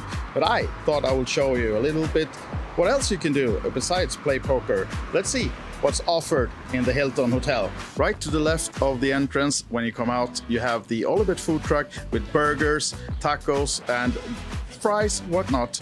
And you know, hardest part of this work, sometimes you just have to try things as well. So, okay guys, let's see. Could we have some tacos, please? Yeah. Oh, it's really quick too. Can't promise you that they will be this quick all the time, but surely you can get a nice food, a meal out here in your breaks. So make sure to check out the Olibet food wagon outside. Now then, once eaten, when you enter the Hilton, to your left you find the merchandise stand. Here you can find some nice t-shirts, caps, hats, sunglasses even, might be needed in this weather. We have one of the nice caps here, and we'll show you a bit more about what could be found here. And as you're heading upstairs to go to the big tournament ballroom, of course, you'll be using the stairs, not the elevators. And in these stairs, you'll find the ring winners from 2023 and 2024. All their names are on these steps. And once you've done those steps, you'll be upstairs in the lobby outside the ballrooms where the tournaments are played. And the first thing you will see is the cashier. Here you can register for all of the tournaments for the week. Now then, in the big ballroom, this is the main tournament area, and this room can fit over 300 players. This is where you'll be playing most of your tournaments before you might end up at the final table, might even be at the live TV table. So here we are now with that TV table in the background. This is where you want to end up, of course, and there will be live streams coming to you from Tuesday. So stay tuned to our socials, do not miss out on that, and of course watch all our streams, all our updates. Thank you for watching this walk around video, and I hope to see you soon. Joined now by Jason Glatzer, as you all know by now, the CEO of Poker.pro. And Jason, tell us, what is Poker.pro doing during these events? Well, we're here to cover the event. We had a lot of pre-event coverage, but we're going to have a live blog starting tomorrow on poker.pro. There'll be daily articles that will also be imported over to alibetevents.com, so check them out as well because they have the schedule and everything else. We have our hosts coming later in the week, so expect a lot of social media fun as well throughout the week. And maybe you'll see me at the table. I mean, it is the first ever Sweden Special Ring event later in the week. That is my main event. I have to be free, I have to try to play, and I have to try to win my first gold ring as well. But you have some scores recently, haven't you? Some results. The rumor has it I've won a trophy or two, maybe 3, 4, 5, but you know, it's not about me, it's about all these amazing players. I'll take the microphone away from him and we just stop it there. Poker.pro, there's where you find all the action. Christopher will be writing, Jason will be in the background, and I'm sure you can trust Glenn Brown when he arrives in a few days to give you some real nice content too. Jason? Yes. And we have Eitan and Maureen coming as well, playing the ladies ring event, so that should be quite interesting as well. But yeah, we have a group of 5 coming in total. Perfect. Stay tuned. Hi guys, coming back to the WSOP Circuit events in Tallinn, now joined by Norwegian, always happy superstar Dria Karlsson. Welcome to Tallinn, first of all. Thank you so much. And I was just standing by your table minutes ago to ask if you're okay to have the interview with us. Yeah. But I had to stand there for a few minutes because you have such a nice chatter on the table and you're smiling, being happy. Do you always have fun on the tables? Yeah, that's a big part of poker for me, being social, taking a drink, just be happy, meet new people and new friends, and play a lot of hands as well. So okay, that's part of your strategy. It is. Okay, don't tell anyone. Kill them with kindness. Yeah. So the series has just started. Do you have a plan what you're gonna play during this event? Well, I'm staying till next Friday, so I'm gonna play the mini main today. I first 1B. Hopefully tomorrow as well, day 2. I think so. I really believe I'm going to go through to day 2. Of course, the ladies events. Yes. I love the ladies events everywhere, so I'm here for that as well. And I just take everything else as it comes. Yeah. So that's my 2 tournaments right now. And a lady always love a ring, right? Yeah, of course. I need a ring on that finger. Yes. So hopefully we can make that happen during this series. And I know actually you talking about the ladies event. You won a ladies event just a couple of months ago, right? In May. I won in Vilnius. So that's why I also going to Queens of Tallinn in August. Yeah.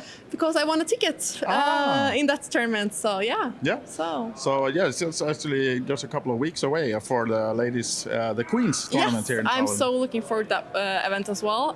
A lot of ladies playing, and those events are so important to just bring up the women in poker, and we're so few compared to the guys. So we need more women in poker.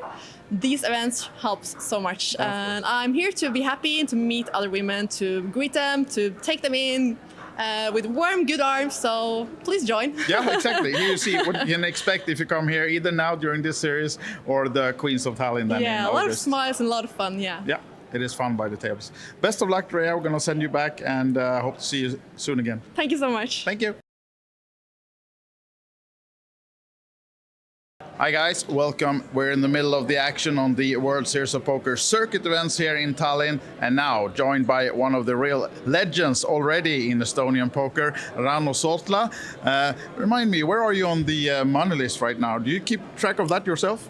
I look sometimes what's going on, but like not so consistently. But I guess I'm somewhere in between the 7th or 6th or something. I don't know. No. But you somewhere there. You do care a little bit about that.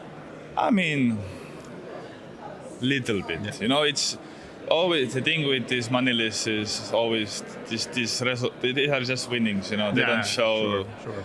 So it's the one who's played more, the one who's played higher, bigger buy-ins. You know, the one who's been longer in the game will always be up there. You know, so. It's a fun thing to like be in tune with, but I'm not like obsessing about it. No, okay. Yeah. But now you're just coming back from, was it a full month in Vegas? Yeah, I was 1 month in Vegas. Next time I will do max 2 weeks. Okay. It's a little bit too long to be in Vegas for me. I just don't like the weather and the place too much, but the games are good, you know. Yeah. Did you most do tournaments or cash games? I mostly, mainly play cash. Because the taxes, but I did play the main and some other small events, but Yeah, okay. No good in tournaments, but decent in cash. Yeah, all right.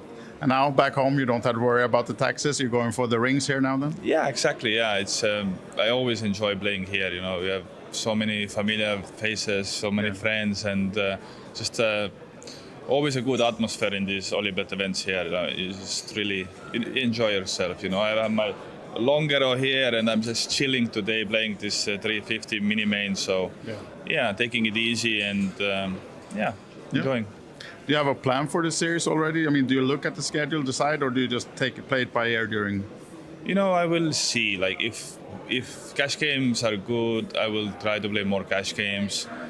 But I will definitely play like the main and the 3K, and I will see then. Yeah. The main tournaments, Hold'em tournaments, I will play.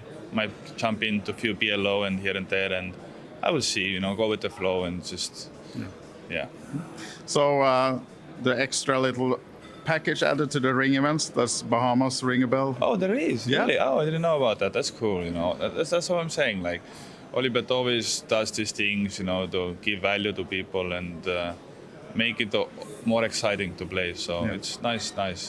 Happy to hear that's the case, you know. Yeah.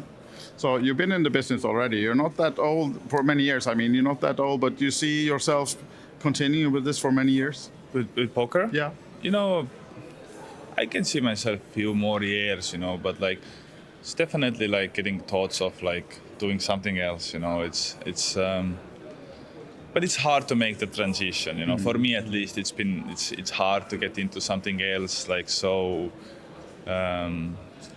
with such passion that I've done poker with, you know. So it's we'll see, you know. We'll see what life brings, you know. But you have many poker players doing things within the business, start doing their own startups that has to do with poker. Do you have anything in mind that part as well?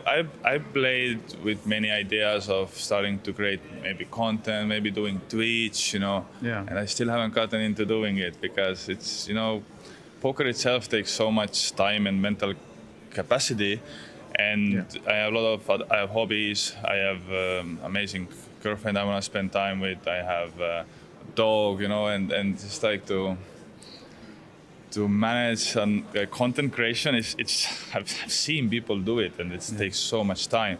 But it's something that I might get into in the future. Let's see. I might, you know, I just might. Let us know and we will promote your channels, right? Yeah, thank you. Okay, so best of luck in the mini main now and the further events coming up.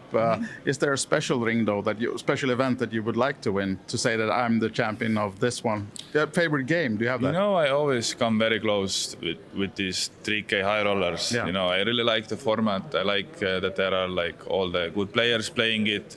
The fact that it's a 6 marks format. And I just been second, I've been third, I've been ninth and eighth. Yeah. So there is this Ropetami guy, right? Rope, yeah. I have to ask him what's his secret. We'll do that. Yeah, it's. I will at least get a swap with him there, so at least I'm guaranteed some money. You know? Exactly. Sounds like a good plan. All right, thank you, Rano, for always being a good sport. Sure. We love talking to you, and best of luck during the series. Thank you. Appreciate it. Yeah. So it's time to step into the action as well. Talk a bit with one of the players, Scott Kenyon, and you're not playing Texas Hold'em today. No, I mean I'm actually the leader of the Boo Hold'em movement, the fastest grow movement. We don't like Hold'em, so I come to festivals like this to basically avoid Hold'em at all costs. If there's nothing else to play, then okay, we play it. But for the most part, not playing Hold'em. Yeah. So today we're playing open face Chinese. Had a very good start. First few levels were nice. The last couple of levels not so great, so my stack has dwindled a little bit. Still workable, still playable, but always fun. But it's a really deep stack structure, so the nice thing is, should I bust, I will happily re-enter because you still come in with a lot of points. It's 50k starting stack as opposed to like 20 or 30 that you normally get, so allows for a lot of playability, a lot of rebuy potential.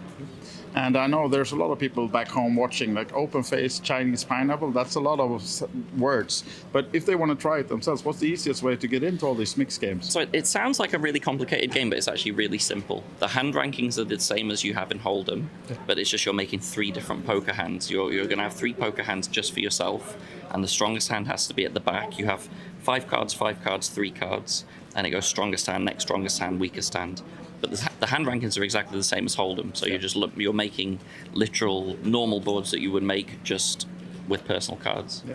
Yeah. And also, now we have a cameraman in front of us, but you have your own camera on the side here. You're live streaming Yeah, the table. streaming at the moment. I'm trying to convince the lovely Teresa to maybe let me stream more days. I get that it's one of those very touchy issues these days with electronics, game integrity and such. For Chinese, that's why it's so great as well, because like all the information is open face anyway, so there is no game integrity issue. But yeah, it's tricky. There've been things happening, obviously, in the poker world, non-good things. Yeah. So it makes it more tricky for people like me trying to just spread the game and spread the word of the mixed games. Yeah. But if they want to jump into your live streams, you know, you always do this from back home as well. You stream poker, so where do they find you? So I stream full-time on twitch.tv/pokerbras. If you're looking for the spelling of pokerbras, it is on my cap right there. Now, this guy's a professional, right? All right. I mean, that's my full-time job. People ask me, am I a pro player? I'm honest, absolutely not. That is not my full-time living. My living is from streaming. Yeah. I get sponsored by a site, so I get like some steady money from them as well. Yeah. But yeah, that's my full-time job. I play poker online and stream it on you Twitch. enjoy life? Yeah, basically. I mean, yeah, I live in Gibraltar. The weather's beautiful there all the way through the year. Yeah. Play some five-a-side football there as well. Have some fun. There you go. Could be this could be you as well, maybe. Yeah. Just start. But the open face, is that your favorite mixed game, or? It's one of my favorite for sure. It's fast becoming more my favorite because I had a couple of festivals recently where I won a high roller, 1K buy-in, won some nice money there. Yeah. So it's fast becoming and a fan favorite, to be honest. People love to come watch it. I've had people who've come into the chat at the start and they have no idea what the game is. I give them a little command which shows sort of the rules and everything, and everyone's like, oh wow, this game's so much fun. It looks, really good. Yeah. And then you ask them to come play heads up and. Yeah, why not? Yeah. All right, Scott, thanks for talking to us, and I'll let you get back to the open face tournament then. Thank you so much. Thank you.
And we are live from Tallinn. This is the WSOP Circuit Event's final day and the big main event. We have seen a lot of action on the table, George, and we're in for a treat for the remaining few hours of this event. Yeah, we've got some fun players in the mix. Jenny Westerland really running away with it right now, showing her unbridled aggression, and that's working out. So let's see if she can keep her foot on the gas and edge ever closer to a career-defining win.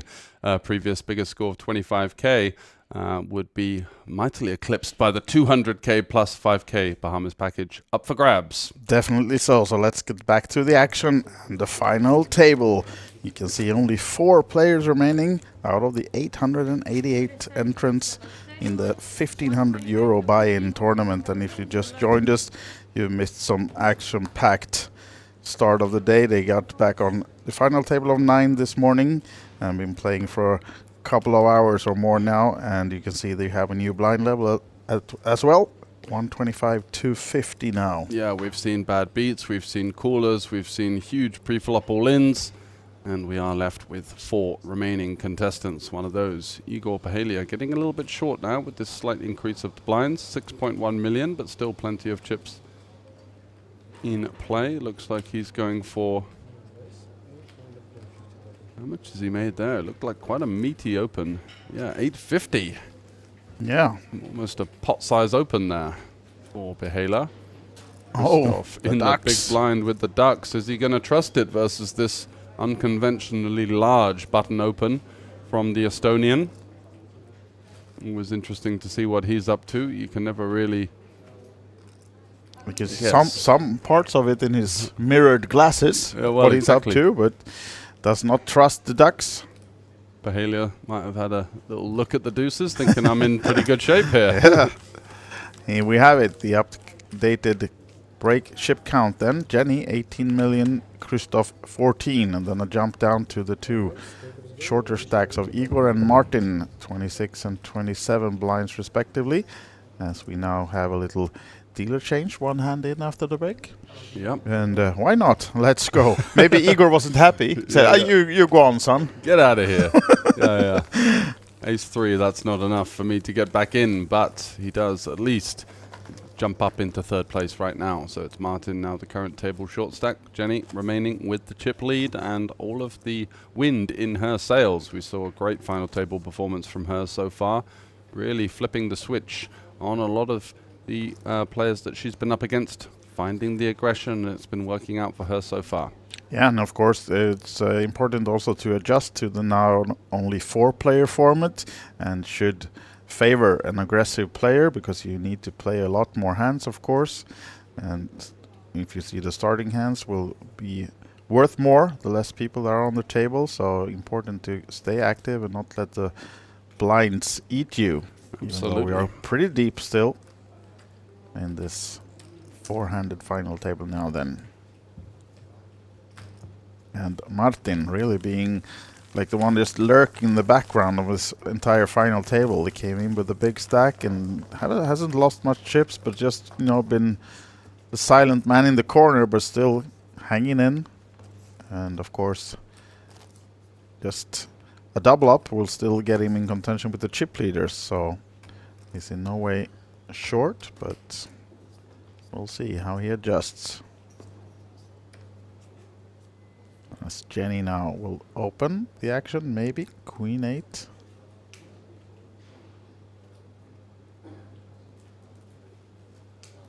Yep, comes for the min raise to 500. 6s for Christoph. Yeah. 2 potential rejam stacks behind, but likely to take a flop in position. Needs to again start to battle for some of these pots, and Martin with 9s in the small blind. You feel the most natural course of action will be to go for the jam, raise and call ahead of him. So 6 big blinds out there up for grabs, and that's a big pickup for his current stack of around 25 big blinds. Is he going to get fruity and go for the slightly greedier non-all-in? He doesn't. He goes for it all, I think. Yes, Yep. by the looks of it. 5 million, he said, so it was the non-all-in. Yeah, leaving a little bit behind just in case things get absolutely hectic ahead of him. The likelihood of that seems low with these holdings. It's just whether Christoph is going to flick in a call with these 6s. Up against a pretty strong range here from the small blind, jamming for a hefty amount of big blinds, and does make the discipline lay down. So nice pickup there for Martin. Absolutely so.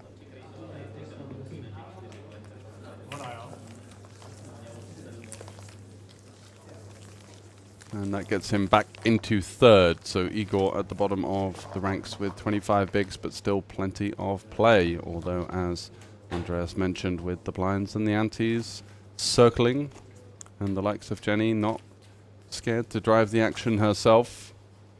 Nowhere to hide for these 2 shorter stacks. And Christoph himself has a bit of a challenge, facing a rather frequent opening strategy from Jenny on his direct right. It really does limit the amount of pots that he can get involved in as the first in. So interesting to see that theme and that kind of narrative. Is he going to be able to find the counter aggression, or is he going to simply fall by the wayside, which has been the theme so far? And Igor not trusting the Doyle from the small blind, folding 10 deuce, and Jenny just gets to keep all the blinds and antes for herself. And we go to the next hand.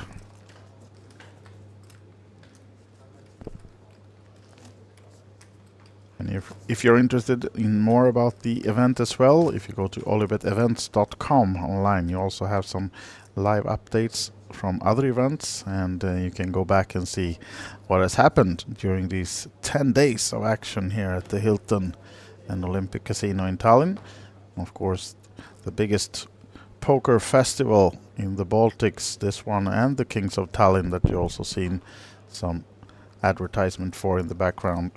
That is coming in February, but currently this is the biggest one so far.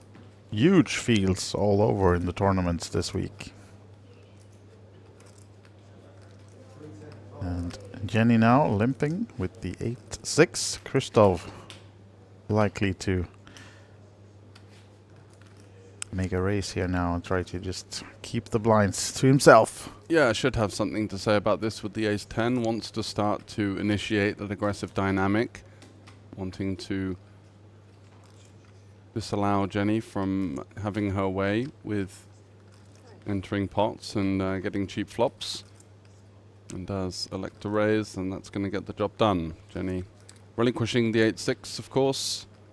And a small pickup there for the pole. Yes, and we have Cartman on its way in to the booth as well, or as some other people call him, Poker Bros, and maybe his mom called him Scott, who knows. But the man, the myth, is coming to the booth to join you, George, so I'll let Poker Bros get settled in and comment away with this final table, and see you soon.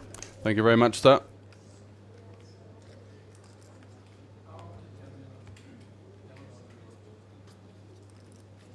So the final day, Scott, have you been lubricating your vocal cords ready for the karaoke performance later? Ready as always, sir. Whoa, you're coming in low today. We're dropping down an octave there. But I'm afraid I'm bringing bad news, George. I don't like to bring bad news. Oh, yeah. Max has just busted the 3K. Well, he was quite short. Fourth position. And in Max's words, he said, I torched it. Not happy, I torched it. Oh, dear. Yeah, so... He's quite hard on himself, though, so I'm sure it can't have been that bad. I mean, that's a good way to be, though, isn't it? Because that's how you improve. If you're one of those people that think, oh, I played so well, I got so unlucky, blah, blah, blah, you're never going to improve. Exactly. So Max is always analytical to the maximum in order to try and, perform a bit better the next time. And, I mean, look at him. Yep. A few years ago, playing 200s, 300s, now he's playing 3Ks. Exactly, he's doing all right for himself. Yeah, and doing fairly well now. That's a second in a row in the 3Ks where he's had because he won the one in the Irish, right? Yeah, exactly. One, and that was a bumper prize pool, and now this one as well with a pretty tough field coming out in fourth. That's no mean feat. Very respectable. Yeah, good on Max. So limp pot here with two fairly decent holdings, King 9 versus Ace 5. Martin looking to check back, not wanting to face a limp raise. I don't think it's the type of player that he's going to face that particular action with, so might have liked to look to just open or sort of isolate the limp myself, but nevertheless, we do get a bet and a call, and a king on the turn for Christoph, improving to 2 pair now. Martin should be wary of this king. It is going to align with some of the check calls, some of the king highs, like this with the backdoor flush draw, going to stick around for a bet. And even better now for Christoph, improving to King 9. Is he going to think about some of the Queen X in the range of his opponent? No, just going to check this one over, trying to induce some kind of stab from his opponent, and wins a rather modest pot there with a fairly strong holding. So let's pretend, George, that I've been asleep up until now. Okay. Let's just pretend. What have I missed so far? The Jenny Westerland show, really. Well, I'd love to hear that. Yeah, lots of aggression. She's certainly not shied away from the limelight in terms of the big stage.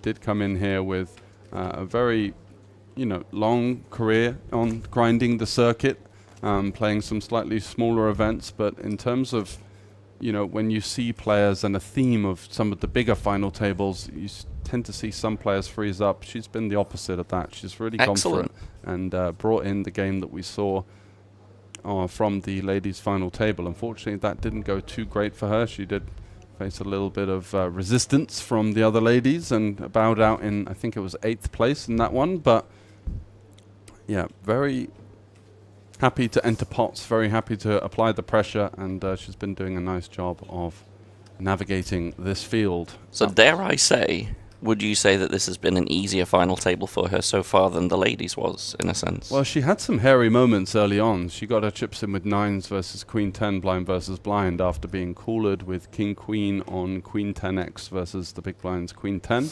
Oh, wow. So she had a moment where a queen arrived in the window with the 9s versus Queen 10, shortly followed by the 9. Wow. So that was a real defining moment, and since then she hasn't really looked back. Igor dealt one of the worst beats I've ever seen. One of the worst you've ever... Oh, you need to tell me this, please. So he's cold called a 3-bet with pocket 4s on the button, and the board has come Ace, King, X, all hearts. He has the 4 of hearts, and the money goes in post-flop. His opponent has Ace 10 with the 10 of hearts, and we did see a 4 folded, so one remaining 4 in the deck. Wow. There it was. Wow. The 4 of diamonds. So Igor, rather fortunate to be in this situation. Now finding some aggression of his own. Oopsie. Yeah, exactly. Versus Christoph's Open.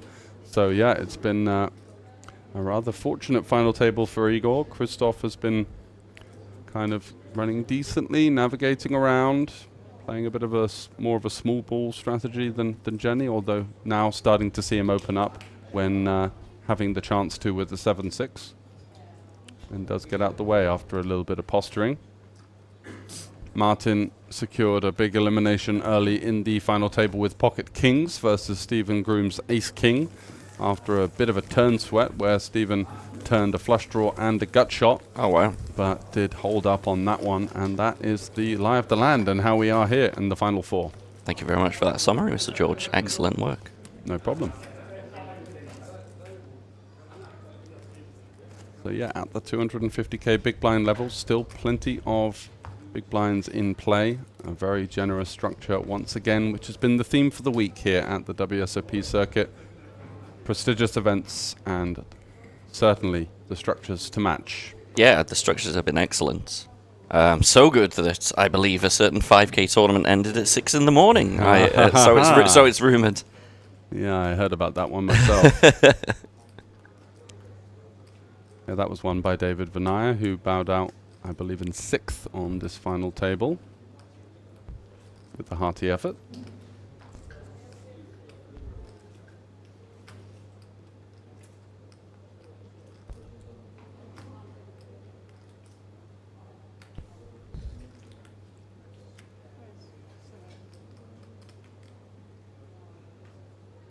How are we out there on YouTube land, boys and girls? Tell us what you're thinking so far of this final table. Seems like we've got a lot of Jenny supporters out there. Roberto Olsen, Hubert, Echo. Do you think Jenny's going to win it? Oh, we've got a few Christoph fans as well. How live is this? This is very live. We were just a bit behind on the chat, but we're there now. Extremely live, albeit the action that we are calling is on a 30-minute delay for game integrity, as is standard. But we are very much very, very live. 3-bet pot brewing here between Igor and Jenny. It might have actually been limp raise call. Apologies on that one, but Jenny flopping huge with the trips. 1.7 in there, 6 million the effective stack. Does she go with the conventional small sizing? She doesn't. She's been playing lots of situations rather slow versus Igor, feeling like she can pick up on his tendency to overstab on the turn. Let's see if he falls for it once again. Not this time. So once again, checking back. Surprising, because actually this is one of those combos where he has literally 0 showdown value. Yeah. You would think he may well go for a little stab there. Maybe favouring a bit more equity, having a heart or some kind of gut shot instead. But on this occasion, does duly get out of the way, and Jenny adding to that chip lead. Slowly, manoeuvring her way through these pots. Yeah, she had a big dip yesterday as well. At one point, she was massive chip leader with like 9.5 million when the average was, I think, 3 at the time. But then lost a huge pot against what was then the chip leader, like after that pot. So she went down to like 3 million, but then found her way back. I think she bagged like 7.5 going into today, right? Yeah. So definitely a bit of a bumpy ride along the way. Yep, but managed to find the resilience and the resurgence to get back on top. And that's where she's been for quite some time in this final table, after a bit of a bumpy road once again in the early stages of the final. Igor relinquishing the King 7. Let's see what Jenny's got. Queen 9 suited. Is she going to go for another limp, or looking to go for a small raise by the looks of things? 2.5x. So these funky green, lime green chips that we have at the front, how big are those? They're 250Ks. Oh, okay. So those are the chunky ones, and then the red ones. The pinks are 100K. Yep. And then I believe the greens are the 25s. Excellent. And Christoph again, continuing to defend. Here's blind versus Jenny this time. 10-6, 6 in the window, followed by a 10 and the ace of clubs. Flush draw with backdoor straight opportunities for Jenny. We have liftoff. Yeah, bottom 2 for Christoph. We certainly do. This could be a huge pot. Jenny electing to continue. What a flop. With the 400k c-bet. And she's going to be slightly perplexed if Christoph has any ideas of taking this upstairs, which I believe may be the case. He could look to call and take a turn card, trying to navigate over there. Looks like he's going for the pot control line. Maybe just also sort of disguising his hand. I mean, it's very rare that he should have many raises on this board, having not re-raised pre, right? Ace high board. Yep. Oh my! Wow, oh my! And he does have the 10 of clubs to boot as well, so that 2 pair, despite plummeting down the hand rankings, is still a rather strong holding. Blind versus blind here. Jenny checks now. Wow. This could be utter disaster for Christoph.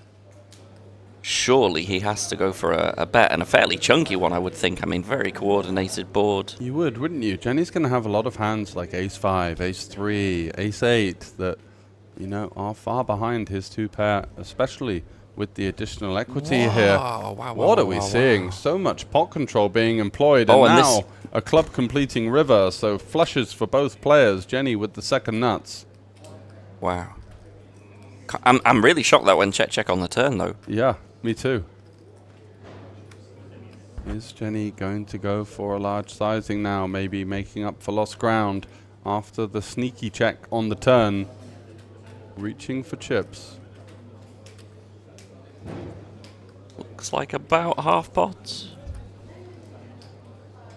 And this, by the way, the third nuts for Christoph. I mean, against what we would perceive as a sort of not massive sizing. Maybe he's just feeling like this is good enough. There is no, he just calls. Wow. For raising here. I was thinking, yeah, he doesn't elect to find it.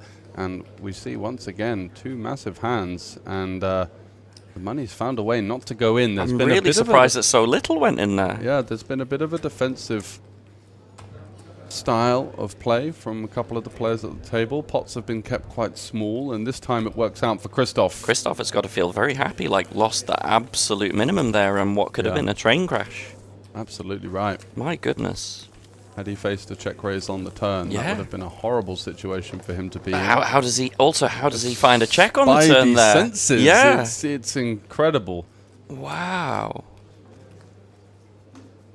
And Jenny obviously is not going to know what he has at this point. When she sees this back, she's going to be like, how did more money not get in? Yeah, exactly. I think it's just as well that she doesn't know that at this point. Yeah, that would be I like her turn check. I think her turn check was nice and balanced, super nice. Super nice. She does want to find some checks with some of those, as I mentioned, weak top pairs. Also, she's going to turn a jack sometimes as well, which is not a hand that wants to go for multiple streets. Yeah, some king jack, queen jack. Exactly, out of position pot control herself. So, wow. What a check back from Christoph. Incredible. Yeah, quite surprising in the grand scheme of things. Igor, once again, looking to get back in the fray. With ace-8, going for another kind of custom pre-flop open sizing. And Christoph, with the same hand, is just going to bow out. Yeah, versus the large open, not looking to tango. And Igor takes another one down. Neck and neck with Martin in third and fourth. But Jenny once again adding to her chip lead with that surprisingly small pot in the Battle of the Blinds, especially where the ranges are so wide and you feel just totally compelled to bet the 10-6 with the redraw in position there. I'm amazed. I'm amazed that he finds the check back on the turn there. I don't know really. Yeah, we're late into the week now. I'm guessing as to why that was, but maybe he had some kind of strong read to allure him to make that decision. It would be curious to ask him if possible at some point. We are simply speculating, aren't we, really? But anyway, 9-7 suited versus the 2 short stacks, surely going to be one that he looks to open, and does. It gets through to Martin with the King 7 and the small blind. Igor does love to defend his big blind and also has King 7 offsuit, so Christoph dominated by both players, but only heading to the flop versus 1. Can he find a way to maneuver himself? Wow, the clubs are hot. Holy moly, the clubs are hot, and that's a flush with a straight flush redraw, so Jin for Christoph. Sad thing is, unfortunately, with Igor's holding, he's probably not getting paid anything. Yep, you'd think so. Does he elect to go for another sneaky defensive check? These monotone boards, you can go very small, right? You bet sort of a quarter, quite a lot. Absolutely. Even less is fine. But yeah, even a quarter pot. Yep. Igor has no interest in that one. And the pickup. He's going to feel a bit gutted with that. Oh, flop to flush, no action. Jenny with the highest aggression frequency. No surprise there. No. Stephen as well came out firing at the start of his final table appearance and unfortunately bowed out, getting cooled by Martin. And we're left with Jenny, Igor, Martin and Christoph.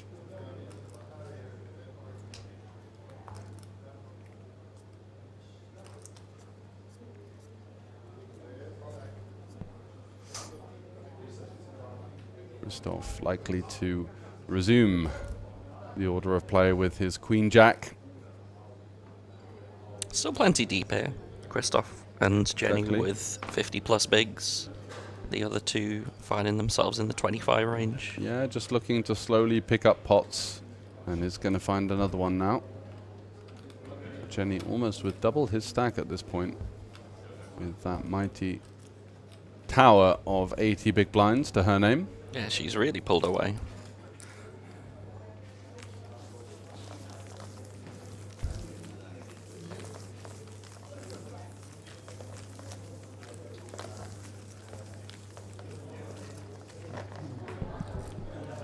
So calling out the YouTube chat, who do you think is going to win this? Talk to us.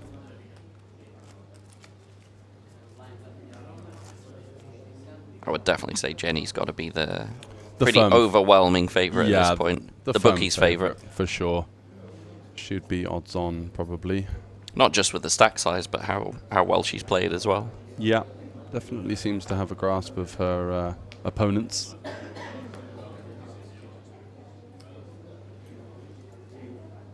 Igor out of the way. Jenny with the ace-7. She's gone for quite small raise first ins, blind versus blind. Let's see if she adjusts that or continues to go for this small raise, which she does. 5-4 for Christoph.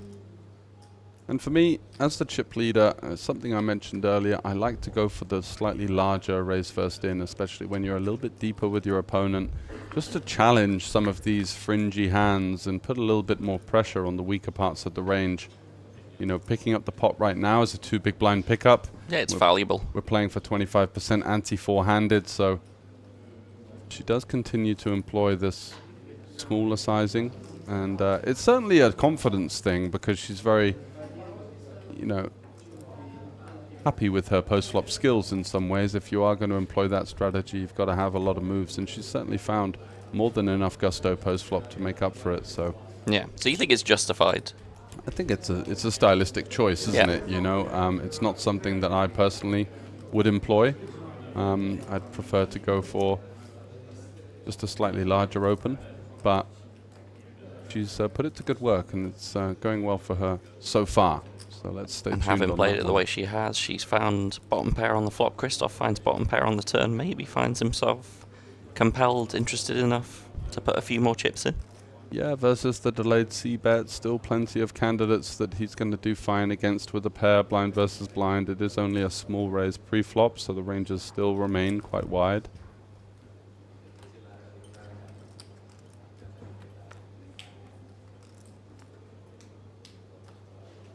Pretty irrelevant river, aside from the 8-9 that gets there. Obviously, we're not expecting Queen 9 or Ace Queen having just flatted pre. I guess once Jenny checks it, Christoph should be checking back a lot.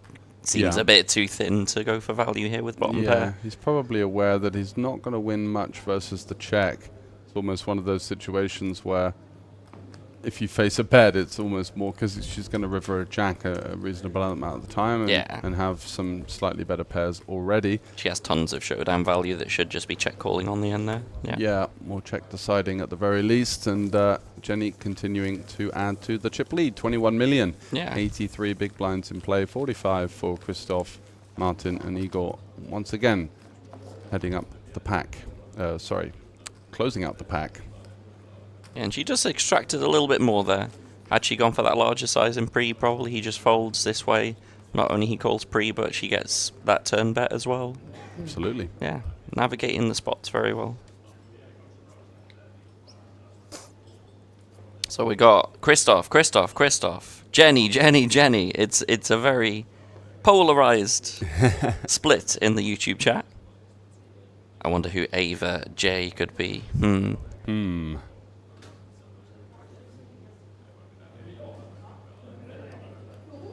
That's Cheek, by the way. I figured. yeah. Who I believe is in Bratislava now. Already? Yeah. Wow. She moves fast. That she does. So Jenny opening it up, electing to add a little bit of juice onto the conventional min-raise sizing that she's been picking so far. Martin, with a candidate that could have found a 3-bet non-all-in with the King 6, electing instead to call, getting a slightly worse price than normal. And Jenny comes out top here with the top pair. Jenny from the flop. I'm still Jenny from the flop. I couldn't help myself. She is going to go for the c-bet, and unlikely to face much resistance from Martin with his lowly King 6. Does have an overcard and the backdoor straight draw, but a little bit caged in that tussle with Igor for what would purport to be third place at the moment. Welcome to the Jenny show. Yeah, it certainly seems to be heading in that direction, slowly accumulating a larger and larger stack. Not been too many potholes in the road for her in recent times on her journey. Oh yeah, sorry, Eva's back in Stockholm, but she's going to go Tuesday to Bratislava. Right, I was going to say. She's got to work a couple of nights first. Fair enough.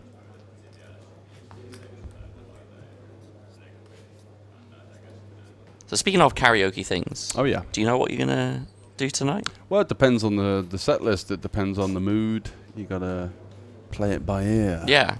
I'm much more of an intuitive. If I were to call myself a performer, I'm more of a shouter after a few beveraginis, but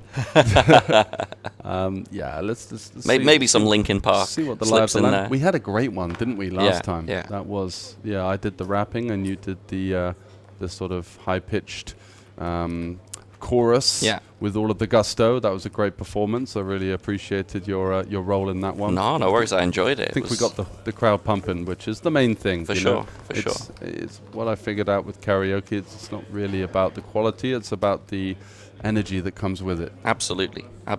And there is no shortage of energy No. at our after parties. What I really love is like all the dealers come along, all the floor staff come along. Obviously they've worked a hard week themselves, so they absolutely deserve to come and have a great time. And for you as a player and me in the booth, it's actually a good chance to, somewhat socialize with these people that we kind of walk past and maybe say hello to every now and then, but the hair's let down a little bit and it's a good fun. And for any of you guys that are still lurking around Tallinn, feel free to make your way over to the Olibet bar. It is a real pinnacle of the week, aside from, of course, the action here that we are commentating on, with 4 remaining in the main event.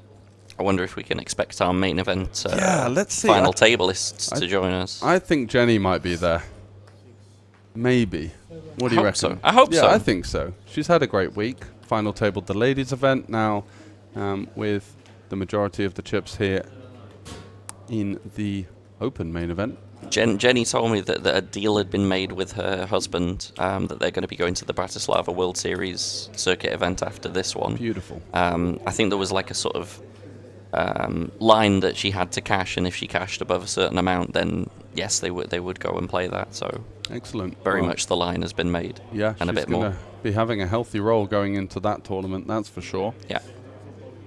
And is going for the 3-bet here versus Igor, looking to play for stacks with the ace-jack. Igor, unfortunate timing with his jack-9.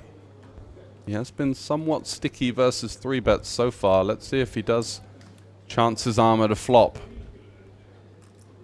I wouldn't this time. Yeah, I was going to say, I wouldn't imagine him being sticky with the jack-9, but you never know. You never know. He's a player that likes to beat to the sound of his own drum. He's got a very unique style, as Jari-Pekka, who ended up busting out in 7th, will be having nightmares over for the next at least couple of nights. Maybe not long, maybe longer than that. Oh, did Igor do him dirty? Yeah. Yes. That was the pocket 4's hand. The real nightmare hand. Yeah. Yeah, any counsellors in Finland, if you are watching, feel free to try and reach out to Jari-Pekka. I'm sure he'll be very happy to use your services. After that one, it's really what tournament players' nightmares are made of, that kind of bust. And if you are tuning in, feel free to scroll back and have a look. It was rather spectacularly sick. So Jenny continuing with the 2.5x strategy, blind versus blind. Not had too many raise and takes, but does flop another decent board for a continuation here with the jack-8. Goes for a check. Surprised she doesn't see bet there. I know, me too. Ace-king high board definitely favouring our raising range over the calling range. Yeah, you can almost... It's not like you have to go huge, just like a third pot or something. Bet it dark, yeah. But you bet and take it a lot on this flop. Maybe just going for the... No, delayed either. She's going to try and navigate this jack high to showdown by the looks of it. It is good. My personal preference would be to look to put some pressure on hands like queen high and bottom pair as well. Absolutely. But she's been quite confident with her post-flop game, and she's managed to navigate a lot of these situations to showdown extremely well, not faced much resistance. Christoph, though, with the double check back, potentially realizing just the sheer lack of showdown in his holding, and feels compelled to fire a bet. Are we going to see a masterclass from Jenny, finding the jack high check call not to be on this occasion? Waves the white flag, and pick up there for the pole. Yeah, surprising. I thought she really would have gone for a small c-bet on the flop and just taken it there. Seems like a board that massively favours her raising range over the calling range. Yep. Her c-bet percentage hasn't been the highest, but she's still managed to find a way to navigate those spots quite well. So it's, again, a stylistic choice, and one that you can't really argue with, as she's the one sat there with the chip lead, and she's done a great job of navigating her way through the field. Yeah, mighty field as well. 888 players started in the main event. Yeah. Monstrous field for a 1.5k. A record-breaking first prize for any event. Yeah, 200,000 euros for first place. Plus, of course, that Bahamas package and the World Series ring. Yeah, exactly. There's so much to play for these final 4 players, as Jenny looks to get back on the saddle with the pocket 6s. YouTube saying, easy to navigate when these guys are as passive as corpses. I mean, he's not wrong.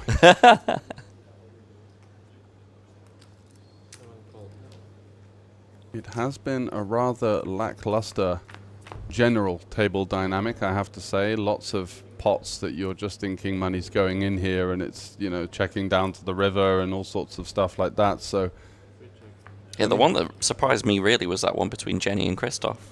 Yeah, exactly. You came in for that, the 10-6 versus Jenny's turn flush. The 10-6 even with the flush redraw. Blind versus blind. And then actually made the flush. Yeah. It was then second nuts against third nuts. Yeah. But just very, very little went in for what I would have expected. Martin now finding a bet with the 8-9, the bottom end of the straight draw, looking to target hands like this, hands like some ace highs in Jenny's check back range. Once again, Jenny not electing to c-bet.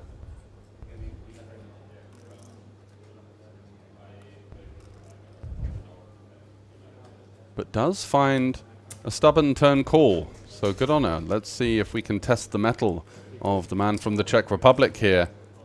On the river, 7 is the card that arrives. And it's very clear that all draws have missed. There was a flush draw on the turn, couple of straight draws on the turn. Everything is bricked. Yeah. 6-5, which she blocks quite heavily as one that could be in Martin's range, alongside some 10-9, some 9-8, and he just waves the white flag with the 9-8, not following through, alluding and kind of in agreement with that YouTube comment we just had about some passivity that we're seeing in these final stages of the tournament, allowing Jenny to win with her lowly fourth pair. And once again, Jenny navigating her way down to a winner. I mean, it's looking like all one-way traffic at the moment. It does seem to the be Jenny heading in that Westerland direction. show. Yeah. Which, to be honest, is the show that I wanted to come in and see. Yeah, exactly. I've known Jenny for a long time. But yeah, I was certainly rooting for her when I saw the final table lineup today. Was interested to see the performance of David Vanaya, who didn't disappoint and played extremely solidly. Just got on the wrong end of a couple of all-in confrontations and ended up bowing out in 6th, but a very solid player with a lot to learn from.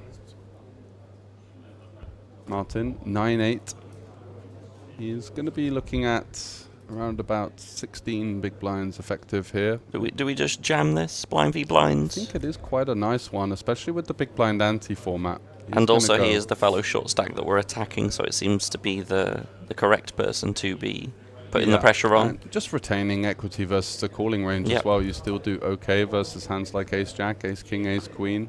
Yeah, I like it a lot. Getting hands like queen-9, king-9, king-8, queen-8 to snap fold. Great result, right? Yeah, perfect result. Very important pickup as well. When they're both so similarly stacked, if you can just apply that pressure blind v blind and chip away at him, all of a sudden you're going to move up a little bit, he's going to move down a bit, and maybe you achieve that extra ladder before you then have to try and take on Jenny and Christoph. So yeah, that should be an interesting battle developing. I would predict in the next few rounds we might see a few more blind v blind encounters between those two.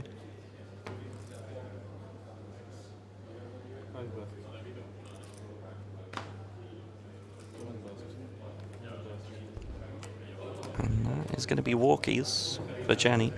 She would have indeed been given some resistance with the ace-2 there as well. Yep, you certainly think so.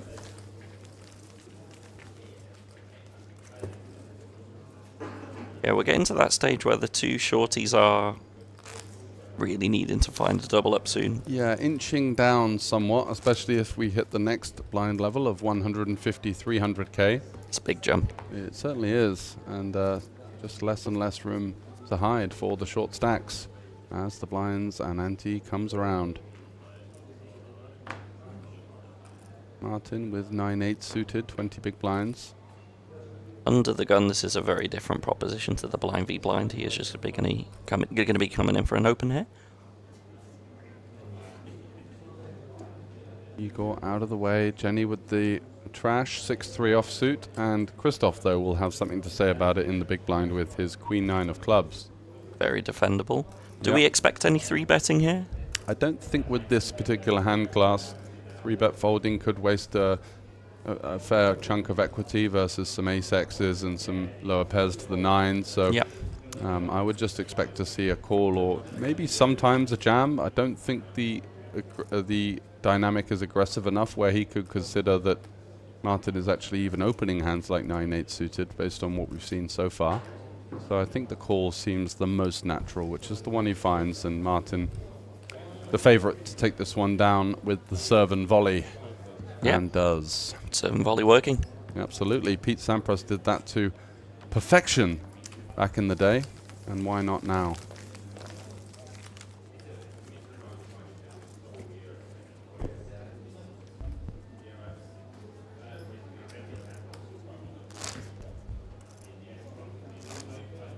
Looks like the Jenny show. Certainly is. Absolutely right.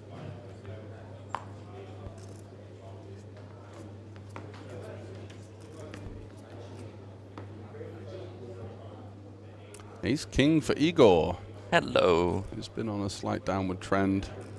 Not been able to pick up too many pots. He's had a couple of these huge opens that have all got through. Let's see if he changes his tact with a powerhouse holding four-handed such as Ace King. Looks like he's gone a bit smaller than the sort of 3x. 2.5. Oh no, that's gone 750. 3x. We've seen 725, 850, kind of making it up on the fly by the looks of it. And Martin facing this 3x with a very awkward situation with the King 10. Four-handed, maybe a bit too good to be folding though. I think we do have to take a flop, yeah. Very unorthodox versus this sizing. And that's what he's going to do. And there could be a lot of rather troublesome boards for Martin here. King high would spell disaster unless it has a 10 with it. Yeah. Oh dear. And Igor almost falling out of his seat, flopping top there on such a dry texture. Yeah, he jumped there, didn't he? Didn't he? Yeah. I wonder whether Martin picked up on that or not. Yeah, I'm not sure what we can pick up when we've got a hand as strong as King 10, but at least it's an indicator in some way, shape or form. Does go for a small sizing, which is usually the way to go on a board like this. 400 into 1.9. Reeling him in. Yep. And Martin is still going to be very comfortable in this situation. He's going to have hands that he's up against, such as ace highs, queens, jacks, tens. It's just such a disaster board with the rainbow, no real connectivity as well. Like, yeah, excellent board. What you would think excellent board for the King 10, but little does he know Igor lurking in the midst with his ace king. Yes, and setting up stacks for the river, playing the 3-street game, which is what you like to see here. Didn't want to see any panic jamming on the turn. He even has the King of Spades, which blocks some of the hands like, you know, King 5 of Spades, for example, for Martin, picking up some equity here. So no need to panic and try and send it all in.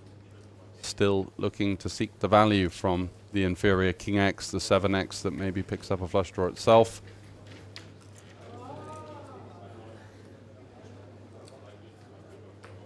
And Martin sitting there thinking, well, yeah, he can have some ace king, he can have some king jack, but he's also just got a ton of not very much that we're beating here. Well, on this turn card, he can have hands like ace jack, ace 10, jack 9.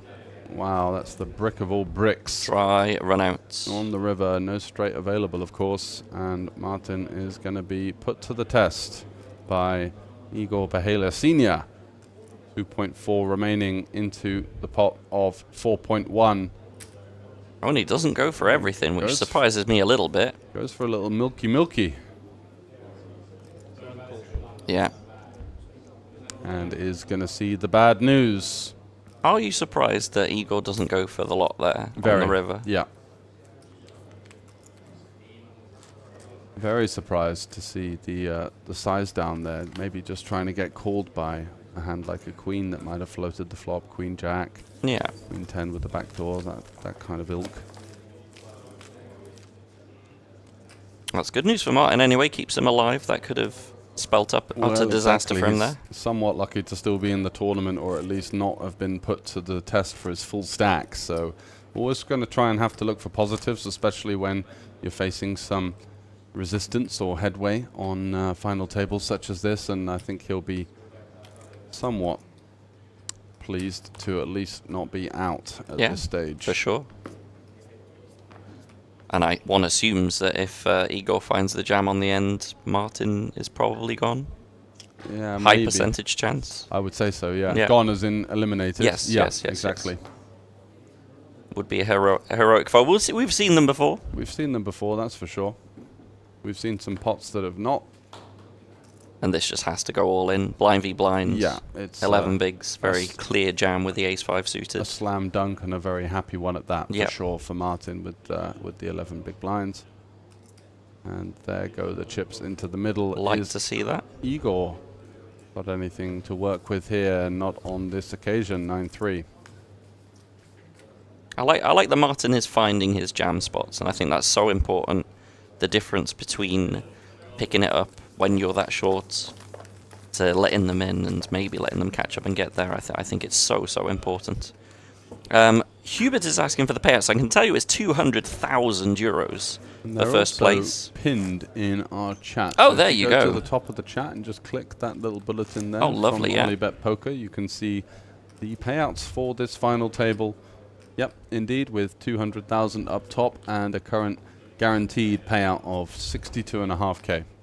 Not bad for a few days' work. Absolutely lovely. What dreams are made of.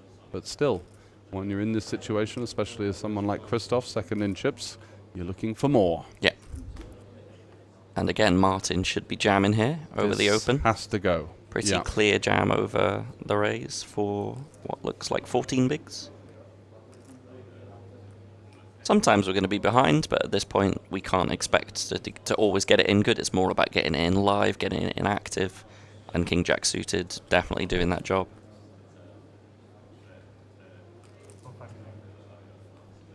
I think he's gone for a non-all-in sizing, albeit effectively all-in. Yeah, just saving some chips in case it goes crazy behind, putting in the large majority of his stack. Jenny not going to be able to get involved in the party with her Queen 7 offsuit, so back over to Christoph. With the 4s, is he going to stack it off here for the 14 bigs? Is Christoph trained like a Jedi? No, he is not. The 4s are not strong with this one. The force is not with him. 4s are strong with this one, yes. Trained like a Jedi, yes, yes. Very good. But 4's been the lucky hand of the final table, as you alluded to with that. Well, yeah, the momentum is with the disgusting 4s. one outer. Maybe he should have gone with it. We'll never know. We certainly won't. I'd love to have like a rabbit cam on certain boards, certain Just to hands, see. just to know what would have happened, you know. Yeah, just like in other formats of the game where you get to have a little look. Little click, see the rabbit. Jenny, yeah, with the King Queen, likely to continue with her small blind versus blind raise strategy. Very much on the ascendancy as Jenny.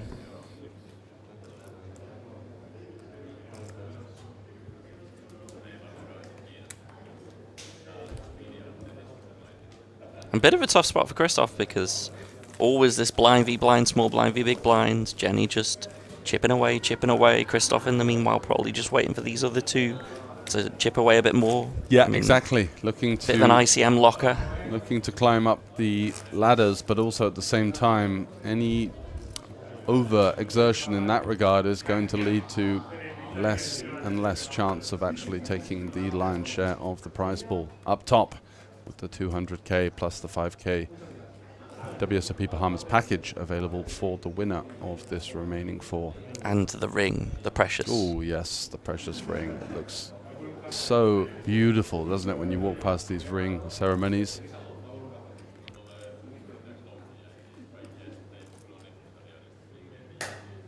Jenny continuing to knock at the door with her King Queen. Picking up some great hands though. Yeah, she is. Great card distribution as well as just great play in general. Great candidates, and gets another one through, edging ever closer now. Here's Westerland with the chip lead and all of the momentum firmly in her sails. There must be some Game of Thrones references that we could make. There's something West something in Game of Thrones, right? I wouldn't know. It's not something that I've actually watched. Help me out, chat. Come on. I'm not going crazy. I'm sure there's some West something in Game of Thrones. Help me out. Westeros. Westeros. Okay, I knew okay. there was a West. Haha. Yeah, she's looking to become the Queen of Westeros. Or Westerland, as it may be renamed. We're looking at €200,000 for first place, EM. If you look at the pinned message at the top of the YouTube chat, you will get all 4 payouts. In fact, all of the final table payouts. Thank you, Lucky. It is, yeah, indeed Westeros. Westeros. Maybe they'll call it Westerland after this final table. The new realm. The Jenny realm. Pretty clear jam for Martin here. He has been fine in these. I'm not a fan of this, however. I'm not a fan of the limp.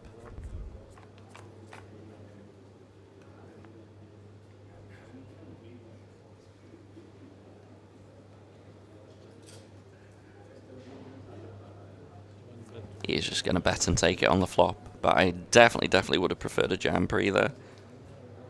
Particularly again because this is the one guy that you really need to chip away at. We can't be letting him see flops there. Gotta just take it.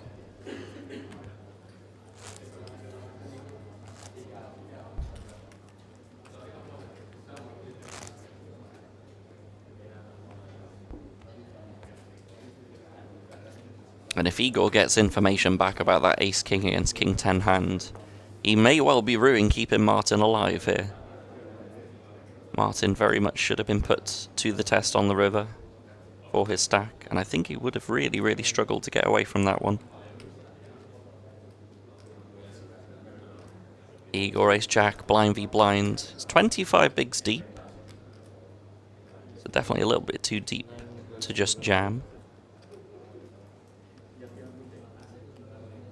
Looks like a 3x into Jenny's big blind. Oh, and Jenny with the ace-7 could maybe face some resistance here for Igor. It's just a question of whether she chooses to call or go for a 3-bet. A 3-bet would potentially spell a bit of disaster. Oh, and she's reaching for 3-bet in chips. Blind v blind, we could have a bit of a car crash here.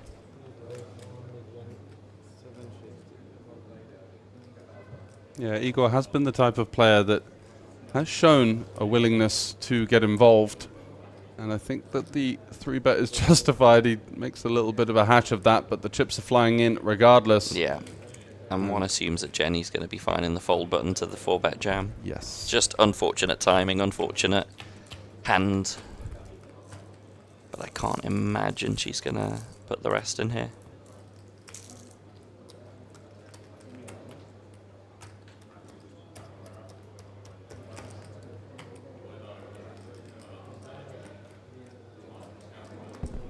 Yeah, and good news for Igor, he's starting to chip up a bit here. He found himself quite similar stacked with Martin, had that very important hand against Martin with the king high board where both of them flopping a king. Igor may well regret having not stacked him for the rest. But now has found himself a lovely blind v blind spot here to potentially chip up even more. Jenny is calling. Cutting out calling chips, whether this is just a bit of posturing. I kind of assume it is. Yeah, we haven't seen Igor find a play like this for almost the entirety of the final table without having a strong hand. So, you know, Jenny has 3-bet him a couple of times, not faced any resistance. And this time he decides to lay down the gauntlet, and you surely feel that the ace-7 is shriveling in value versus that particular action, even blind versus blind. Yeah, the kicker just feels a little bit too low. If it's sort of ace-9, ace-10, maybe you're doing well against those middle pocket pairs. But yeah, it does find the fold correctly there. Yeah, good little couple of orbits for Igor. Igor's found himself a bit of momentum here. Also distances himself quite nicely from Martin.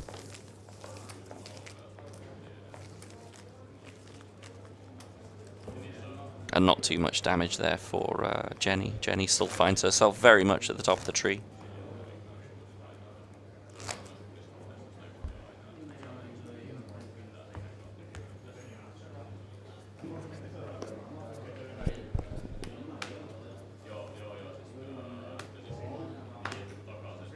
So Martin down to 14 big blinds. Igor nicely pulled himself back up the pack there.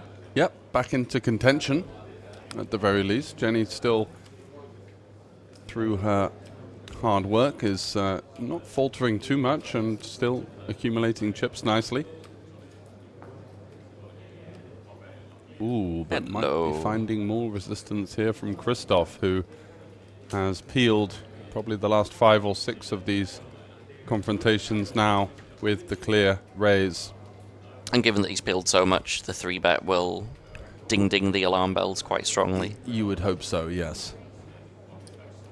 I don't think that Jenny thinks at this point that they're picking on her. No, there's been a lot of candidates that, you know, you tend to see sort of online players and very well-studied players find that we haven't seen too much on this final table.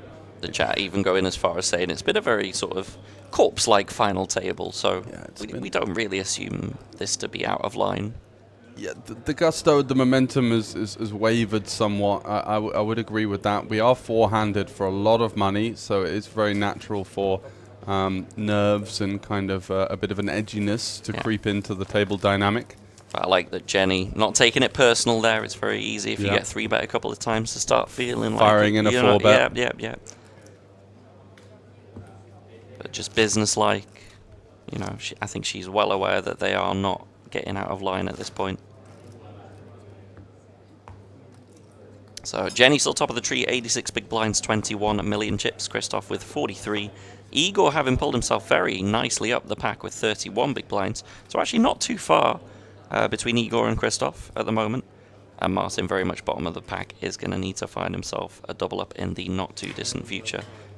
But happy to be alive, I guess, after that Happy King to be 10, alive. Ace King confrontation. Well, certainly, as far as coolers go, such a dry board. Yeah, but disaster. also, you know, some of the backdoor type holdings could have chosen to rifle it off, so it would not have been an easy decision.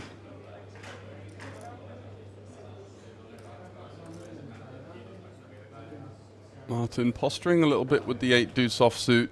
Surely really not wouldn't considering like defending. to see anything here. Surely not. Maybe just counting the chips he's got left remaining after the fold, or could be getting a little bit tired. It is quite draining being under the lights for this amount of time. It's a good job he's got the cap to sort of shield himself from the light a bit. Yeah, exactly. That certainly comes into play. But from what we can see, 8 deuce off is going to be stone bottom of the range. Not really sure. Maybe he's thinking that Igor has been using a lot of bigger raise sizings. He has actually, yeah. He's always been opening 3x, and now why this 2x? And now does that mean that Martin is going to go for some kind of spectacular 3-bet non-all-in with just total napkins? I just can't see it. You know, there is the chance from time to time that the smaller raise is somewhat nutted as well. We know that it's been quite difficult to assign Igor to arrange with some of these deviations in his pre-flop play, but yeah, I would have thought that. I would have thought like 3x you're more looking to take it pre, and 2x you're looking to sort of get them in because you have a massive hand, right? That would make more sense. Conventionally, yes. Yeah, I mean, there's always, again, different ways of going about it, but we see Igor doesn't exactly have a weak hand here. Ace-9, it's been somewhat similar to some of the ones that he's chosen for the larger sizing, so I think there was an Ace-8 earlier that went north of 3x, so it's certainly been tough. Seriously considering doing something there with the 8-2. He just had a feeling. Igor politely showing the ace, as if to say, I'm not sure what all that was about, but I had a good hand, mate.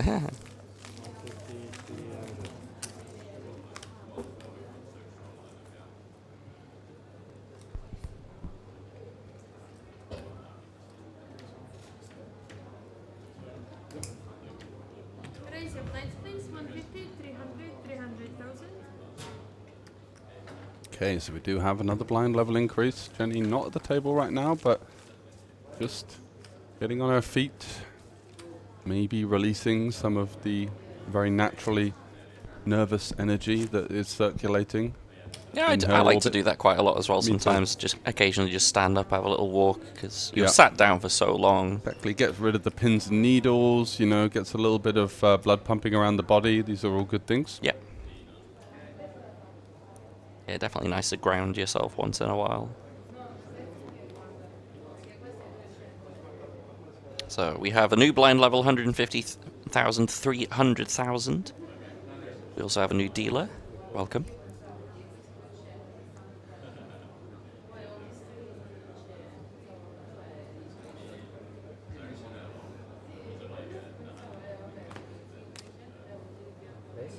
Christoph coming in with the open with the king 6 off. Igor in the big blind with an ace. Will be defending.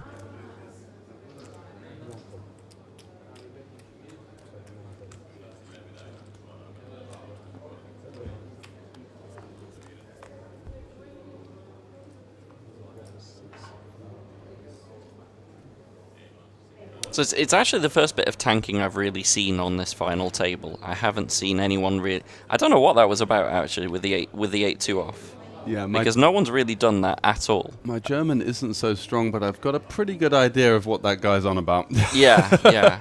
But I can tell you that's the first of it we've had on this final table. It's really there's been no kasoofing here or anything. It's been a very, very good pace of play in general. I really don't know what that was about, whether he was just having a little brain fart. It must have been the pre-flop sizing read that he thought he had, I think. Yeah, because Igor has been opening 3x as standard. Decided to go for a min raise for the first time. I guess just in his head he was thinking about doing something. Yep. And probably just as well that he decided not to. Igor with some very sneaky checks here with the ace. One would assume Christoph is gonna find some betting. King High has some showdown value, but of course he's got the pair of sixes as well.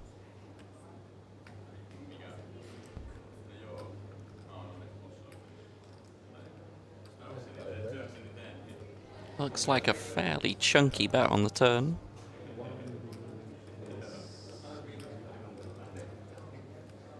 No. Oh, wow.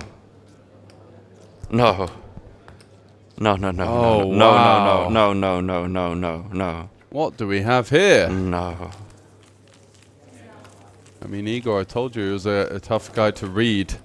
And, yeah, we can't surrender the ace there versus Christoph. That, at least for the second street, I can understand maybe if we got to a river and Christoph went for it all. But seemingly very conservative there, Igor, facing the aggression.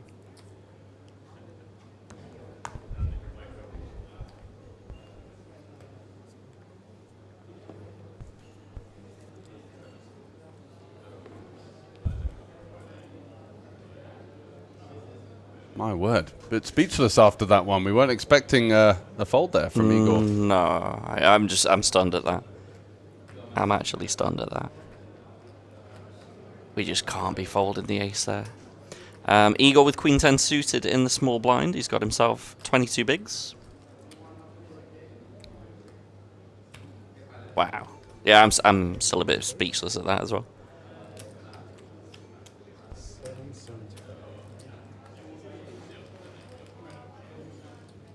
Jenny with the ace-3. Now this is definitely a 3-betting candidate again. But having faced resistance last time, just comes in with the call.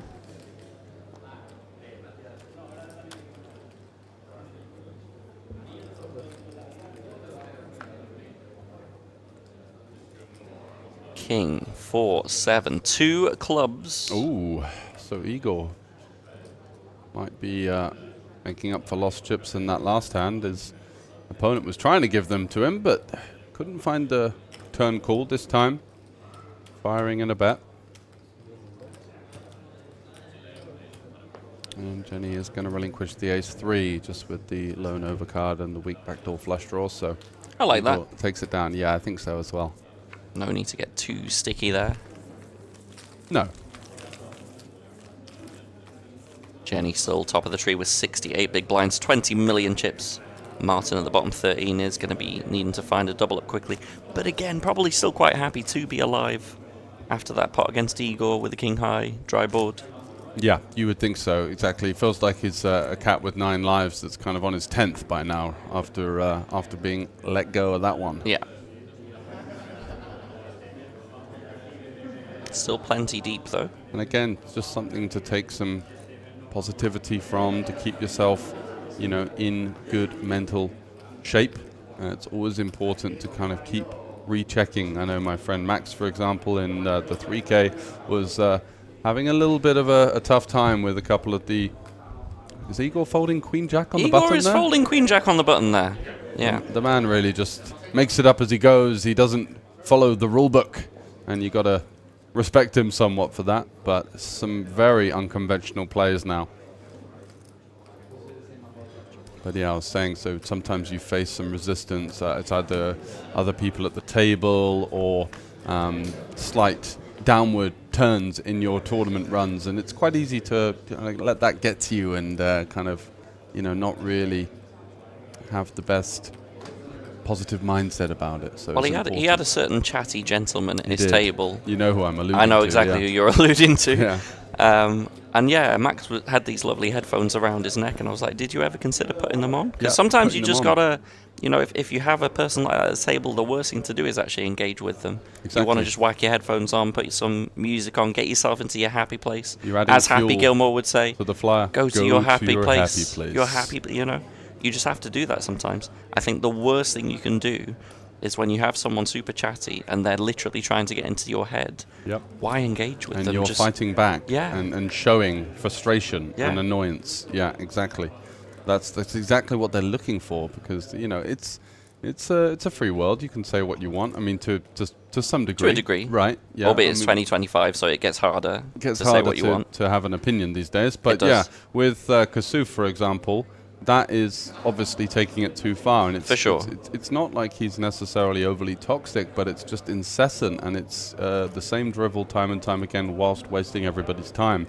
You know, with some other players, they're a little bit more refined in their approach, and they can be a bit more subtle with these kind of verbal altercations, and that is something that you really don't want to rise to. That's not been a problem here. It's not been a chatty final table, but the theme was just to keep yourself positive, keep finding reasons to instill confidence in your style, and that is going to help in this particular dynamic, because we're seeing Jenny really one of the only players that, although after this, look, Christoph, the second barrel with the king 6 getting through, now finding the 10 deuce. Wow, and what is going on here? Look at this. Jenny just sniffing it out. Look at this. What a player. What a player. That's my Jenny. Go on, Jenny. What a player. How has she found this? Incredible poker being played here. Just street poker. Zero equity. I think Christoph in a bit of disbelief there. I think he thought he was just going to bet and take it there, but no. Nope. Exactly. And Jenny has for other example, ideas. In the interviews, in her, you know, chats off of the feature table, in between breaks and things, she's been exuding so much confidence, and it takes courage to find these plays. Whether or not it's correct by the rulebook, who cares? She's the one on the final table, and it's working out for her. And yeah, there's been some plays that maybe we disagree with, but she's finding a way to get it done in this particular arena on this particular day. In the Jenny way. And that's why she's the clear favourite right now. Yes, yes. Yeah, it's impressive to see, actually. It is. It's been an excellent final table performance, and she's had to deal with so many different styles. You know, you've got Martin and Christoph. Christoph is starting to come out of his shell a little bit, but Martin, you know, they've been on the more conservative side, and then Igor, you've got a kind of a wild card guy that you just don't know what to expect. You know, he's folding big hands, and then he's raising sometimes. The sizings are always changing. There's lots of min-raising post-flop. It's very much not GTO. Well, exactly. So why do you need theory in that situation? And I think what she's been doing quite well is employing pot control when she needed to versus players that are capable of absolutely anything, especially Igor. And that's worked out really well for her. Yeah, we are watching, boys and girls, the Jenny Westerland show.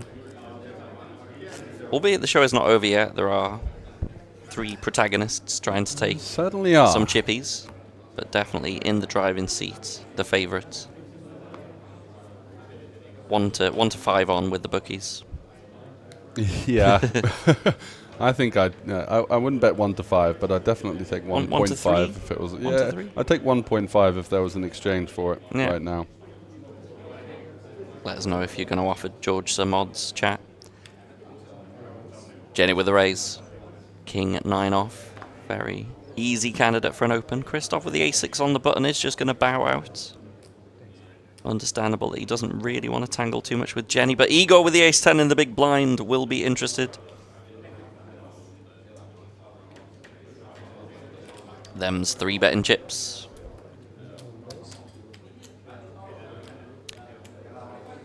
Would you have preferred a jam maybe from Mr. Igor for 25? For 25? Yeah. Depends on whether he's going to 3-bet call or not. If he thinks that Jenny's capable of finding some of these weaker 4-bet shoves, then yes, although it is a hand that does just like to jam and pick it up and move on to the next one, doesn't it? Yeah, really? I think so.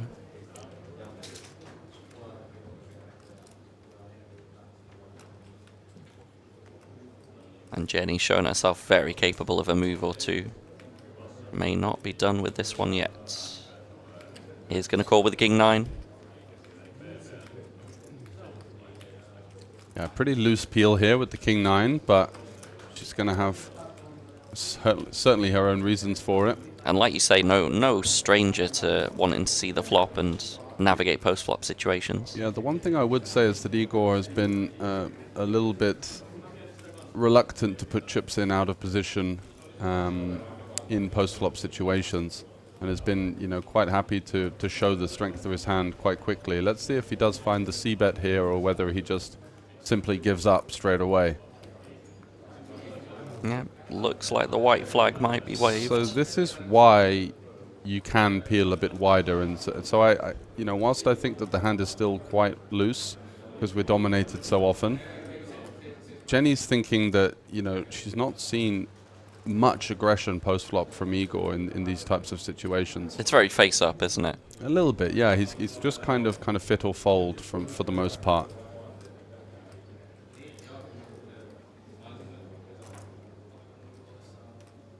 Jenny going to test the waters with a small sizing in position versus the check. And a nice sizing, a flexible sizing. Yep, looking to...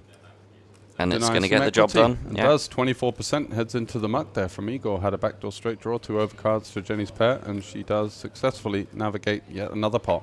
And this is the kind of reason why I would have really preferred just getting it in pre from Igor's point of view. Yep. You don't allow those peels. You don't allow those weird post-flop situations where you just miss and have to give up. Occasionally you're going to get it in bad, but yeah. Ace-10 out of position. Very, very awkward post-flop. I think we just do want to be getting that in pre. So Igor losing a little bit there, finding himself more towards the Martin stack again. And that is 13 bigs for Martin, 24 Igor, 34 for Christoph, and very much the Jenny show on 81 bigs. She has over half the chips in play with 4 players left.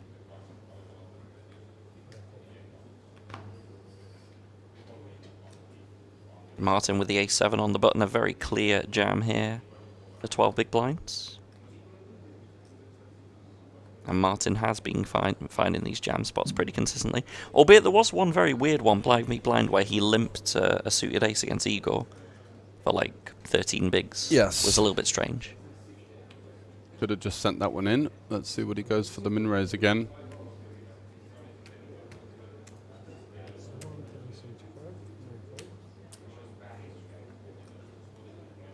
Bit chunkier than a min raise. 1.8. He puts in most of his stack. Yeah. Sticks half in. I assume if it goes jam, rejam, maybe he finds the fold. Gets out of the way and tries to make the ladder instead.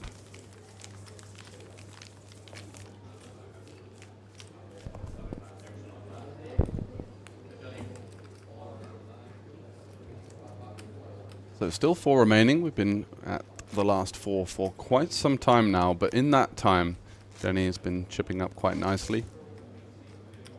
I'd love to see a graph with like the chip stacks as they're going along kind of thing, and I feel like Jenny's would just be a very steady climb, steady rise.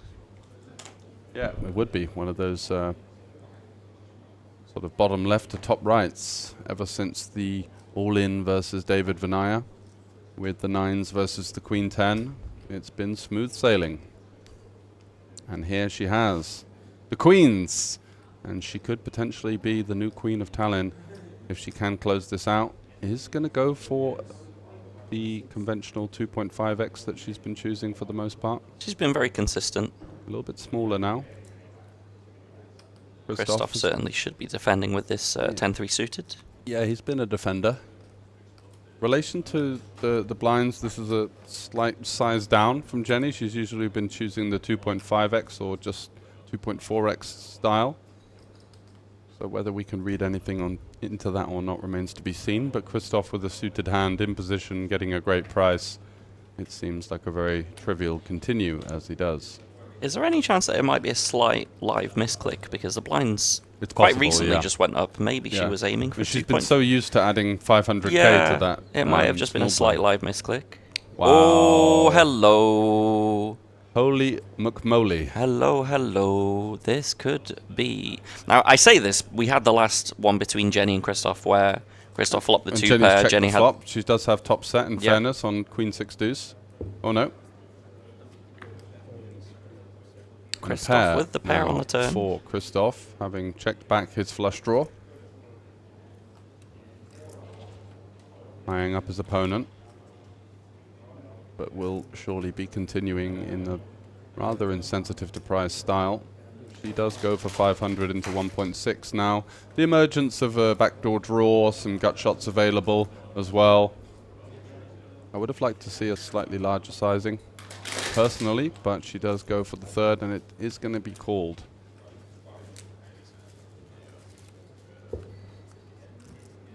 Is this going to be a cruel 3 on the river? Ooh. No! The King of Diamonds completing the flush for Christoph. And this is very disguised. It is very disguised. Very, very disguised. Having checked back the flop, calling the turn, improving to a flush. Are we going to see a double up and a change in fortunes for the man hailing from Poland here? With, as you mentioned, a rather sneaky flush. And equally Jenny with just a very sneaky top set on the flop. Exactly, both players somewhat under-repped here, facing the line of the action that we've seen so far. Jenny seeking the value, hoping to target hands like potentially King X of spades, any kind of King 4, King 5 that is stuck around to a river.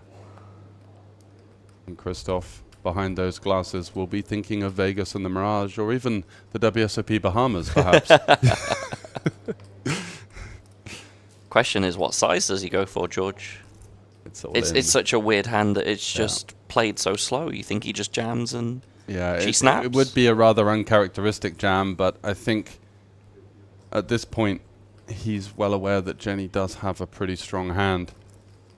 And if we were to arrive with some kind of, hard to say, I'm trying to think of a combo where we have one diamond that arrives at the river. Maybe 3-4 with the 4 of diamonds? Do we have a hand like ace-3 with the ace of diamonds, ace-deuce with the ace of diamonds that could potentially fire one in here? He's not gone for everything. Looks like about 3.5. Yep, 3.5. Does Jenny ever feel like she has enough value to still get more in here? What, with the river 3 bet, trying to target now hands like King 3, King Deuce, King 6. I mean, that's maybe kind of what it looks like, yeah, maybe right? some 2-pair hands, though, that he can have. Yeah, I mean, he's accidentally opened the door to getting the lot with this small raise, but she does just call. Well played, Jenny. Yeah, well played, Jenny.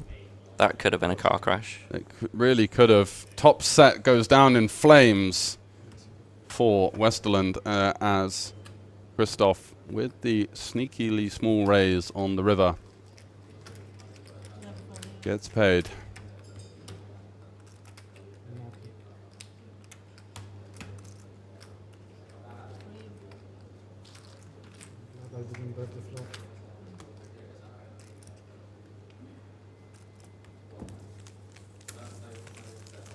That was very impressive from Jenny. I would have been tempted versus that size, but also Yeah, just with the lack of aggression that we've seen from Christoph, I don't fault her for taking the more conservative route. She still does retain the chip lead. If she were to run it into a flush there, it would have been spectacularly bad, and you have to think that it is still a possibility. We have seen Christoph mostly in these post-flop confrontations kind of revert to the conservative side of play. I mean, I understand why he didn't go for everything, because equally her hand was so underrepresented. How can he possibly know that she's that strong and that she would call it off? I mean, yeah, fascinating hand. Jenny with the 9 deuce now, letting one go, as Christoph with Jack 6 of hearts. Yeah, I think Jenny did very well to lose as little as she did there. That could have been an absolute car crash. With the big blind ante in play, 2 bigs out there. I think they're around about 13 effective. Definitely arguments for an open jam here. I think this should be good enough to just go with, right? Yeah, I think chip EV, you can jam a hand like Jack 3, Jack 4 suited in these situations, but he does go for a limp. Wow, Martin now with the queens. A good job that he did just go for a limp. But as I was about to say, not playing chip EV here, and a lot of pressure, even on Martin as the shortest stack, with Igor there as well, down at the bottom of the chip counts. Martin should come in for sort of 2.5, 3x. Yeah, it's such a strong hand, we don't want to just jam and take it here.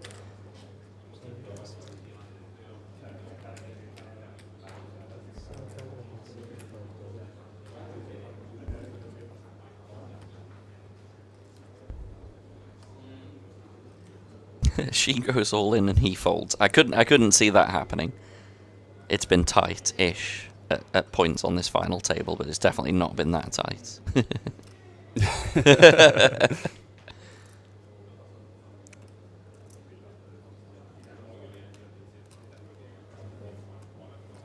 Decides to just not tangle. I mean, good discipline there from Christoph. Gets out the way. I think the Jack 6 suited combo quite defendable.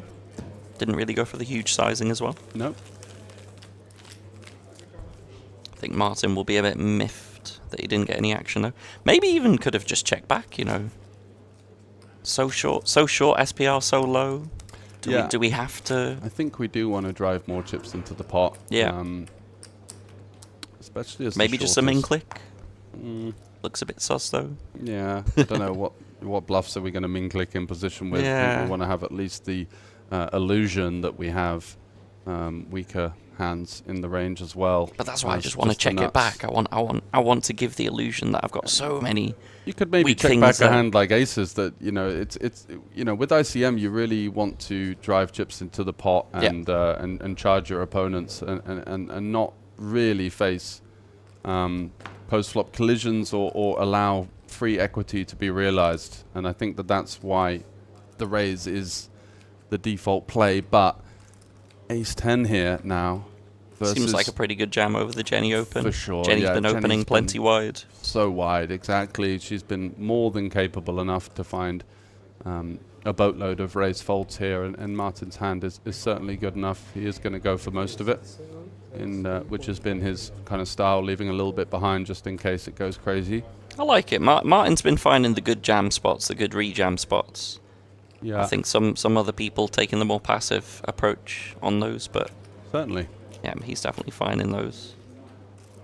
And now this is tricky for Jenny because the last time it was ace 7 off and ace 6 off, but ace 9 suited. Ace 9 suited is a very tempting against the range, proposition. against the range, and equally we've been facing quite a few of these 3 bets from Martin.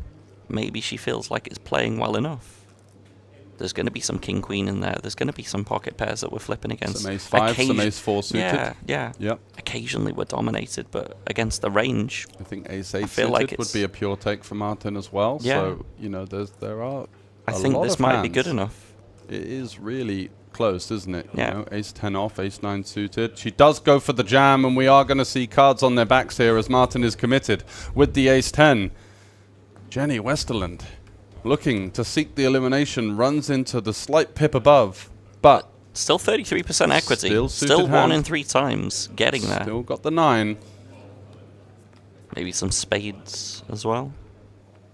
Oh, Or there's maybe just the 9. Oh. And backdoor clubs now with the overcard for Martin, so the equity is completely shifting. 8 of spades on the turn is an open-ender, but also a flush draw covered for Jenny. Taking away the jack and the 6 of spades, and there it is, the 7 of hearts. So we do get, after quite some time, an elimination here with 4 left. And it's Martin from the Czech Republic hailing out in 4th place. Unlucky there. Very unlucky. Found a really good rejam spot. I've been finding quite a few nice rejam spots, but as we alluded to, Jenny's hand just a little bit too strong, a little bit too good not to go with in that particular spot, and she finds a dream run out to take us 3-handed. And again, the Jenny Westerland show with the chip lead, 82 bigs, 25 million. Igor very much at the short end, and Christoph in the middle of the pack. Absolutely right, Scott. Yeah, I like the call, to be honest. Ace 9 suited just feels like it's a bit too good against the range. When we started listing out to the combos, you know, you're looking at the suited broadways. There's some of the worse ace X's in there, as well as some of the pairs that we're flipping against. I think you're right. I think it is a spot that, you know, we are playing for the win. And yep, we are going to be pipped sometimes. But look at this, Christoph. Queens are getting dealt around the table at a alarming rate right now. Is that a sign that it's going to be the Queen of Tallinn? Maybe. In Jenny Maybe. Westerland. Westerland, yes. Yeah. Yes. Hey, I've been struggling with that name, even though it's not the toughest one. And Igor is all in with ace 6. Oh, hello. Or at least putting in a rather healthy-looking raise. Are we going to go from having a wave of no eliminations for the best part of like an hour and a half? Hang on a sec, to Scott. What's Jenny got here? She's got ace jack. My. Oh, my. Wait, this could just be everything. This is 3-handed. 3-handed. She's 50 effective almost with Christoph. And she's not to know that Christoph is as strong as he is. No, 3-handed with the big blind ante in play. That's a lot of. Oh my! Oh my! This is huge. And obviously Christoph is going to be comfortably getting this in. I mean... Oh my word. Wow. Action time indeed. Yeah, this is basically for the tournament, boys and girls. This is the hand. Wow. That's so sick that Jenny picks up ace jack here. Like, what is going on? And Christoph obviously is going to take his time, but this just go. Yeah, this just go. I mean, this is the dream spot. Yeah, really, this just for goes the in. Queen's 3-handed. What a cooler! Yeah. What an absolute cooler. I mean, this is for the chip lead for Christoph. Huge chip lead for Christoph if he holds here. Does Igor save the 1 million if Christoph goes all in? It is 3.5 big. It's a huge ladder. I mean, so from second to third, it's a 38,000 euro ladder. Yeah. So when Christoph jams, not if. Yeah. When Christoph jams, Igor should probably save the million. Yeah. Oof. Do we ever get a weird situation where Christoph jams and it just goes like fold? No, Igor's in. He's decided he's committed, and Jenny will. And Jenny's in. This is for the tournament, pretty much, boys and girls. Wow. Wow, 18% to be crowned the WSOP Circuit ring winner here, as we have half an hour level left of the 150 300k, and it's ace jack versus queens versus ace 6 in what could be the final showdown. Are the queens going to hold up for Christoph? He will be sweating buckets, as this will surely So bear in mind, determine whatever the fate. happens, Jenny will still be in. Jenny has the covering stack. If Christoph wins, if Christoph holds. Some diamonds! Oh, wow. Jenny's got a diamond, and the only player in the three-way all-in with the diamond. It could be dead on the turn here, Scott. Oh, and there's the ace! Whoa! Holy McMoley, left with one queen in the deck, the Queen of Hearts, and it's does over! not arrive. It's over! Jenny wins! Oh my word! Wow! What a run out! Wow! Wow! Wow! Wow! For wow. Jenny Westerland, and she goes to the rail looking for the hugs from the supporters. Unbelievable final hand there. Wow. Christoph must be gutted. You pick up queens three-handed. You find the dream spot to take the massive chip lead. Giving But a Jenny hug with the win. to Igor, going around now after the outpour of emotions to say good game and unlucky to Christoph, who got the bad end of that three-way collision there with the queens. He was looking so good, and then the flop, based on what we'd seen, based on the momentum in the sails of Jenny Westerland, it looked somewhat inevitable, and it was. Jenny Return is your ace. champion, boys and girls. 200,000 euros, the World Series ring, the 5,000 Bahamas package. Wow, and it was all locked up in a matter of moments. I mean, since the long four-handed bout, we were going on for hours in that node. All of a sudden, within a couple of orbits, and there's the hubby. Won the lot. There's the hubby. And you love to see. You love to see the emotion pouring out here because it's such a tender moment. The big breakthrough score for Jenny. And the chat are asking, Igor, why play? Yeah, I mean, he could have maybe held that last million behind. It ultimately would have got him the ladder.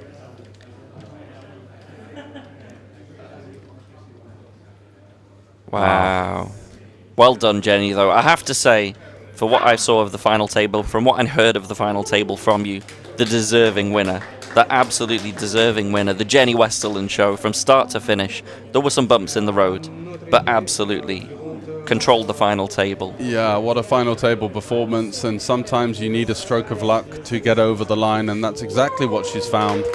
Finding a way to get it done with the ace-jack versus the queens versus the ace-6. And wow, what a roller coaster that last 10 or 20 minutes was as we go down to 4 to a winner in just a matter of moments. It was two hands, right?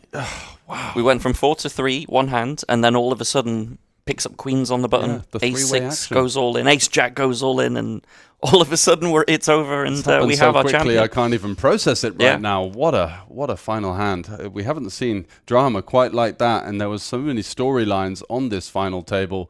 We saw the wild, erratic play of Igor finding his way back in, getting short again, finding some moves. Unfortunately, bows out with the ace-6 there in the last hand, but it was the huge confrontation between Christoph and Jenny that ended up sealing the deal. Incredible, absolutely incredible. But as we said, from start to finish, very good play from Jenny. Really controlled the final table in her own way, in her own style. Yeah, exactly. Navigating excellently, and we're going to be ready for the ceremony. Let's get back for the ring winner ceremony, the last one of the week. And it's over to Jenny with the ace-jack. Ladies and gentlemen, we have our main event winner. World Series of Poker Circuit Tallinn 2025. Out of 888 main event entries, our winner, please give a big hand from Sweden to Jenny Westerland.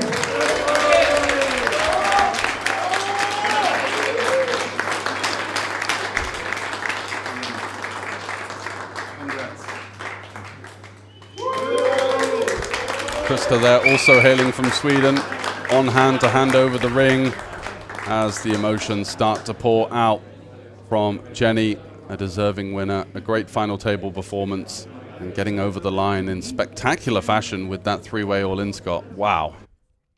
And will we see her at the karaoke tonight is the question. I mean, surely, right?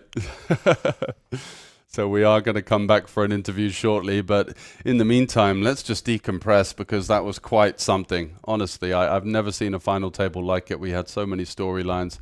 We had David coming in as the 5K winner earlier in the week, putting Jenny to the test early with the Queen 10 suited. She did find the call with the 9s, blind versus blind. Queen in the window, followed by the 9.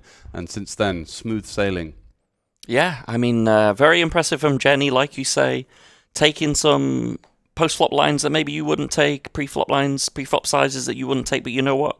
She did it her own way, she did it her own style, very comfortable with her own style, and she navigated the final table like very well. She adjusted to her opponents extremely well, and she did keep some of that small ball strategy in play, and with that, you saw just a slow, progressive climb to the top, and having a bit of luck to get it over the line. Incredible final hands, like, my goodness.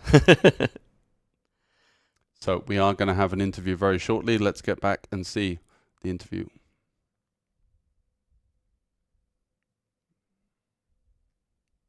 Okay, we're going to have to wait on that one, as I'm sure Jenny will be celebrating with the rail with some of the emotions outpouring, but a fantastic winner nonetheless, and the last ring winner of the week. I do still think we have the 3K running as well alongside. Well, I can try and get some updates for that, actually. Let me quickly have a little look on the Poker Lens app. Let's see if we've got the 3K. We know that Max Sanders busted out in 4th place. We certainly did. In that one.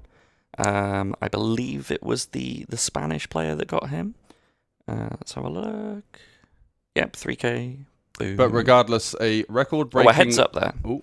It is Enrico Martinez with 1.6 million. Tommy Lankinen heads up with 1.3 million.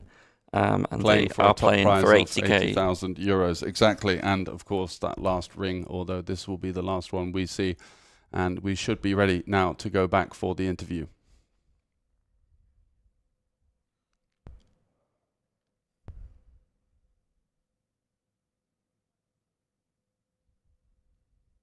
We're actually just going to show you very quickly again, Jenny, get in the ring, get in the trophy, and then we're going to go straight to the interview after that.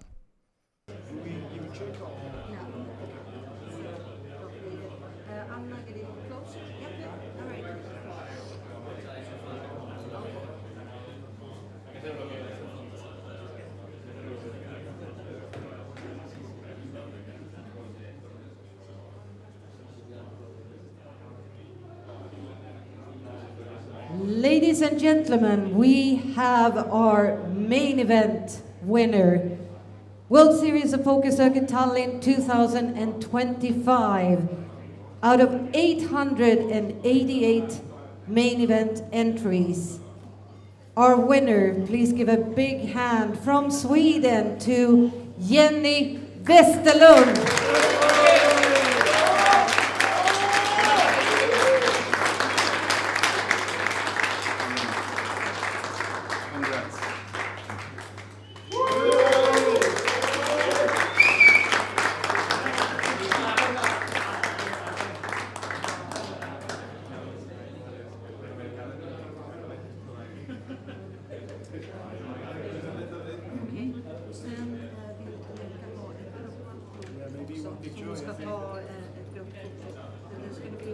And I totally forgot, we're gonna bring your friends also.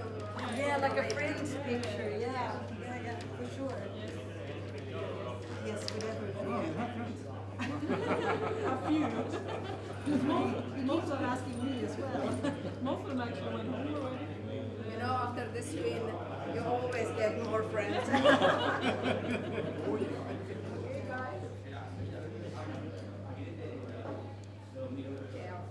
Check on the right. Okay. Come more together. Come closer to the table. Yeah. Okay, nice. Ready? And one more. Wait, don't check. You all look perfect. Thank you. So, a couple of technical issues to deal Oh, and with. you're Jenny Westerland, apparently. we're having fun with it at the very least. But we've had a great week of action with rings being handed out for not only No Limit Hold'em events, but the PLO 4-5. We had the PLO 5-5-5 as well as the Sveton and the 8 games. So it's been a record-breaking week in terms of numbers and a successful one here, despite a few hiccups towards the end of the week. But we're all tired and we've had a good one. And thanks very much to all of you for tuning in and watching the show. It was indeed Jenny Westerland taking it down. Love to see it. I mean, again, just very impressive play from start to finish from Jenny. Controlled the final table super well. Obviously, you have to get a bit lucky along the way with that little 9 in the window. Absolutely. But that's poker. That happens. So we're going to go and see some of the final moments once again, have a little recap from that last crucial hand, and then we will be ready to go for the interview. So stay peeled for that one. Thank you all so much.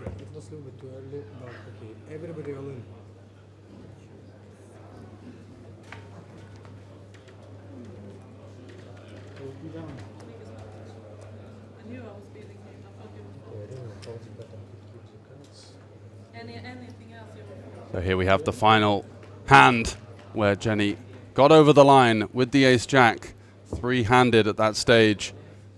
Igor pushing from the small blind versus Christoph opening the button. Jenny going with the ace-jack, running into the queens. But what do we have next, Scott? Mystery. As we wait for the flop. Flop comes with 3 diamonds. 9-3-2. Jenny with a 40% equity. Christoph still the favourite. And the outburst of shock as she realises just how close she is. She's 1 diamond or an ace away. And ace there is the on ace. The turn. Seals the deal almost. Just the Queen of Hearts to fade.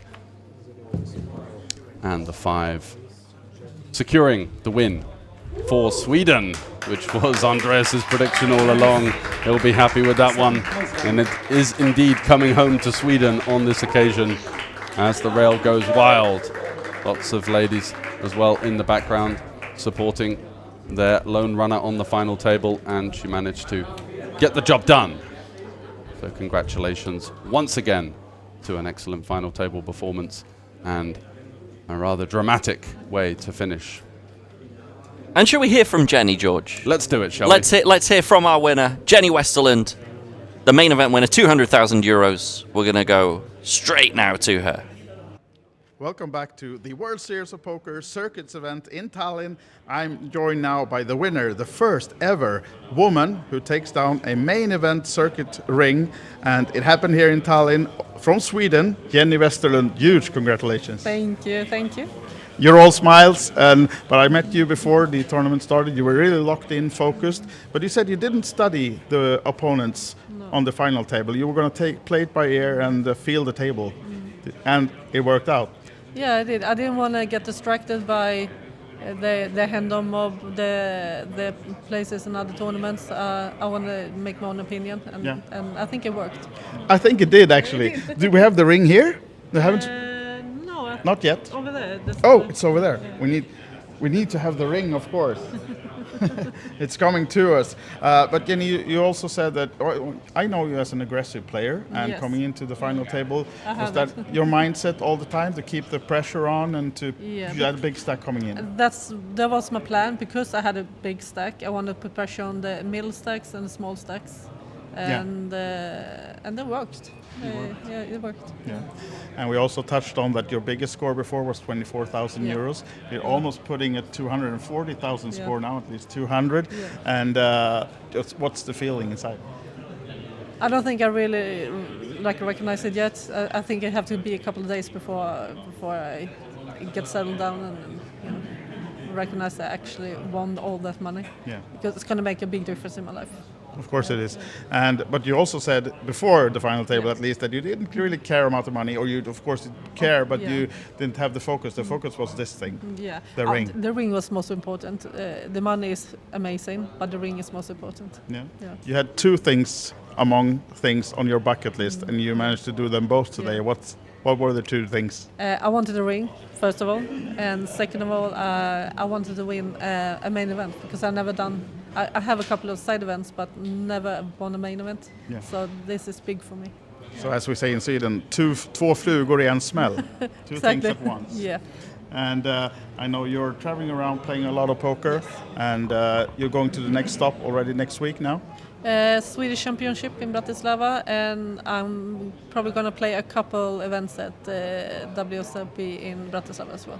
Yeah. They're both at the same city at the same time, so you have a main event title to defend in just a week, maybe. Then. Yeah, I might do that.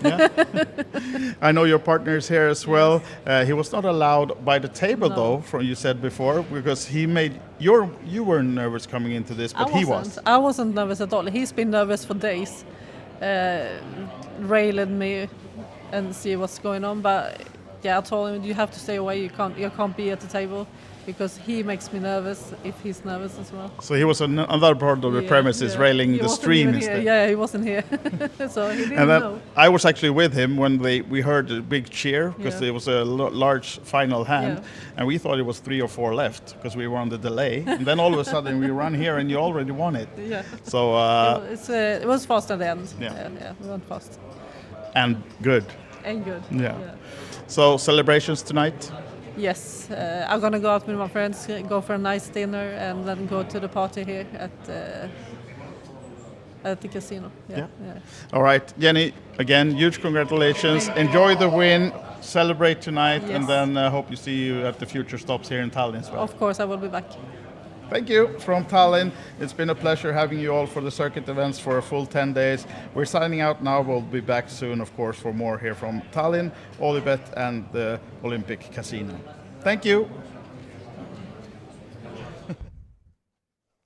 So well done once again to Jenny for taking it down. Special thanks to you, Scott, for joining me in the booth. You're very welcome as always. As well as Andreas. Absolute pleasure. Krista Larsen, Lena Olofsson as well, and Rasmus Lundström throughout the week for hopping in and giving your insight and helping us out with the media production. It's been a great week. Yeah, it's been a lot of fun. Poker-wise hasn't gone amazingly for my good self, but I will be back. I'll be getting them next time in all the lovely mixed games. Yes. That's the plan, and so many mixed games on store. Just to remind you once again, 8-game and Sweden rings being handed out, and the first of its kind for the Sweden. Many more to come over the next few events. So looking forward to that one. Next up for us is the Queens of Tallinn coming in soon. But for now, thank you from me and Scott, and it's good night. It's good night, everyone.